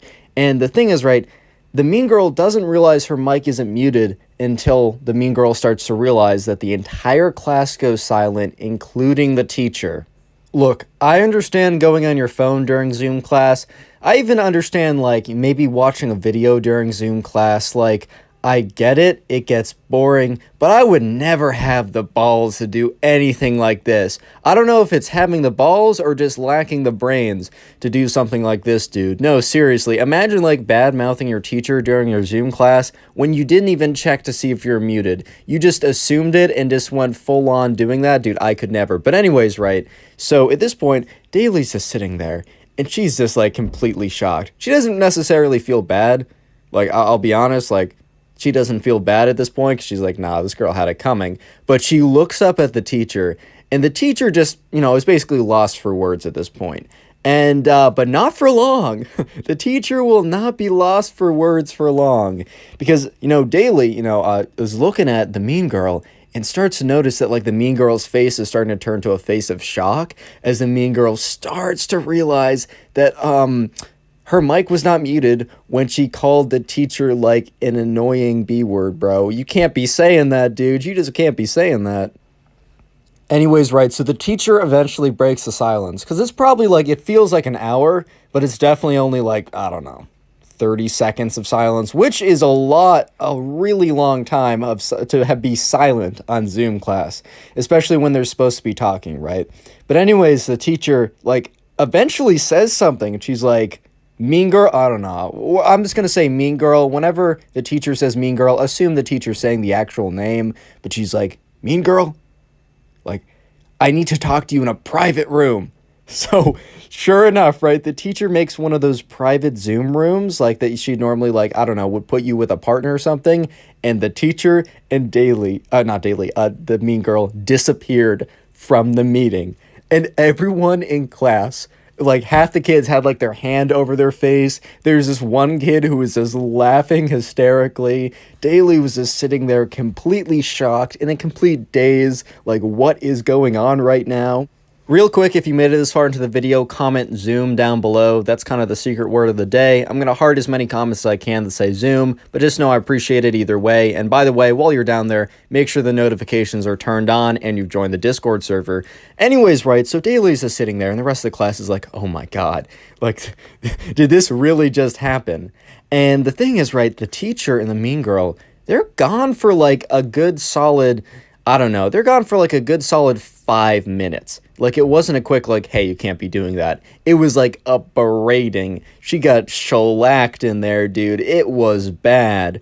And the thing is, right, the class was almost done. So by the time that the teacher came back, the mean girl did not rejoin the Zoom. I think the mean girl was just either told to leave or left on her own accord. And the teacher said, "Hey class, due to like unforeseen circumstances, we will be ending class 5 minutes early. I'm excited to see you guys tomorrow and make sure to do the homework." And then the teacher's like, bye, just leaves. Normally the teacher's the last one there when everyone else is leaving to just make sure that there aren't any questions or anything like that. And let me just say that you might be thinking the awkwardness ended there. Don't forget that they're seeing each other in person the next day. And the awkwardness and the humiliation, trust me, it continues. Anyways, right, so the next day rolls around, and this is the first day that they have in-person classes. So daily, she rolls into school and she goes to her other classes, but it's finally this class. Let's just say this is a history class. So history class is the last class of the day. She gets there, and Daly's a decent enough student. She gets there like a minute early. Like, she gets there a little early. She's not showing up like 5 minutes late or anything. And she gets there, and there's like two students there. And who was one of the two students? Yeah, the mean girl. And the mean girl was always 5 minutes late to this class. She was always showing up late. But nope, this time the mean girl is nice and early to show the teacher that she is very respectful. Unfortunately, that did not do anything. That did not prevent what is about to happen. Anyway, so the rest of the class, files in, and the teacher goes up to the board. She's like, guys, I'm so excited to see you guys here today. It's just so nice to be in person again. She said, all right, so we're going to be talking about, I don't know, Revolutionary War. But before that, I have a special little 5 to 10 minute segment I thought was very important due to recent events that we shall be covering. And Daly in her mind is like, oh no, bro. Because the teacher goes on to talk about respect and how important it is to be respectful. And due to recent events, and she really said like recent events with like some emphasis, and everybody in the class knew exactly what the recent event was, which was, the thing I just told you about. And she's like, respect, it's a building block of the community. If you don't respect me, I don't respect you. And look, the mean girl, bro, she's just trying to be as small as possible in the corner. She got there early to try and flip the tables a little bit, try and be like, I'm respecting you. Nope. No, she's trying to shrink away at this point. And the teacher goes on for like 10 whole minutes on this tirade. And Daly is sitting there. She's cringing. It's awkward, but she also has a little bit of satisfaction because this girl had it coming. Subscribe if you haven't already, and now go click on one of the 4 videos on screen or watch another one of my videos in the recommended. Thank you. Peace. Today we get a story of this kid that while doing a presentation for his class in front of everyone is caught on an Spaghetti-O website, if you know what I mean. Yeah, it's completely embarrassing, but it's also pretty funny. Leave a like in the video to claim your free nothing. And let's call today's subscriber who sent in the story. Let's call him Brandon. Anyways, right, Brandon was in class one day, and he had this friend who we're just going to call Ben because I call everyone in the story Ben besides the main character. So Brandon's kind of just sitting at a table in class, and his friend Ben is there, and Ben kind of turns to him and says, like, yo, and, I don't know, Brandon's like, hey, what's up, dude? And Ben's like, dude, it's going to be, dude, this is going to be so funny. And Brandon's like, dude, what do you mean? And, Ben's like, bro, you know how we have a presentation tomorrow?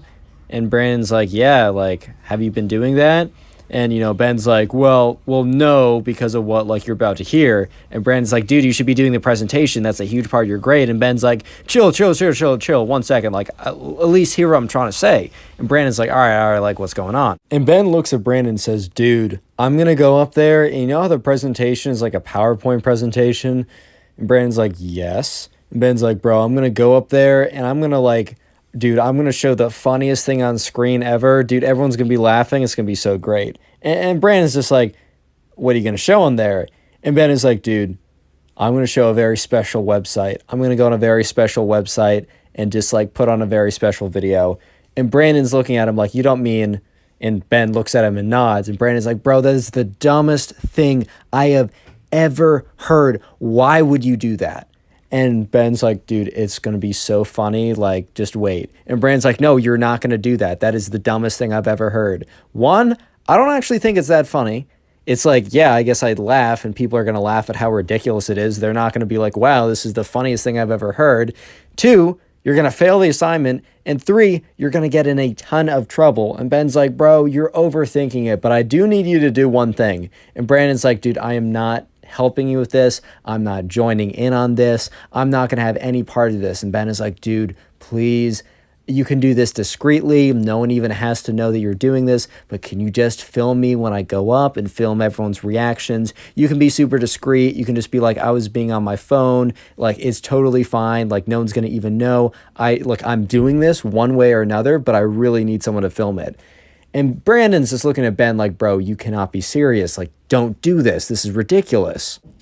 And eventually, like, Brandon's like, all right, dude, fine. Like, I'll record it or whatever, but just know I don't approve of what you're doing. I think it's really dumb. And I almost know for a fact you're going to get in a buttload of trouble.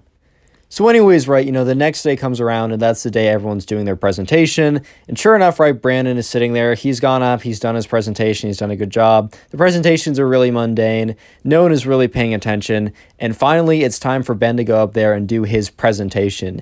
And Brandon has been sitting there the whole time, really just hoping that Ben changed his mind, even though he did know deep down that Ben, in fact, had not changed his mind. Like, he knew that Ben was just going to be on his nonsense as usual. However, Brandon was really just hoping maybe like, I don't know, Ben had an epiphany of how stupid an idea this was and decided to really buckle down and do the project last minute, but nevertheless do the project. Anyways, right, it's finally Ben's turn, and he goes up because he has to walk to the front of the room to connect to give the presentation.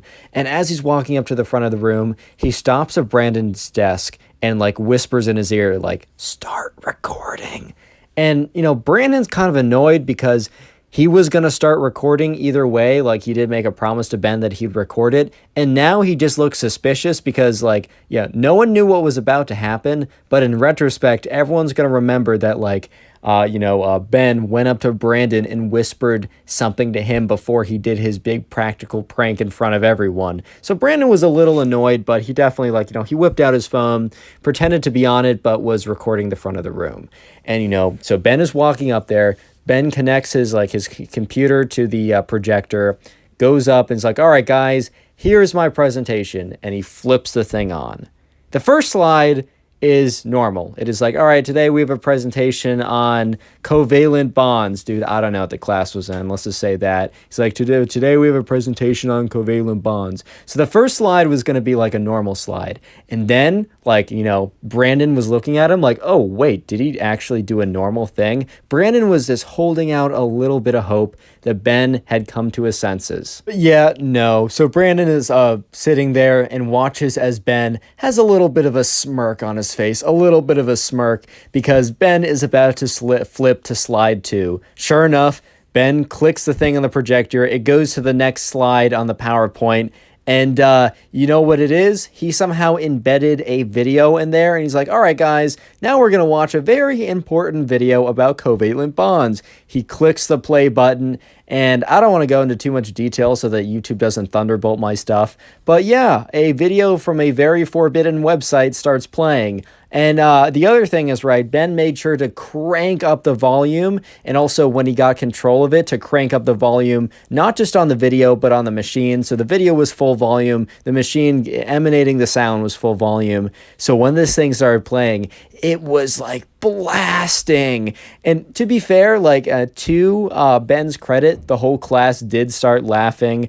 Brandon did say that wasn't going to happen. However, Brandon was very much correct about literally everything else that he predicted. Because sure enough, the whole class burst into laughter.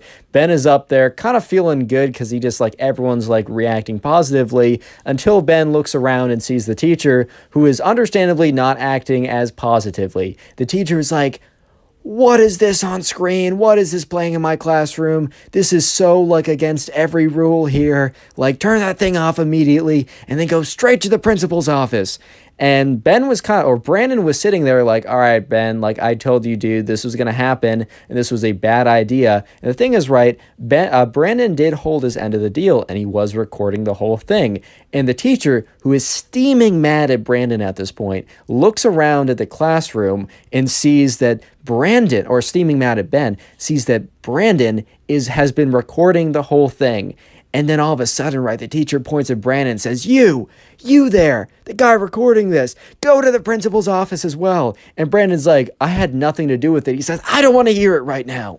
Comment teacher down below if you want to heart on your comment. Today's secret word is teacher. I'm going to heart as many comments as I can that say teacher. And while you're down there, make sure notifications are turned on. You've joined the Discord server and have followed my Instagram, which is where you submit your stories. Anyways, right, Brandon is so pissed right now because he's like, dude, I had nothing to do with this. I didn't even want to do anything. I told this kid, like Ben, that this was a stupid idea and that he was going to get in trouble. And eventually, right, Brandon catches up to Ben because Ben has already started walking to the principal's office by the time the teacher kicked him out. And Brandon comes up to Ben. He's like, dude, I'm in trouble too. I don't know why. And Ben turns to Brandon like, bro, I'm so sorry. Like, you're so right. This is so stupid. I wish I didn't get you involved in all of this. And Brandon's like, all right, well, either way, I'm involved in this, but you got to make sure that you tell them the truth that I had nothing to do with this. And Ben is like, dude, 100%, I got you. So they go in there, they go to the principal's office. And the principal's like, well, the teacher just called and told me what happened. Like Ben, like, you know that's like, you cannot do that. Like, that is a huge violation of our rules. Like, you just blasted extremely inappropriate content in front of everyone. Like, the teacher has a right to be extremely mad. You'll probably fail that assignment, and I have no idea where your standing will be in the class afterwards. And for punishment here, like, we still got to figure that out. It's like, at a minimum, you're going to fail the assignment plus whatever. So Ben is feeling pretty terrible. And then the principal turns to Brandon and is like, Brandon, I kind of thought better of you. Like, Ben has been in trouble in the past, but you're not really the type, I thought at least, the type to get in trouble like this. And Brandon looks at the principal like, you have to understand, like, I was telling Ben that this was a bad idea and to not do this. And the principal's like, I don't know if I believe you, like, you were recording it. And, Brandon doesn't admit, he said, like, Ben told me he was going to do it either way, and they just wanted someone to record it. And I said, okay. However, I kept telling Ben, like, it's a terrible idea and that he shouldn't do it. And, Brandon was like, yeah, maybe in retrospect, recording it wasn't a good idea, but you have to understand, I had nothing to do with this. In fact, I was against it the whole time. And the principal, she's looking at Brandon. She's kind of giving him a look. And she says, Brandon, I know that you weren't involved, but you shouldn't have been recording it either way. Like, that's in a way kind of promoting it. However, right, since it seems like you were very much against, like, what, your friend was doing, I don't really know. And she turns to Ben and she said, Ben, can you confirm this? And Ben says, yes, 100%. He was telling me again and again not to do it. I basically told him I was going to do it either way. He explained why it was bad. And, like, Brandon's a good kid. Please don't get him in trouble. And the principal's like, fine, Brandon, you're good. Just don't do anything like this ever again. And if anyone is going to do something stupid, instead, just don't involve yourself in any way, or we will probably, or next time, you will get in trouble. And with that, Brandon left, and Ben got in a lot of trouble. Click on the video on screen right now. I know you'll enjoy it. Just click it. Do it. Today, I got a pretty crazy story that I know you guys will enjoy, and we're going to call the subscriber who submitted this story, we're going to call him Liam. And by the way, submit stories to my Instagram, or just go ahead and follow it, even if you're not going to submit stories. It's on screen. But anyways, right, so this all happened one day when Liam, the subscriber who submitted the story, was just hanging out with his friends. So for context, Liam was in high school. He was a junior in high school, and today was a Sunday. Basically, the idea was he was going over to do a project with his friends, and his plan was just honestly just to, like, stay the night, and they'll all go into school tomorrow the next day. Normally, his parents weren't big fans of, like, sleepovers on weeknights, but they didn't really care because the whole plan, or what they thought the whole plan was, that Liam was going over there to do some work with them, and might as well just go in the next day. The thing was, right, there was no project. Liam just wanted to hang out with the boys on Sunday as well. That's a little detail that hopefully Liam's parents will not be watching this video, because Liam has said that he has not told them yet that that was actually the case. But anyways, so for the entire Sunday, they're there, they're just chilling, playing Xbox, doing whatever they're doing. And one of Liam's friends, and we're just going to call him Ben, because that's the name I always go to, man. I don't know why. Ben comes down, and he has a plate of brownies. He's like, bro, these are the greatest brownies of all time. Dude, they are so fire. Like, I put a little secret sauce in them. Trust me, they're fantastic. And, this Ben hands them out to everyone, including Liam. And Liam was looking around. And while he didn't realize it at the moment, he now realizes in retrospect. Liam was looking around, and everyone kind of had a smirk on their face. Everyone had a little bit of a smirk, and Liam didn't know why. And he was like, all right, they're just being weird. These are the boys. It happens, right? And Liam's like, all right, well, I don't really want mine now, but I'm going to have it for breakfast tomorrow. So he gets a napkin, wraps it up, and puts in his backpack, or whatever, because he did bring his backpack over because he needed it for school the next day. And, they just kind of went about their business, played more Xbox, I don't know, did whatever else they did. And the next day rolls around and they all wake up and they're all groggy because they went to bed at like 4 in the morning because high school, man, it happens. And sure enough, when Liam wakes up, he gets down. He's like, oh, shoot, I got to go out soon. He was going to go get, I don't know, cereal, have something really good for breakfast, right? But he was running late, so he gets his stuff. All of his friends were like, come on, man, you're going to miss the bus. We got to go quickly.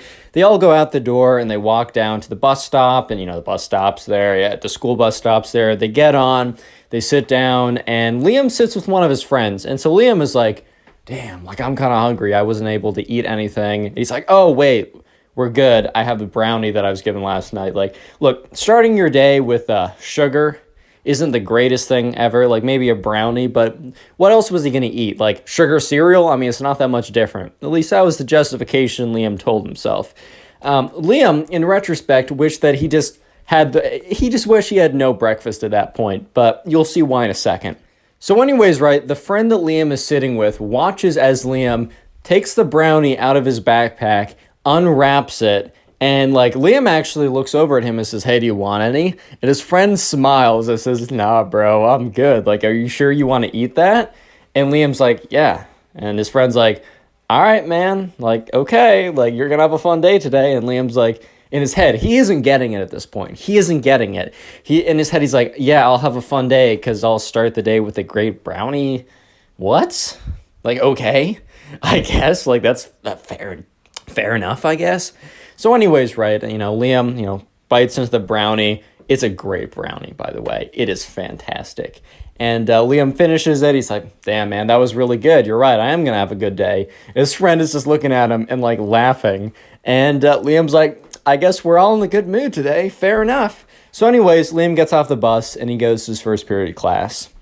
And he's sitting there in class and he's got this like little bit of a feeling start to rush over him. It's not like a rush, but he just starts to feel it a little bit. He's just like, all right, this is a little strange. This is not a normal feeling. Like, I can tell that something's up. I don't totally know what's up, but I can tell something's up. And one of Liam's friends who was with him the night before actually walks up to him after class. Because at this point, Liam's starting to feel a little weird. And Liam is just, like, kind of looking around. He's like, okay, something's up.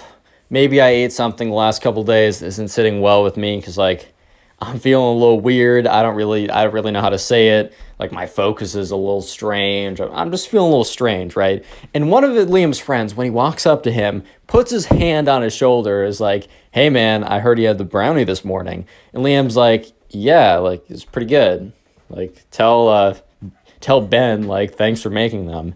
And the friend's like, dude, like, that's crazy that you ate it before school. At this point, Liam still doesn't understand what's going on. And Liam's like, bro, why is everyone saying this? It's just a brownie.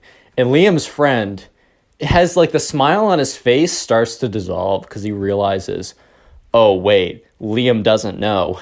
And Liam's looking at his friend as he's starting to feel the effects of this brownie, right? He's looking at his friend, and he's just like, he's starting to realize that something's up because he sees his friend's smiles slowly start to dissolve.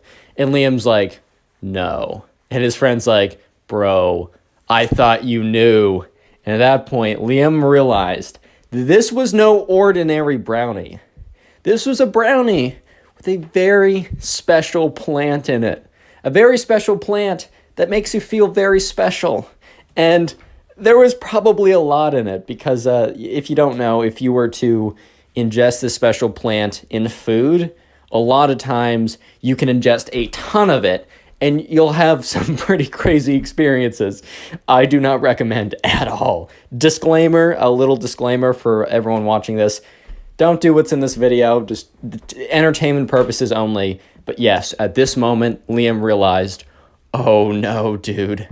I just ate a special brownie and I'm gonna be here for the rest of the, I can't get caught. If you made it this far into the video, comment brownie down below, as that's the secret word of the day. And also, if you want to help me kind of boost the channel back into the algorithm, and I know that we can do it, just binge watch a bunch of these videos. Maybe you're gonna play some video games or clean your room or write something or do art or something in the background. If you can just have my videos be playing, let me know in the comments if you're doing that. Say like, oh, I'm binge watching number 4. Like, tell me what binge watch video you're on right now. I will try hearting it and replying and saying thank you. Because the reason why we did so well a couple months ago is because you guys were watching the videos and binge watching them. And I appreciate it. I really do. Anyways, let's get back to the story, because we got a lot more ground to cover, dude. This is crazy. Anyways, right, so Liam is starting to like feel a little panicky. And let me just say that if this is happening to you, the worst thing you can do is panic, because you will panic and you will start spiraling. It's a little different for everyone, obviously, but you will start spiraling. And Liam was a little bit aware of this, so he's like, all right, I gotta calm down. He's like, as long as no one calls it, as long as I get to my classes, I get to lunch, I get to my other classes, and I just sit down and I'm not weird, I'm going to be fine. I won't be expelled. I'll be totally okay. As long as no one calls on me to answer a question. God, please. And so anyways, Liam just gets to the next class, sits down, and starts to really feel the effects of this very special brownie, right? He's like, oh, God, dude. At this point, he can't focus in on anything. Like, the sounds around him are just going crazy. It's like... it's not a great experience. Like, especially when you're in class and you're freaking out, it's not good, right? So he's sitting there, and then he feels a tap on his shoulder. He's like, he looks up all startled or whatever, and he sees the teacher. In his head, he's like, oh my God. And then he hears the teacher say, like, Liam, the bell rang, did you not hear it? And Liam's like, oh, sorry, grabs his backpack, quickly runs out of the classroom. Doesn't sprint or anything. He's not going to do some like Naruto run, just dash out of there or anything. But he got his butt out of there pretty quickly, is what I'm trying to say. And he gets to the lunchroom. He finds his friends. He sits down. He's like, boys. And they look at him. He's like, boys, I need help. And they're all like, bro, I thought you knew, like, I'm so sorry. Like, I just kind of like, I know I didn't say it explicitly. I just implied it. Everyone else got it. I'm sorry. And Liam's like, dude, it doesn't matter. You're fine. What matters is getting me through the rest of the day. And the good thing was that Liam had one of his boys in all the classes coming up. So he had 2 more classes and he had a friend in both of them. So he's like, all right, we got to stick together. What was I saying? And then his friends are like, oh, okay, we got to take it over from here. So anyways, the plan was that Liam was going to stick close to the other 2 friends, and that hopefully by the last period, it's going to wear down. Because at this point, Liam was not even responding that well. They're like, all right, hopefully this is the peak. And one of the friends turns to Ben and is like, bro, how much of this special ingredient did you put into these brownies? And Ben's like, dude, this is supposed to knock us out for like a day. And they're like, bro, why? And Ben's like, I don't know. I thought it'd be fun. So they got a little problem on their hands. And the rest of the story will be told from a mixed perspective of both Ben and the friends as well as Liam, because Liam got the full story a couple days later from them. So anyways, right, Ben and his friends are moving Liam to the classroom. And they're moving him there, and Liam, thankfully, is not doing anything too crazy. The good thing is that, he's very, he's not freaking out. He's not, super jittery, which could have been an outcome because of the stress of the situation. And the levels of secret sauce, Krabby Patty secret formula that was in that brownie. There was a decent chance he would have been completely freaking out, but he was actually staying pretty calm, pretty cool and collected. However, if you asked him something, he was more or less non-responsive. So they get him to the classroom, and the teacher's like, hey, Liam, hey, Ben. And Ben is like, hey, Miss Johnson, how's it going? And trying to make up for the fact that Liam did not even acknowledge anything. And Miss Johnson's like, oh, very good. Sit down, guys. We have a lot planned for today. So Liam and Ben, they sit down, and Ben is just thinking to himself, oh my God, please be a chill day. Maybe be a movie day. Maybe be a day where, we're just looking at the textbook. And Miss Johnson is like, all right, class, so I'm going to split you guys into groups, and we're going to have a trivia war. And Ben was like, no, dude, no. This is like the worst possible outcome. This is legitimately the worst situation besides Miss Johnson walking up and being, hey, Liam, how much Krabby Patty secret formula have you been having recently? Like, that would have been like slightly worse, but this was up there.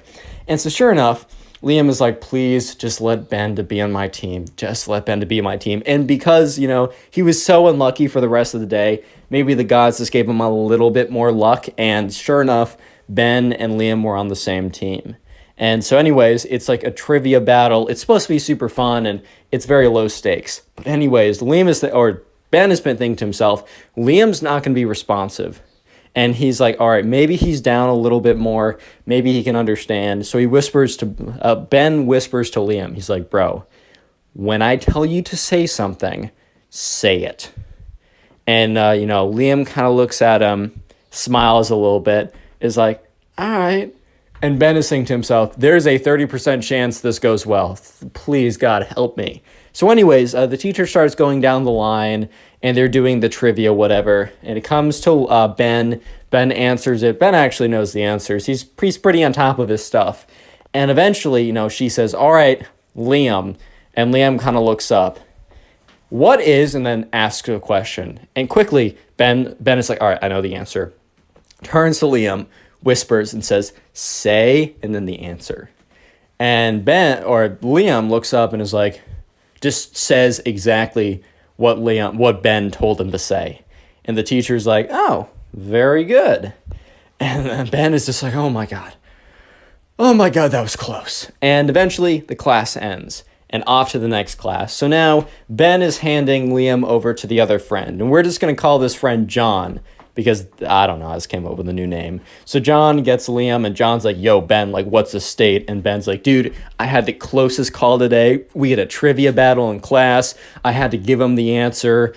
Oh my God. And thankfully, right? Oh my God, my voice just collapsed. Sounded, yeah, I'm going to replay that. I just had like a thing of phlegm stuck in my throat, and it like somehow manipulated the voice waves to make me sound, I don't even know what I sounded like. But anyways, right, eventually it is Liam and, what do I call him? John? Yeah, John, this friend. They get to the next class. Thankfully, it's like a lecture class, so it's literally just John and Liam sitting there, and they're just listening to the lecture. Obviously, Liam's not retaining too much of the information. But by the end of the class, Liam turns to John. He's like, bro, I think I'm doing a little better. What just happened for the last 2 hours? And John's like, bro, we got you through it. You don't need to worry about it. So anyways, right, and Liam's like, dude, I still got to go home to my parents. And John's like, shoot, like, do you think you can do it? And Liam's like, yeah, no, I got it. So eventually they get back in the bus to bring them back home. And Liam's sitting on the bus. He's hyping himself back up. He's sitting next to Ben, and Ben's like, bro, I can splash you with cold water. And Liam's like, I don't think that's necessary. And splashes him with cold water. And Ben's like, bro, you're going to need everything. And Liam's like, okay, I didn't ask for the splash of cold water, but I appreciate it. In fact, it actually did help him out a little bit. And he got back home. And he was actually doing pretty well. He held an entire conversation with his mom. He went straight upstairs and fell right asleep. And he slept for like 12 hours that day just to wake up the next day. And he's like, okay, back to school. And anyways, right, he didn't get in trouble. Liam survived. Moral of the story is please make sure that there's no Krabby Patty secret formula in any of your breakfast if you have it before you go to school. Yeah. All right, leave a like, watch another video. Click on the video on screen right now. I know you'll enjoy it. Just click it, do it.